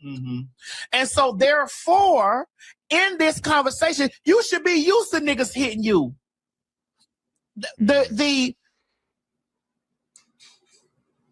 I'm not disgusted by men, but I get disgusted. We've had this conversation.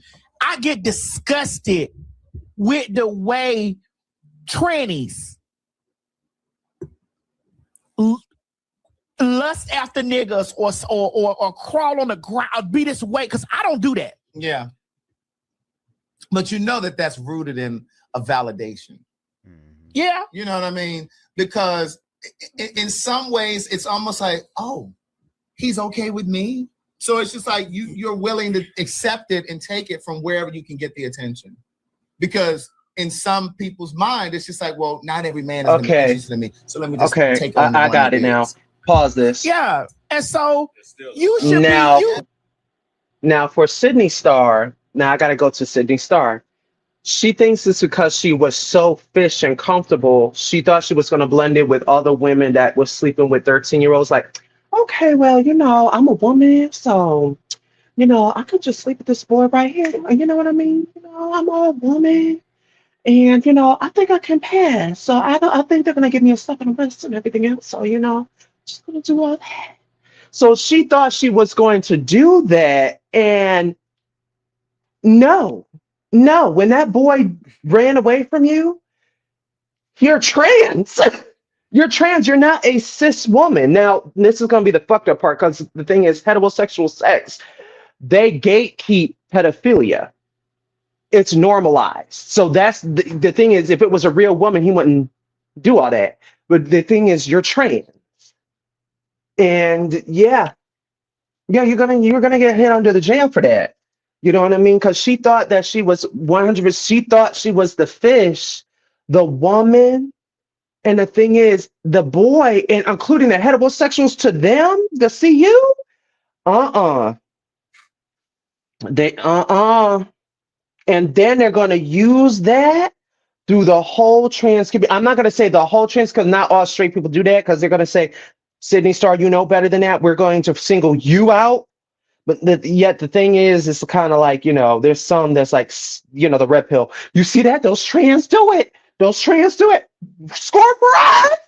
Yeah, they're going to use Sydney Star. And that's exactly what you just did, Sydney Star. I feel very disappointed in you, though. It's really, it was very, very, it's like, because the thing is, because I was going to say this, like, make sure that this boy has an ID. Like, make sure, it's very important to have an ID, because the thing is, a lot of kids lie of their lie of their age. Because remember when I just told you of that boy that went into the club with a freaking fake ID? That's what you need to do. That goes with all sex workers. So some sex workers, they just keep it on the low and just sleep with him anyway. It's like a fucking idiot. That makes a bad record on you. And the thing is, you need a freaking ID when you're sleeping with someone. Some of these people are older. They look older, but yet they're freaking children. So it's really important to have that. That's another side though. But yet the thing is, she admitted sleeping with this boy, and not only that, she said it's consensual. Now that you said that, you only made yourself go right to jail. You just told on yourself. Because she knows you made yourself more worse. Regardless of whether she knows it or not, she knows that he was underage. So regardless of anything, she should have known better and not acted on it. Regardless of whether he came on her or whatever, he was underage, and she knew he was underage, and she still went for it.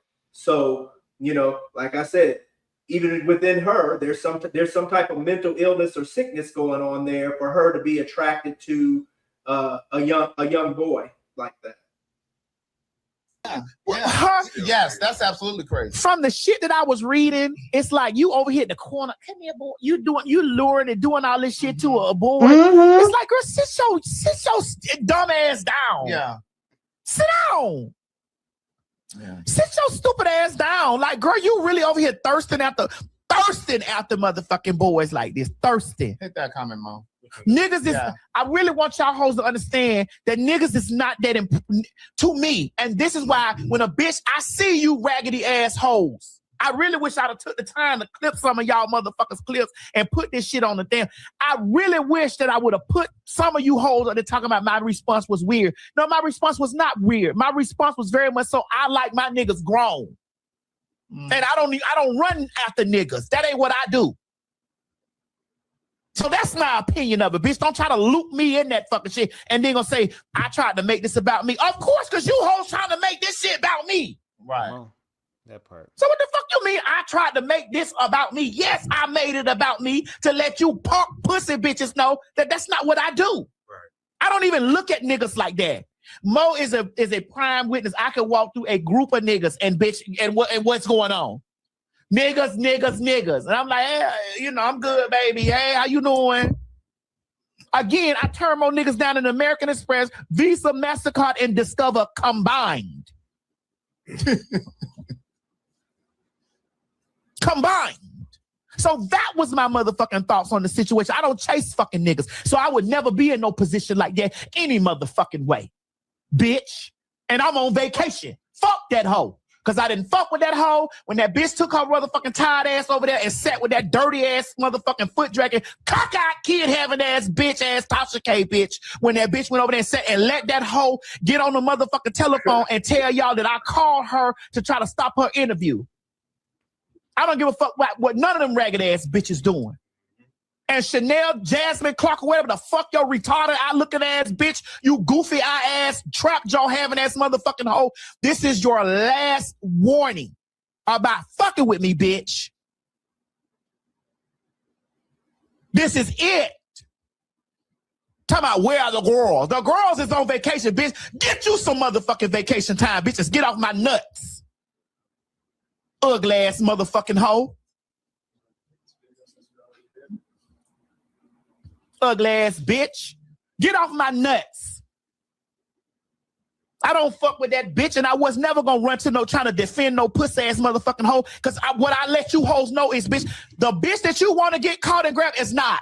Just like that shit when that shit was going on with Dominique. Why TS? Because TS knew that she was gonna be out in 21 days, bitch. And you hoes were trying to link me and wrap me up in that shit then. Fuck you, bitch. I don't have to steal, bitch. My pussy good. My pussy good, bitch. I can throw that bitch up on the motherfucking goddamn paper napkin and say, bitch, it's popping, bitch. And if you think a motherfucker that didn't want it then, want it now, bitch. But I think it's weird that they feel like you have to address or speak on any Well, they issue. say because I address everything else, or because I said, and them hoes is still mad because I said black women need to take accountability for the role that they play in the DL culture. Oh, where's that video with that girl you just sent me? The role. Bitch, the role means you involved, I'm involved, Jaya involved, Mo involved, the role. That means we all got a role to play. You bitches is still mad about that. You're still upset about that, and I still stand on that, bitch. Everybody that's a part of the bitch, the same thing I said to Boosie raggedy ass. You sit over here, you always talking about fag this and fag that, bitch, and you don't even see how much you contribute to the fag, to the D. Shut the fuck up! You don't even figure out how you. Wait. Who is she telling to shut the fuck up? Mo and Jaya or Chi-Chi? Or is she talking to like the public out here? I mean, who's she telling to shut the fuck up? Boozy. That was Boozy badass. Boozy badass. She talking about Boozy. Okay, when I watched it, I was trying to figure out, well, is she yelling at Mo and Jaya like that, or Chi-Chi, or who the hell was she talking to? Boozy badass. That's what she was talking to. The motherfucking DL culture, your own fucking self. You got niggas out here trying to be real niggas, bitch, in prison. Now they fucking one another, bitch. Follow your stupid ass. You bitches always got some shit. You hold me sitting here with your legs crossed, your nuts crossed, your pussy lips tied up, wanting God to punish me. Bitch, guess what? I am anointed by thee. They, them, they, she, bitch. I'm anointed, bitch. You ain't gonna see shit happen to me except blessings on top of blessings on top of blessings, because I don't fuck with nobody, bitch. And bitch, when I feel like that I motherfucking and being tried, I go to my ancestors and say, protect me from them. So, bitch, if you think a spell is being cast on you, bitch. Are y'all still tying into everything we done talked about so far? Has religion in it? Yeah. Even Everything. Religion. It's just everybody has some religion or something to tie to it. Bitch, you shouldn't be the enemy. Suck my Everything. dick. And fuck sitting and stop. Damn. Oh, damn. So, what you got to say, Bubs? Looking at all of this, it's like, first of all, with old girl and the whole thing with Saucy Santana. And I had a conversation with somebody about this yesterday because I still gotta do my research on the whole Saucy Santana thing. Okay, yes, what he stated sounds weird as fuck. We will clock that. We will call that out. But y'all have to then prove and verify that Saucy Santana is a predator in that way, and y'all can not. Right.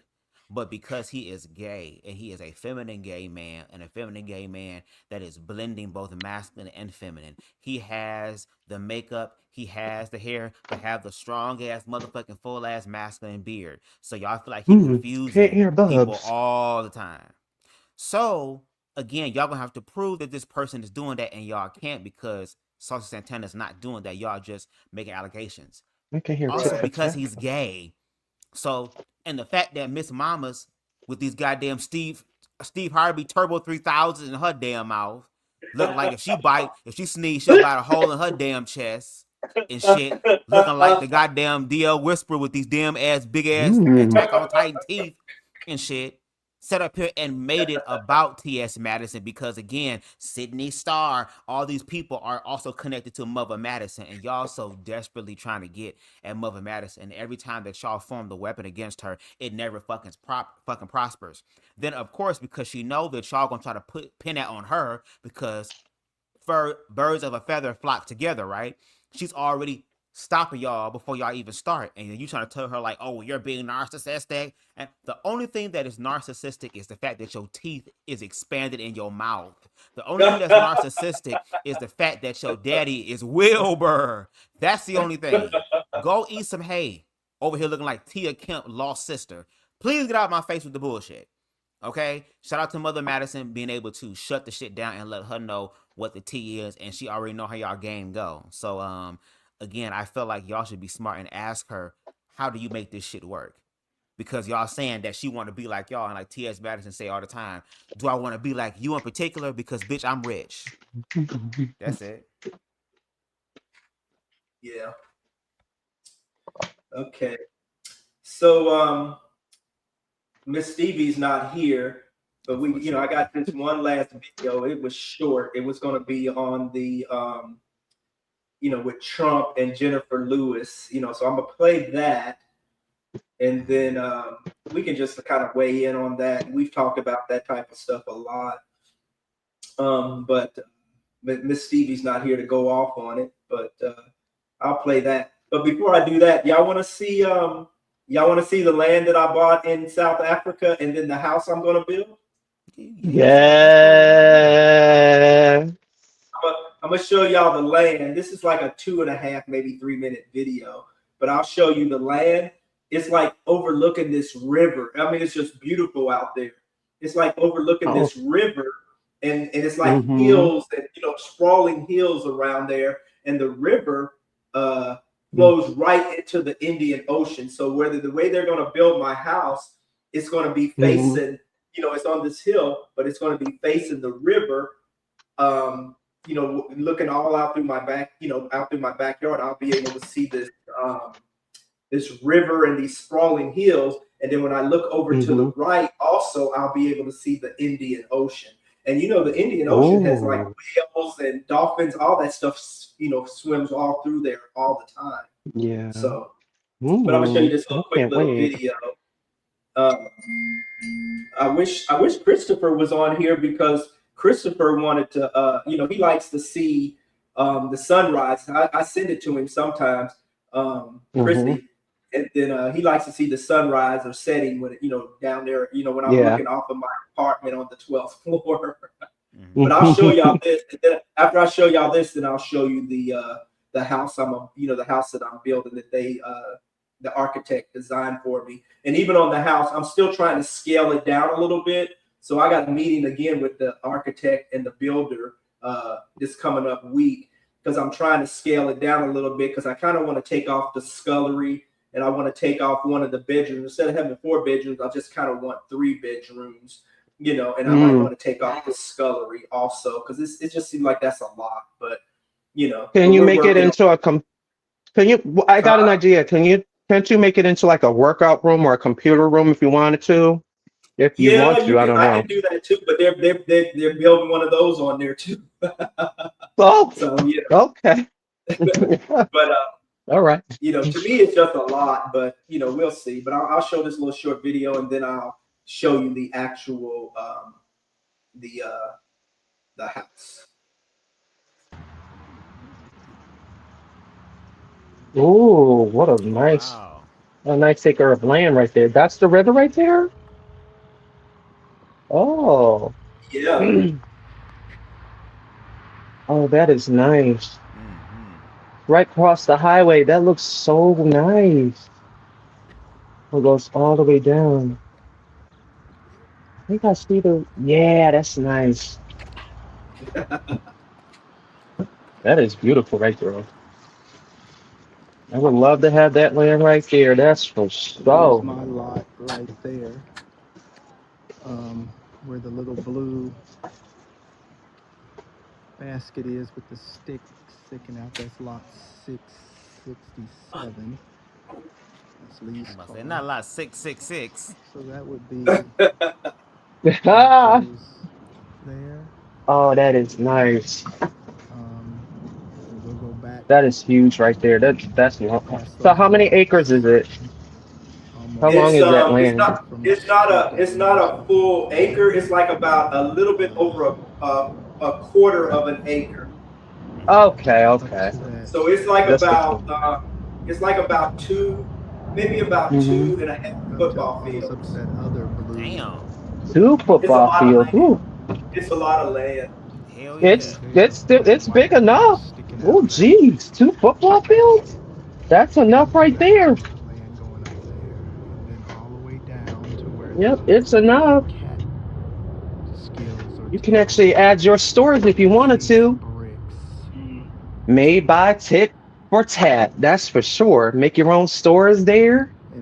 Your own Those little. are my agents. The ones that y'all saw, they're going to be talking here in a second, but those are my agents. He'll tell you how much square feet it is. So that land, the land that I picked out, 667, that's like, it's like about 30,000 less, roughly. 30,000 less than this one. No, I mean, as far as the land, it's like, I think when I looked it up, it was like somewhere like, oh man, I can't hear him. I don't know, There's no sound. 16,000 feet or something for the land. 689. To me. So 689 square meters. Oh man. It's 7,400. Oh, 7,416. I like the way the road is too. The way it looks so put together. They do a lot of that's the way they do their roads down there. They don't build them like we do ours here. They kind of pave them with those type of stone like that. It was on yeah. the lot line, but the house was, it was a big house, but it was only. It's stone. It's not like a regular pavement. It's like stone and how they. It's like Italian, like the way they do brick. This one is a totally different architect. That's really nice. This is even more land. Yes. It's going to be it's like twice as big as, twice as big as my land that I had back there. And they call that a 0 lot line. They just put big old houses on it,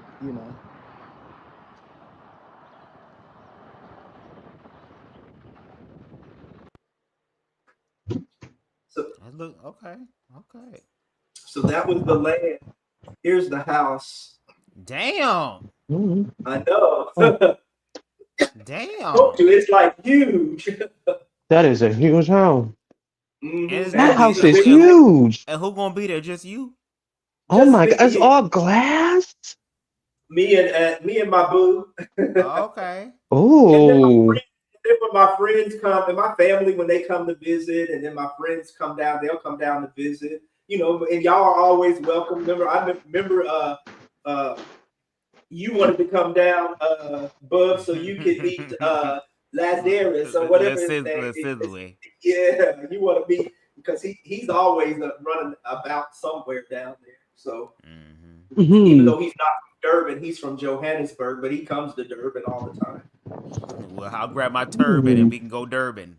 But yeah, there's the house there. But but you know, anybody's welcome. That looks But I'm dope. gonna go ahead. Congratulations. Congratulations. Yeah, you can definitely get freaky in that house. That's for sure. Yeah, and that's bigger than my house I had here. You know, my house that I had here in Texas. That was even bigger, and I didn't even want another bigger house like that. So I'm trying to scale it back. But even still, that's still even bigger than my house I had here. So, but anyway, so we'll go ahead and do this last video, and anybody wants to comment on it, then we'll get out of here. But here we go. Miss Stevie ain't here. I know, on she's the sweet. talk show of a Why did MAGA she go to host, Wayne sleep, Allen man? Root. And here's what happened, because just you're going to want to pay attention to what the host says and then how Trump responds. They were talking about potentially a national security emergency for elections. Let's listen. Let me put an idea in your head, okay? Because it's so hard to get the Senate to do anything now they're on recess. Not on my They side. don't get anything done if they never get the Save I don't know America why. Act done. You have the right Maybe to go out, declare come a back in. national security emergency All for right. elections. And the Supreme Court ruled in 1983 under Reagan that INS versus Chadha, that if you declare a national security emergency as the President of the United States, they can't challenge it. It can only be overturned by a 2/3 vote of both houses of Congress. So if you do this in the next month, we will get photo ID, proof of citizenship, and a limit to mail-in ballots. And you don't even need the Senate vote. Okay, I'll leave it at that. We don't love glossing over the leader of the free world saying, let me just say, stranger things have happened. I'll leave it at that. So again, the Wayne Allen Root plan was, if you do this next month, we will get photo ID, proof of citizenship, and a limit to mail-in ballots. Now, of course, one of the big problems that Republicans have with the Save America Act is that it's an injection, or it's a seizure of federal power over elections that some conservatives are uncomfortable with because of the federalist system that conservatives have long liked. I actually disagree with some of those criticisms, but we don't have to get into it. Just to say that would be, if you have a national emergency declared for elections and Trump says, let me say, stranger things have happened, I'll leave it at that. Within the next month, what that does to the federal control of elections, I don't know that you put that toothpaste back in the tube. Right? Like once you've done that, it's very hard to undo that. So that's a pretty big red flag. Yes, red flags are, I think, waving pretty proudly. We're numb to them. However, he has been obsessed with controlling elections. Yes. He said, so this is for many years. USA Today's write-up of his response to Root there is to connect it to comments that he made back in February, which again, it's easy to get numb to the things that he says, to your point. But he said back then to Dan Bongino, the Republicans should say, we want to take over. We should take over the voting in at least 15 places. The Republicans ought to nationalize the voting. We have states that are so crooked. So could that just look like him giving another big primetime dud of a speech about it? I guess possibly. But you can't be numb to it because he is clearly, to your point, obsessed with this question of what he can do if his legislation's stalling in Congress to make something happen. Another thing, kind of reading into his response, for him to say, let me just leave it at that. The indication or the implication seems to be he's got something cooking. When you're saying, let's just leave it. That's what he's suggesting. Yeah. Yeah. The people would have to unleash.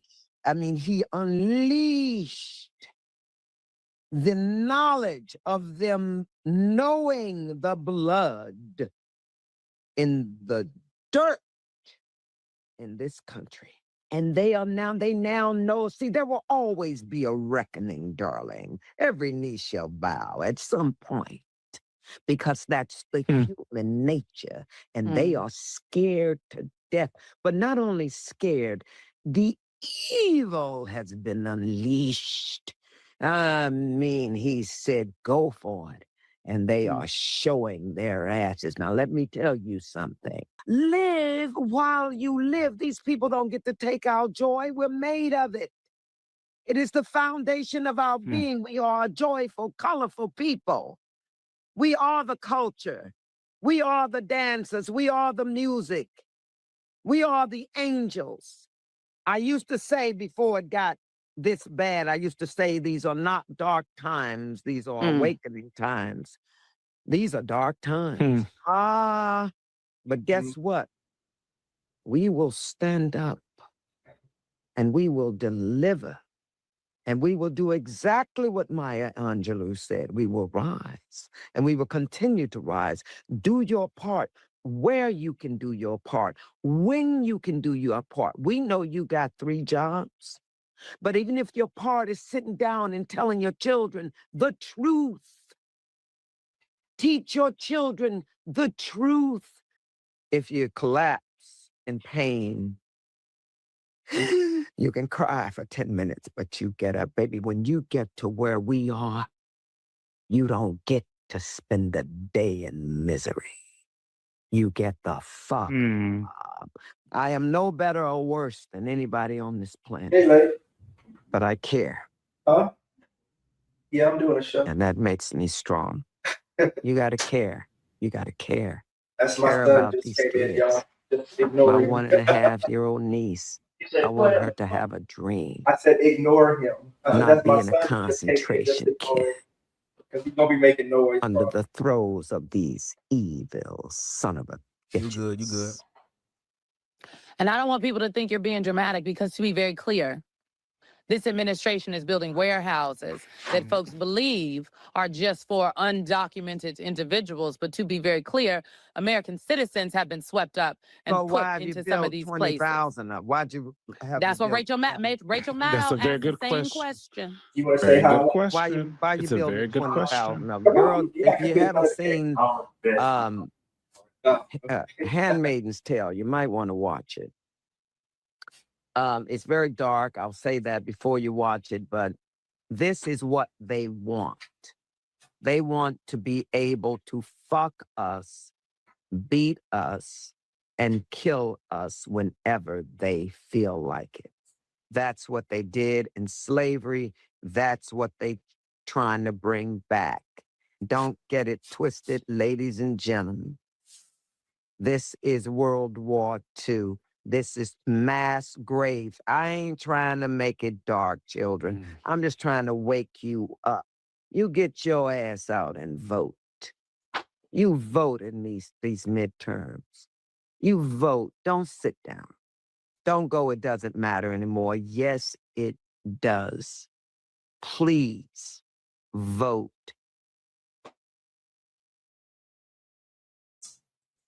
Okay. It's definitely the Handmaid's Tale. It's not just that, the golden age.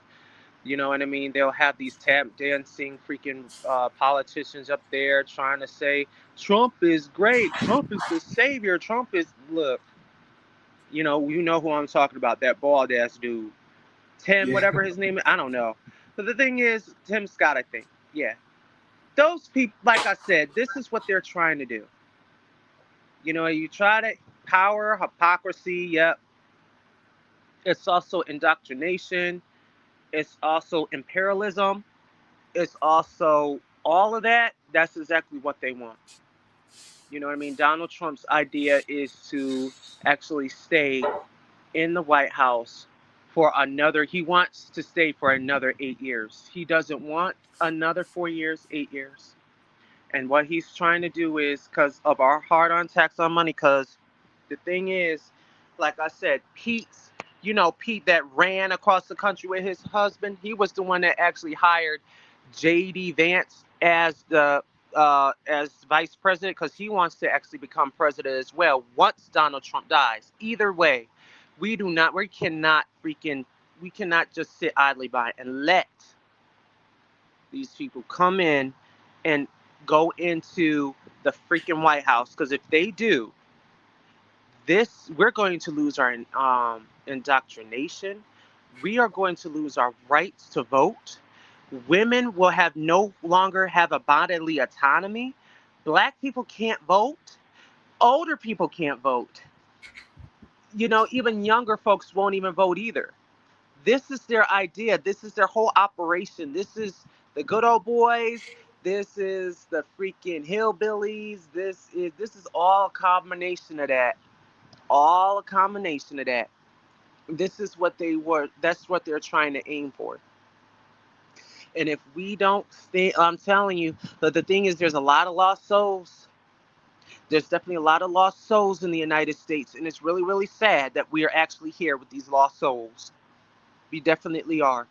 Because these are the ones that voted against their own interests. Every last one of them. Not just women, men too. They have done this. And I don't care what sexuality they are. They have done this. They all did it. They did. Oh yeah. Don't forget. What is his name? Elon Musk. He is a trillionaire, beyond trillionaire. I think he's more than that. He's got so much money thanks to all those people gave all their money to him. And guess what? He's ready to purchase as he's trying to help Trump again. Once these ballots are getting fucked up, like the mail ballots, everything. Remember, the SAVE Act is in because he written it. They took the Voting Rights Act out. They took it out. The fucking Supreme Court did that shit. Karma came because the thing is, Donald Trump fired 2 of them. Fired 2 of them.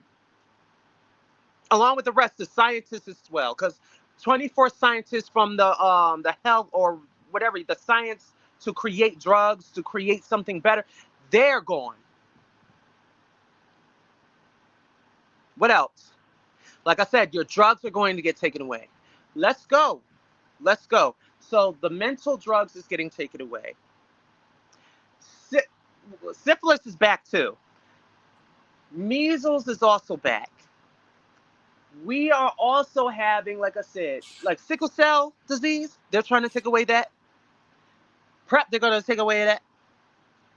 What else? What else are going to take away? Chemotherapy, they're taking away because thanks to motherfucking Robert F. Kennedy Jr.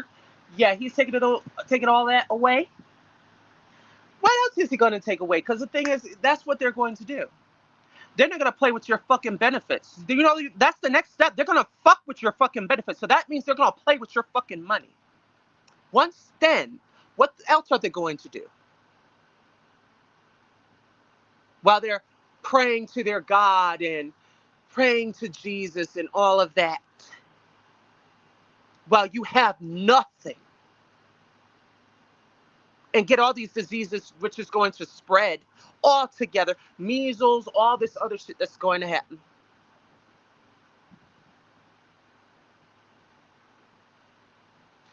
Tim Scott, who else? Freaking, what's that woman's name? Margaret Taylor Greene, freaking weak ass. She's playing both sides. She's confusing. Who else? Pam Bundy. All of them. All of them. I mean, like, this is really, really sad. This is what this is the people that they voted for. Then we have Hassack, we have freaking Drunk Breath that's controlling the fucking military.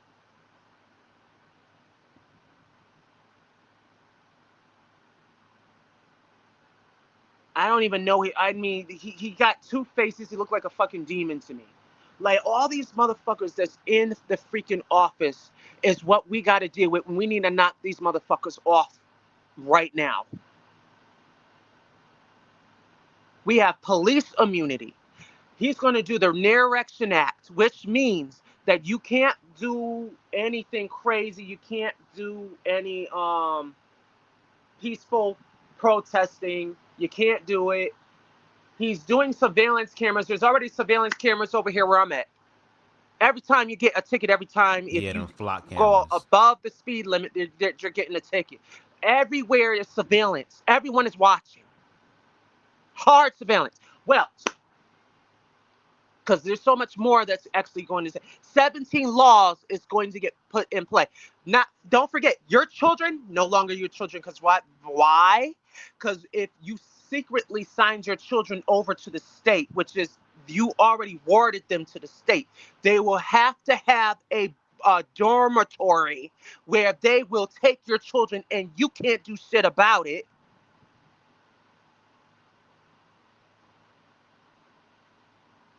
They can do whatever the fuck they want. The house mothers, all that. They can do whatever the fuck they want to do to your children and abuse them, rape them, whatever the fuck they want to do. Because they were going to pass a law where they was going to actually have marriage where 13-year-olds can marry grown-ups. So that's the case. Let's talk about it.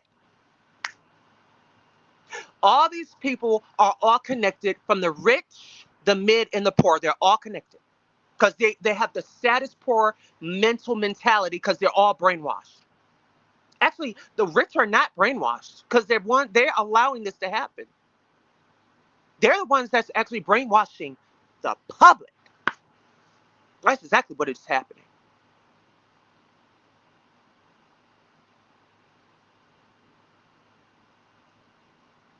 You know, all these lynchings that's happening, everything that's going on right now is because that man created and gaslighted these motherfucking hillbillies. They have a new system now. They can travel. It's hunting season to hunt black people. It is hunting season. It is an operation. They are ready.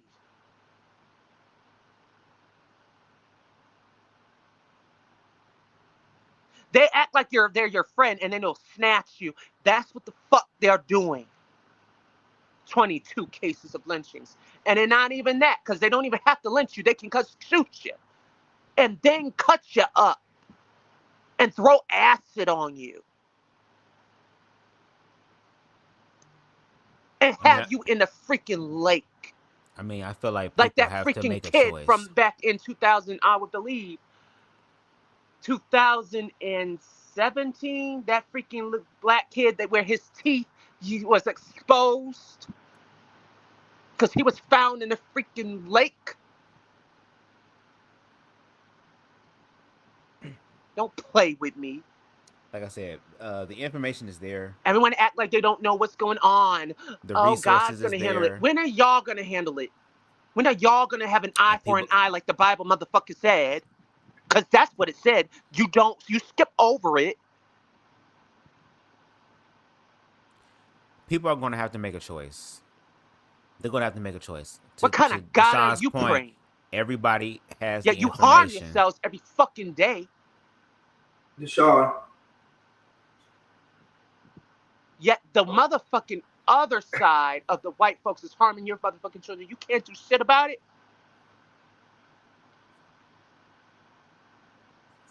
And you. See, this is what I'm fucking talking about.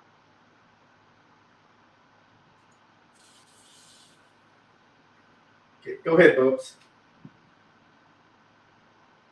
No, it makes no sense why we are sitting here talking about nonsense about sexuality, trans women, and all this bullshit, black people, while your motherfucking asses is getting harvested from white folks that actually manipulated you to harm other people. That is the minority, you dumb motherfuckers. All of you, men, women, children, all of you motherfuckers.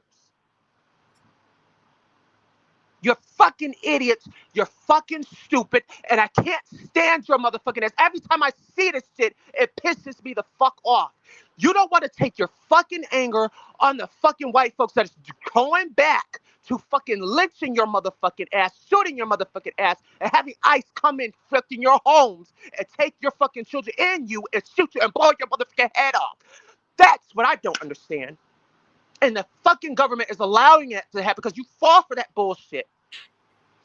Make it make sense to me.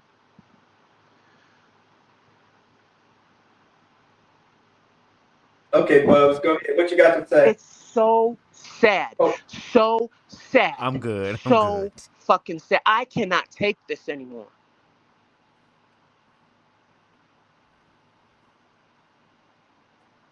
okay. Hey, Deshaun. Oh, go ahead, Bubs.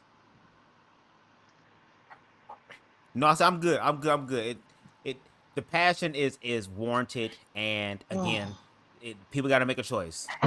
And at this point, if you don't make a choice is going to be made for you. So people can either wake up to what's happening, or Huh?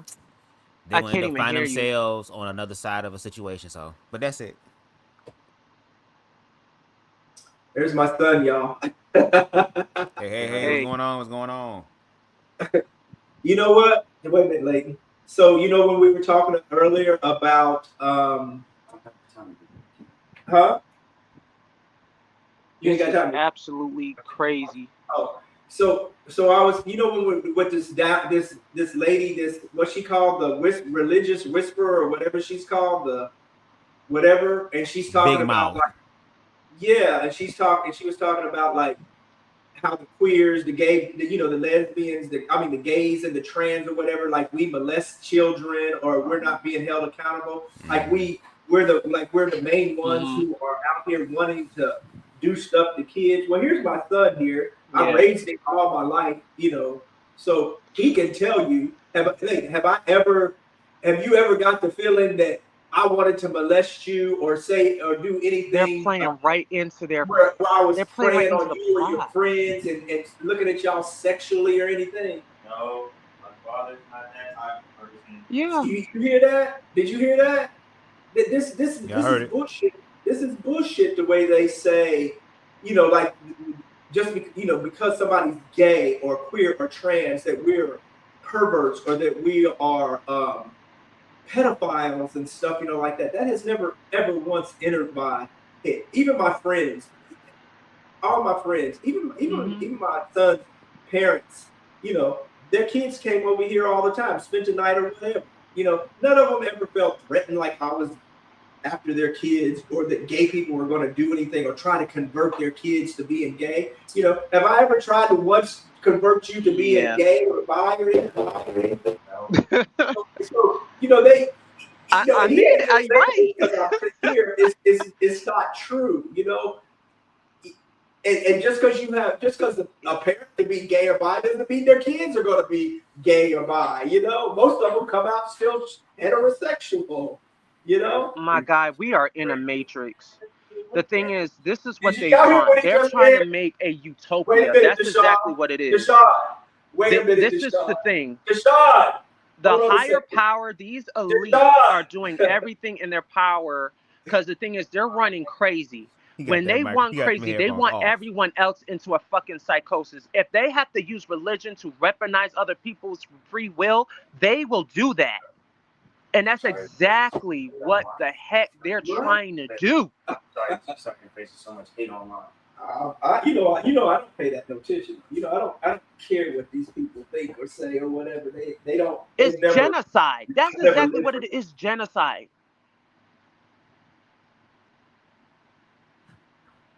It's freaking genocide. I can't. They're not making fun of me. They're making fun. They're just hear. A lot of them are grifted trying to make money off of gays and trans and trying to demonize us. It doesn't work on me, but that's what a lot of people are out there that demonize and try to, so they can grift and make money. And they're using religious and the gay angle or the queer trans angle or whatever to make money off of us. So that's basically what's going on. But Wait, I gotta go. I can't hear you because the sound just went off, and I can hear your mouth moving. I cannot hear you. I need to go off and come back on. Hold on. Okay. Yeah, that's what it was, Bubs. He couldn't hear us. He couldn't hear you talking or anything like that. That's fine, because we about to get off, ain't we? Yeah, we about to get off of here. I've noticed that like I was watching Conscious's stuff last week, and Deshaun was on there on one of the panels, and he was talking, and he couldn't hear the other panelists talking, you know, and so he was still talking, but he couldn't hear them either. So I noticed that on It might be a StreamYard thing, maybe. Yeah, it may be a StreamYard thing, or you know, or something that might be happening down in his stream, because the other people, I think they could hear each other, but he just couldn't. So anyway, but with, you know, with this, I think it just seems like we're still fighting the same battles. You know, even from the 60s, the 50s and 60s, the stuff that are some of them are ancestors now, but our parents and grandparents and stuff, the stuff that they've been fighting and fighting and fighting, and where you think you get 1 foot ahead, it seems like we still go back a foot or two. And it seems like we're still fighting we're still fighting for the same stuff we were fighting for 100 years ago, you know? And I mean, it's, you know, we're living in this, I mean, I know a lot of people, I say this all the time, but we're living in this pathocracy of crazy people. You know, a lot of people have these personality disorders and, you know, all this narcissism, you know, and our elected officials.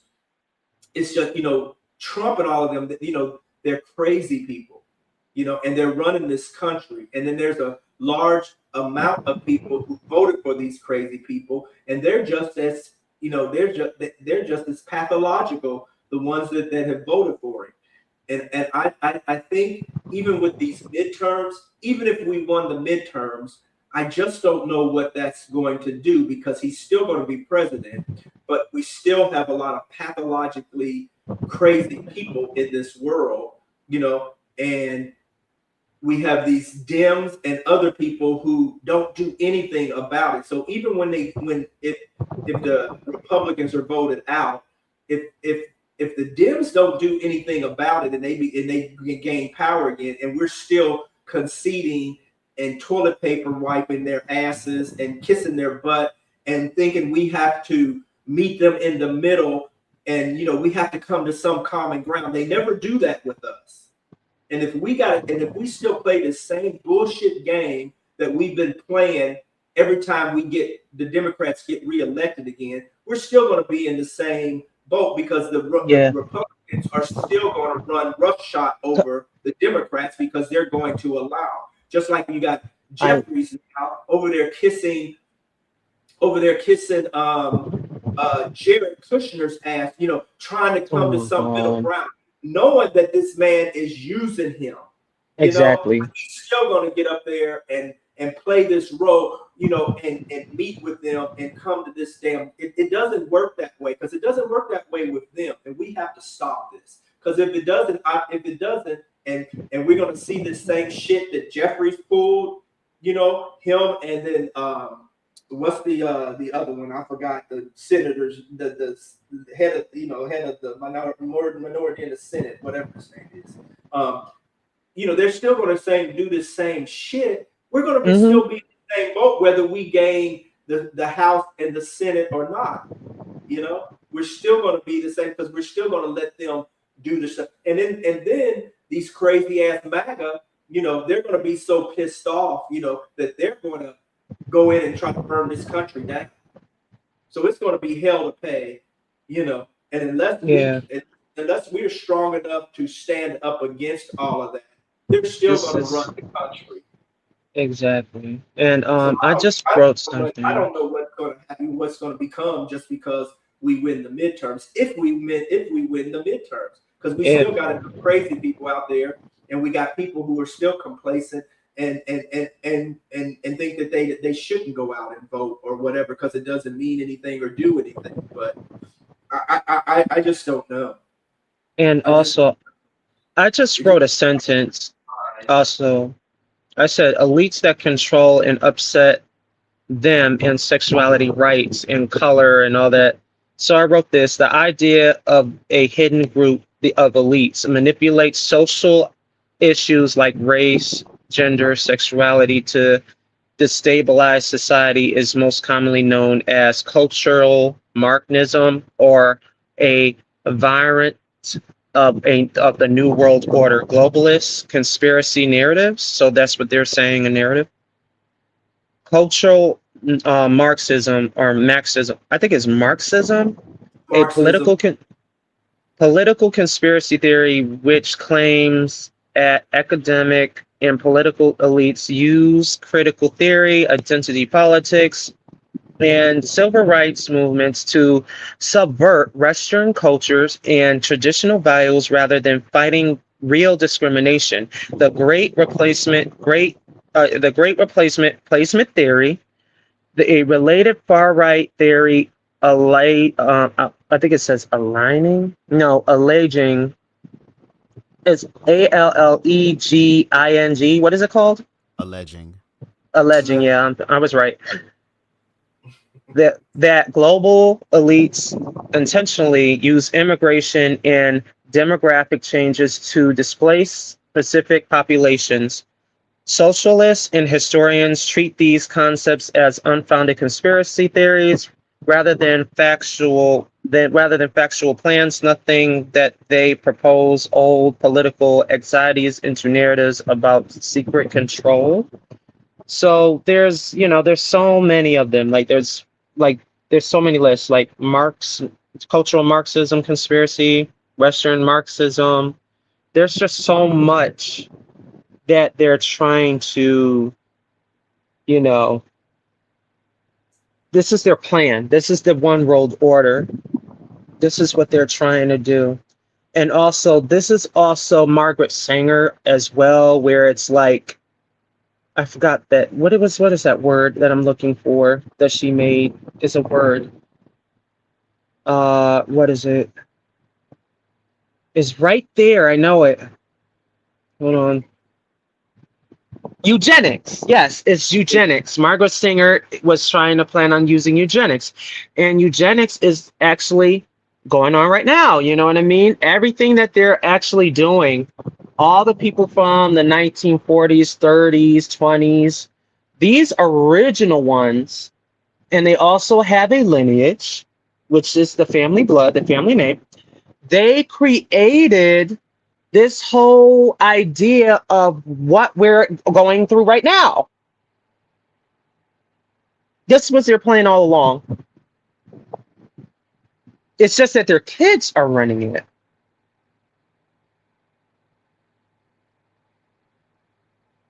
This is their whole motive. This was already grandfathered in the United States.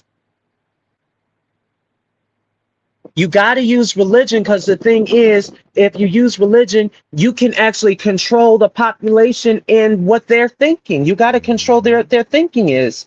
That's why it's called artificial intelligence.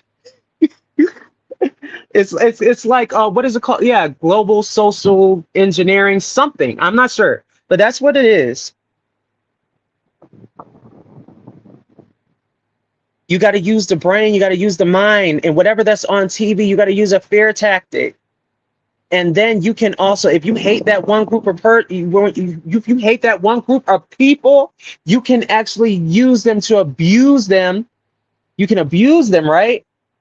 Into submission. So what they do is they use what? The families to abuse their own children that's living differently than them. That's living authentically than them. That's another weapon tactic. See, it's all control.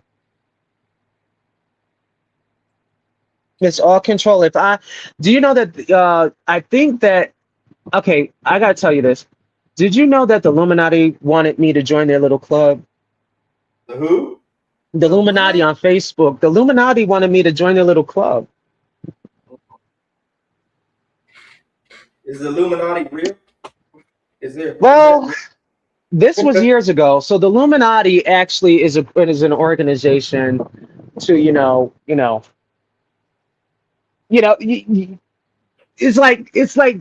not in the Matrix. You know what I mean? They're the ones that control everything. They're the ones that have big bucks. They're the ones that have all this other stuff. So they were trying to have me join them.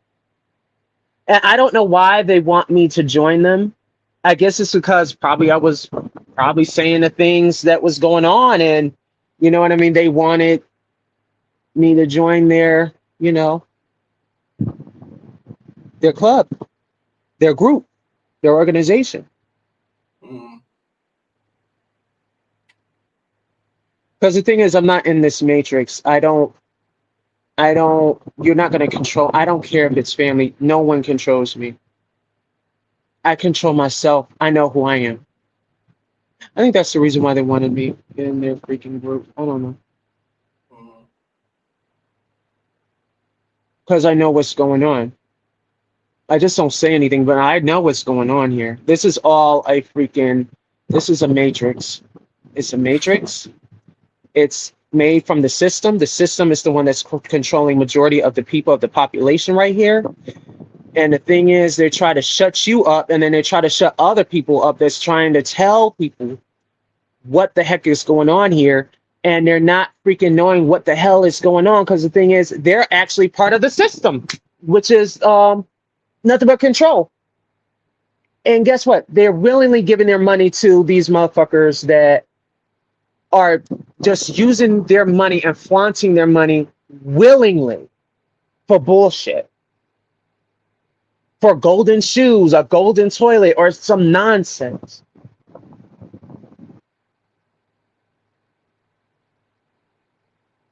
Yeah, Peter Tilt, Peter Hasek, Pete Hasek, Pete Tilt, whatever his name is. And then you got all these other people flaunting their money.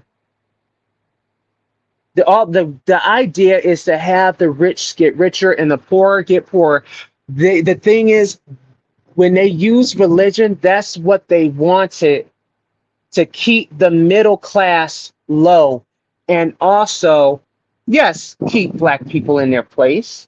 Yes, to make racism, to create all this shit that's going on, so that whatever that's going on with the elites, no one will know. Because the thing is, if you have every chaos, because there's chaos up there with the rich and all that other shit, they say, no, hell no. I'm going to create the media. I'm going to create divide and conquer, and I'm going to cut it into itty bitty pieces to create nothing but violence down here, and they're going to fall for it. And then the consumers will have buy our products so that we can get our money again. It's all about consuming as well. This is also part of that. Because if you force everyone into submission, if you force everyone into mind control, if you force everyone into freaking psychosis, you have no choice but to buy their freaking products at what they give you.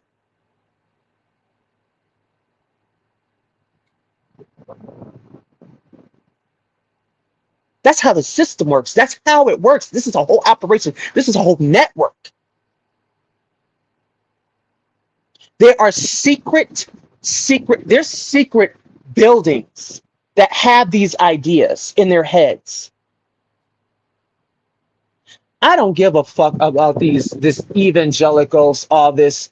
Those white people are nothing but fucking robots. You can turn them on and off. They're super soldiers.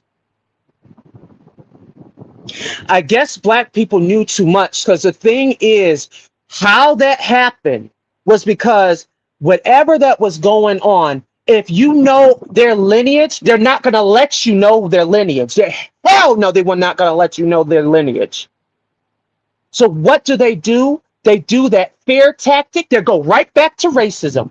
But the thing is, it's to dumb down, to keep you distracted on what their freaking motive is. Their real motive is they want you to buy their freaking products and more. They want you to gravel to them.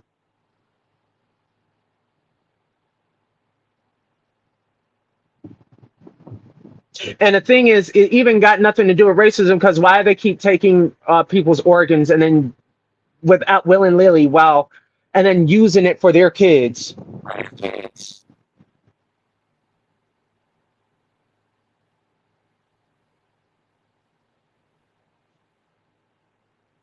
And if you really think about that Bible,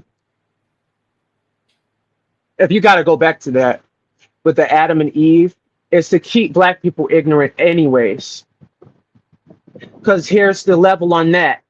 How do we know that they use the Bible to oppress us and to keep us dumbed down? Because the Adam and Eve, to make them ignorant, is to keep us ignorant so that we can't elevate and go to our higher vibration, so that we don't know what the fuck is going on with the Aryans, the Bretonians, and the fucking Dracos that's fucking rolling over the fucking United States, and also the England countries that's also part of it.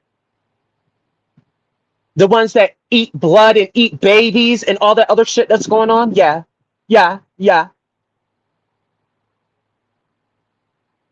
These motherfuckers met aliens. These are fucking reptilians. The thing is, they won't tell you it's not just aliens that's going over across the earth. Some of these people are already here. These motherfuckers, there are already Novums. They're shapeshifters.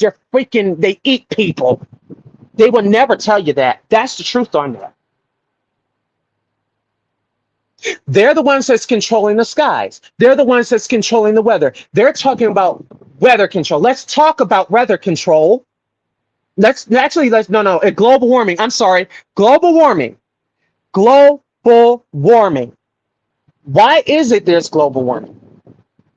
Why is it global warming? Man-made global warming. They created these storms. They created cloud seeding. They created the jet streams that are moving so weirdly. They created the super El Nino. How do we know they're not using it to protect Trump? Because the thing is, we haven't even had a severe thunderstorm over here where I'm at. All these weird places where they're getting all these freaking earthquakes and all this other shit that's going on is all in the West in the same fucking spot.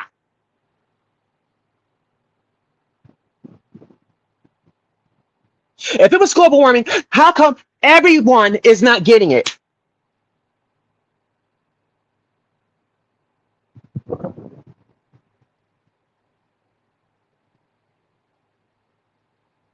I would have had a tornado right here.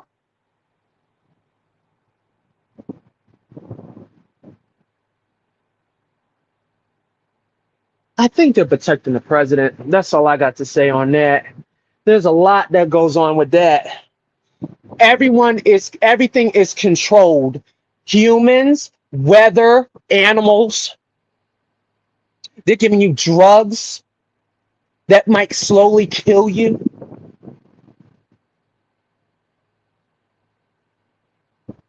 I mean, look, there's a whole lot that goes in this. Look, they got labs that's down there that's creating freaking, not just freaking clones.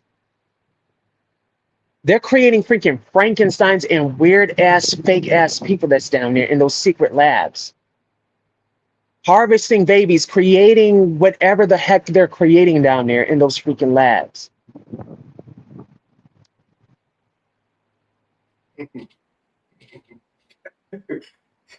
Deshaun, you sound like you are into a bunch of conspiracy theories.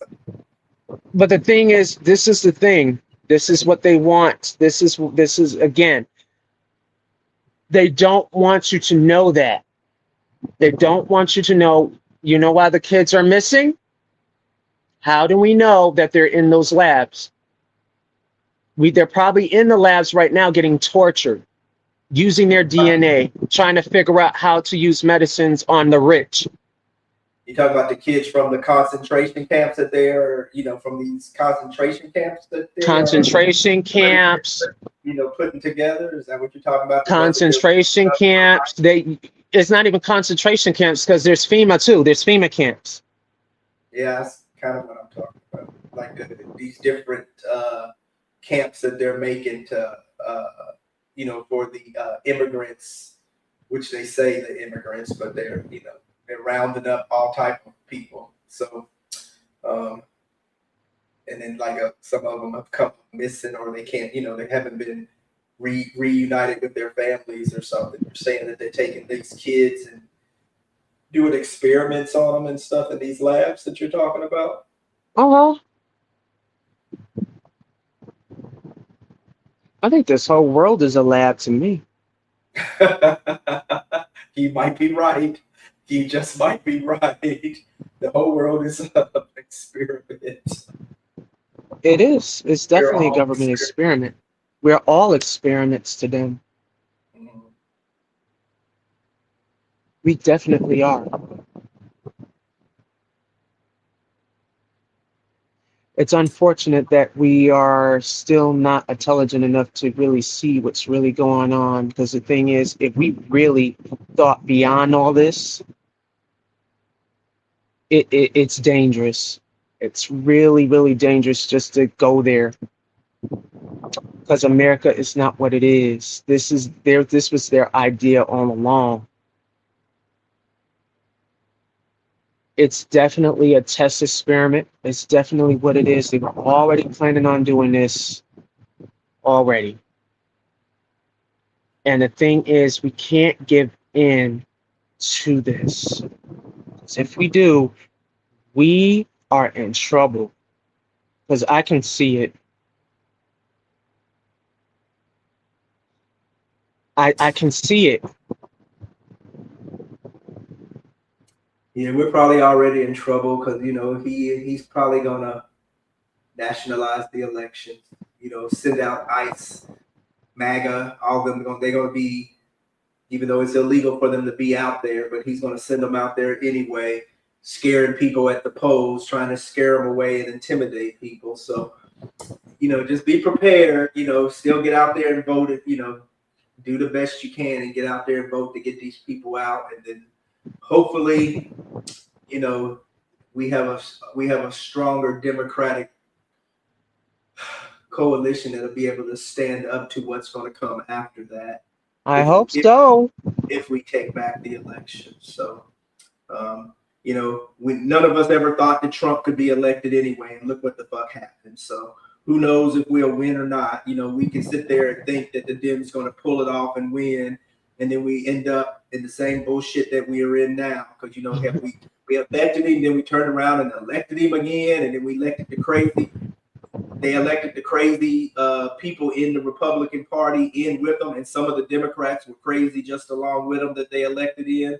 So, who the hell knows what's going to happen? But anyway, let's get out of here. Mm-hmm. It's getting late. We need to get up out of here and kind of end it there. Do the best you can, folks. So was that your son that was there though? That was my son. Oh, how old is he? 23.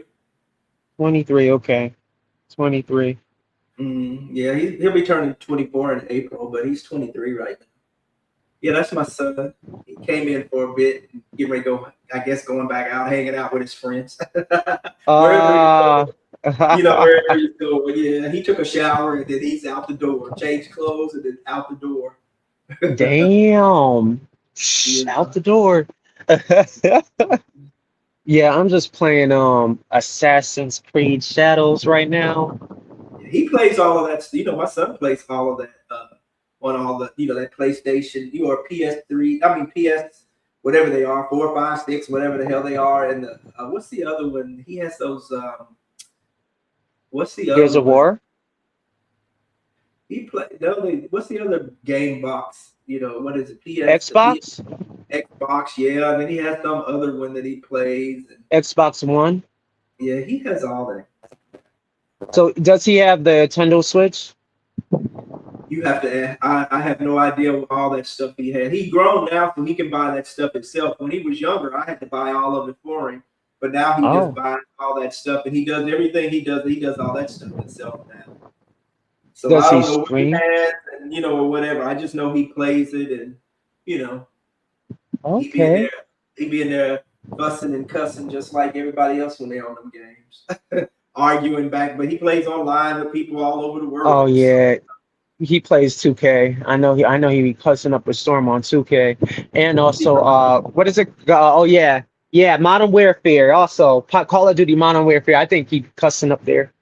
I know he do. He has all that type of stuff he be doing. But yeah, he's out the door now. He gone. So who knows? He'll probably pop in in the middle of the night, or you might not see him till tomorrow, or maybe 2 or 3 days from now. Who the hell knows? Who said 2 or 3 days from now? Who the hell knows? Now with that girl he be with, who the hell knows? Yo, my gosh. What the? They grow, they gonna do their own thing. So yeah. anyway, thanks. Miss Stevie done passed out, but I Bubs, know. you still here, Yeah, Bubs? Bubs. Yeah, Buttery Bubs. Are you there? I'm still here. Yeah. Go ahead and tell everybody, how they can find you, your handle, and how they can find you. And Bubs on. He's on. I'm the one not consistent. Y'all are consistent, but I ain't consistent. Yeah, so so I'll be over there sometime in their comments and chats and everything too. So tell everybody how they can find Bub and. Yeah. Yes, I'm Bubs the God everywhere. Bubs the God on Instagram. Bubs the God on TikTok because I'm back over there. Bubs the God on Rumble. Bubs the God on X. And Bubs the God on Cash App and PayPal. So go check your Cash App. I sent you something. I responded. I said thank you. You kind of gagged me. I said, oh Lord. So thank you. Okay. Appreciate it. Thank you so much. And then Deshaun, how can they find you? So you'll see. Okay, so you'll find me on Instagram, X. You'll find me on TikTok. I don't really go up there anymore because they took down my freaking channel. I go because they're just sensitive when it comes to the real world of what's going on here. They try to always blame the left, and I'm going to blame the right too. So everything needs to get down to the middle. Anyway, and I'm also on I think, what is it called? That app? It has that weird. Never mind. I don't even know. The thing is, I'm on there. I'm on YouTube too, so you can also follow me there. So you can definitely follow me for my music, and you can also find me on my lives too if you want to. And also, sometimes I play video games up there as well. So you can definitely catch me on the other side there. Hey. Well, world, thanks for tuning in today, and Dallas, South Africa, Durban, where I live at. And appreciate everyone for popping in here. Thanks to Short Stack for coming in here. Miss Stevie Sleep and her handle is what is it? Miss Stevie daytime _ Miss Stevie. Daytime. I forgot. Wait. I think it's Style by Stevie Daytime. Yeah, Style by Stevie Daytime. Check her out. She's on every day. Usually tip for tat before you go. You said what? Tip for tat before you go. If you ever need that massage, you know what I mean. You know what I mean. Oh I mean, God. those legs. I mean, and everything else. I mean, you can always holler at me. You know what I mean. He got a man. He got a man. I'm not one of those who go creeping like that. So if I was single, then I would probably, if you were around, I'd probably hit you right up on it, and probably be right over there with Bubs too. Even though Bubs like the more feminine guys, but I might have to turn on. A little bit more feel. I'd be right over there with y'all, but no, I would not step outside of my relationship. Oh, good. He's very faithful. Very faithful. That's right. There you go.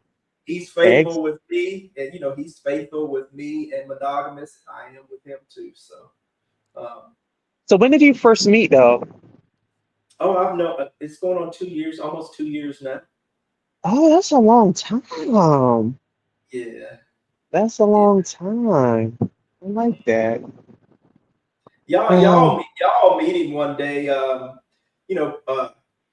but y'all meet him down in South Africa. So, once, I'll put him on one day. So okay. When I get back and he's there, I'll put him on and let y'all meet him. Awesome. Okay, cool. He wouldn't be shy. All right. Well, you got to ask him. All right. Just ask him. Why don't you see him? While he's there, let him butter you down. All right. Let him butter you down and stuff while he's on live. So, live. Why? So you can watch. Oh my God. And that's one thing I would never do that. I would never broadcast that out anywhere. I'm not the exhibitionist type. Me either. Now I like watching other people. I'll watch if somebody going to do it, because I might be in that. I might be a voyeur in that aspect, but I'm not an exhibitionist myself. Oh, like that lady that watched that other girl from that movie that we saw from the other live, like this. Oh yeah, Shut yeah. I mean, the opportunity doesn't come up that often where I get the voyeur unless I'm watching a porn or something. But other than that, it doesn't come up that often for me to be watching anybody. But I would never put myself out there like that. Right. That was the most creepiest stare. Huh?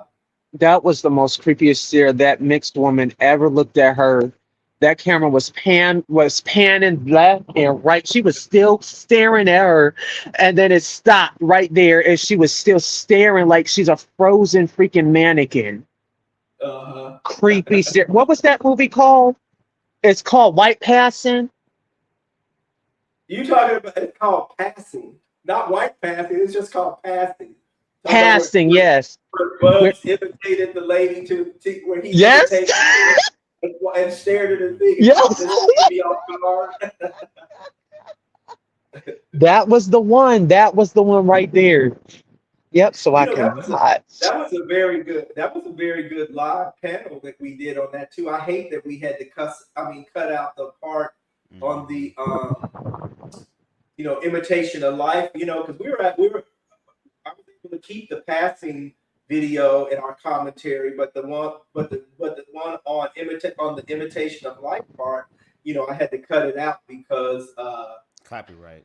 Yeah, they tried to give me a copyright strike. So and they I guess we were having too much fun. They wanted me to pay. They wanted me.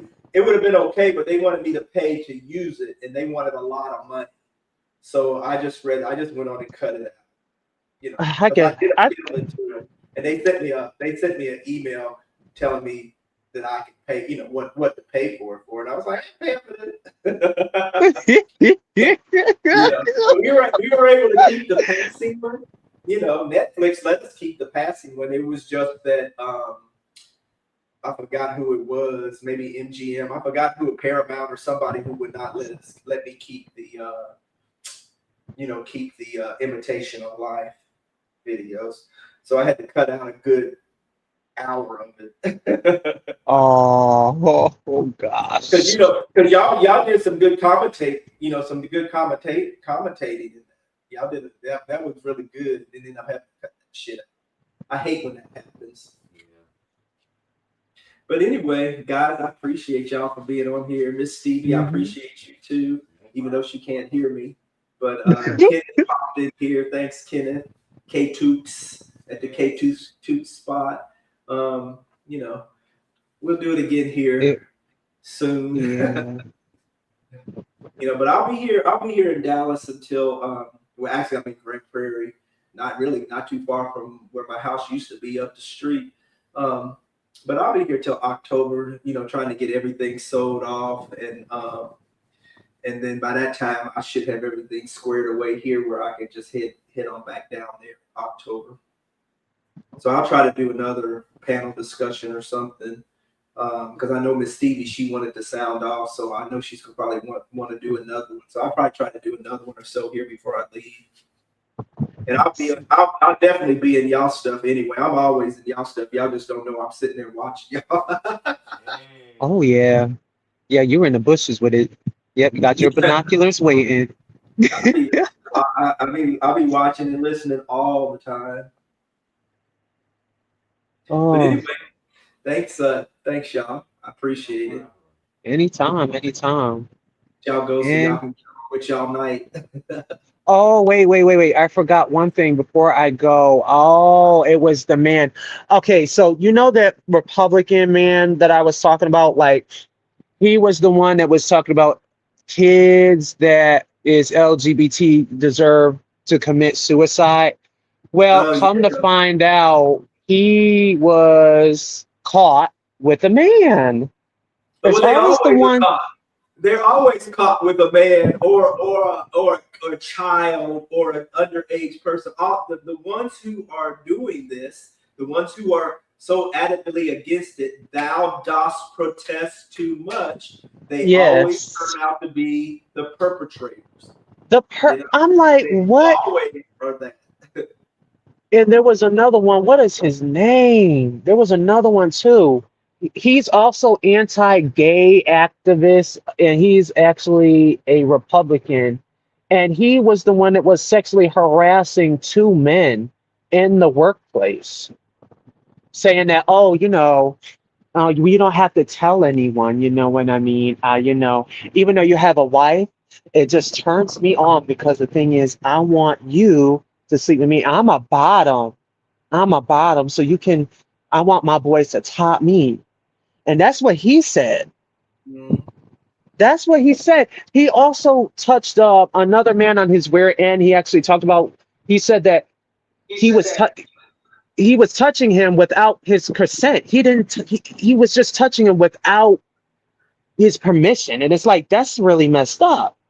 You know what I mean? It's like, how, like, you said all this anti-gay stuff and everything else, yet you want to have your cake and eat it too, and have your way with people that don't want you to. That don't make sense.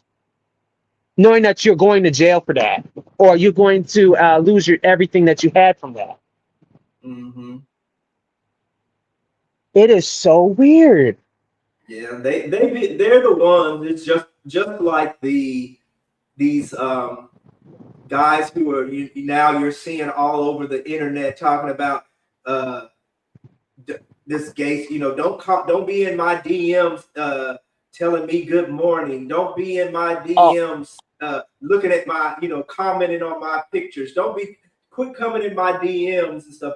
Some of these men who are trying to portray themselves as overly masculine are the ones who are so adamant, about gays and trans and stuff. Those are the ones who are on the DL actually hooking up with us gays and queers and trans. And, you know, those are the ones who are seeking us out, you know, even though they're out here all over Al Gore's internets or Beyonce's internets, however you want to call it. You know, they're out here spewing their anti-gay, queer, trans rhetoric. You know, nine times out of 10, those are the ones who are actually seeking us out and or secretly laying up with us, behind the closed door, as Amir says, in private behind closed doors. You know, so In private, yeah, behind closed doors. Male staffers. Right here, this is the one. As the victim of sexual assault. I'll just go over here. You don't know the word. I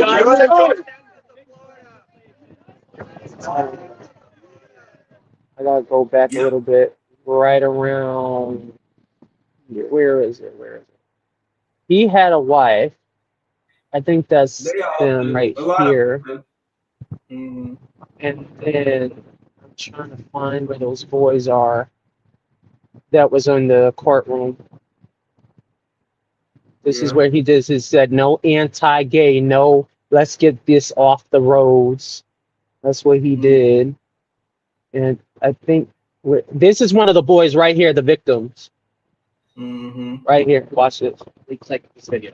Two young men worked in Fabian's legislative office during the 2023 session. Nicholas Frivola was 25. He had a political science degree and had already spent 5 years working in the Capitol. Jacob Cutbirth was 24, and he was an unpaid intern. He'd interned for a Republican state senator before this one, and he was engaged to his girlfriend. Here's what they both say happened. On December 15th, 2022, Jacob drives Fabian to a hotel after Fabian has been drinking. And on the drive, Fabian puts a hand on his thigh, tries to kiss him, and invites him upstairs. Wow. And then on December 20th, 2022, it is career day at North Beach Elementary School in Miami.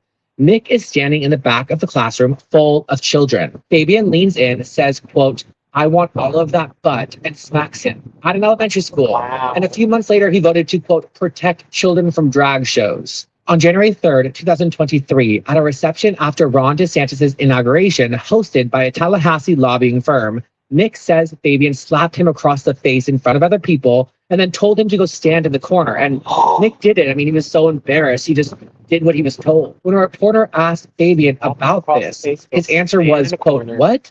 I don't remember anything like that." On February 21st, 2023, Fabian allegedly shows both men a photograph of a naked man on his phone. Jacob also testified he was told he had to flirt with Fabian whenever he was at the Capitol, and that Fabian told him to break off his engagement and explore his sexuality with men, that sex with a man would be better than sex with his wife, so he shouldn't marry her. And then on March 7th, 2023, Fabian goes into detail about what he apparently likes. He tells them both that he's a bottom, and he tells these two young men who work for him that they should be tops. He has a phrase for it. It's called sport fucking, I guess. Jacob walks out of that office and chooses to never go back. So what do you think about that? Yeah, it happens all the time. But here's the thing. The man is going to use religion, and he's going to say, "God forgive me." He's going to go to his church, and he's going to say, "I repent, and I was in a weak moment, and God forgive me." And then they're going to forgive him, and then it'll move on until the next one, until the next one, until the next one. That's all they got to do. All they got to do is use religion to justify, that I was weak and I have sinned, and God, please forgive me. So anyway, good night, everybody. Good night. Thanks for joining us. I'll leave it there. Oh, I can't leave. Oh, I gotta leave. Whoops. Bye, Shaw. Bye, world. Bye, Dallas. Bye, Durban.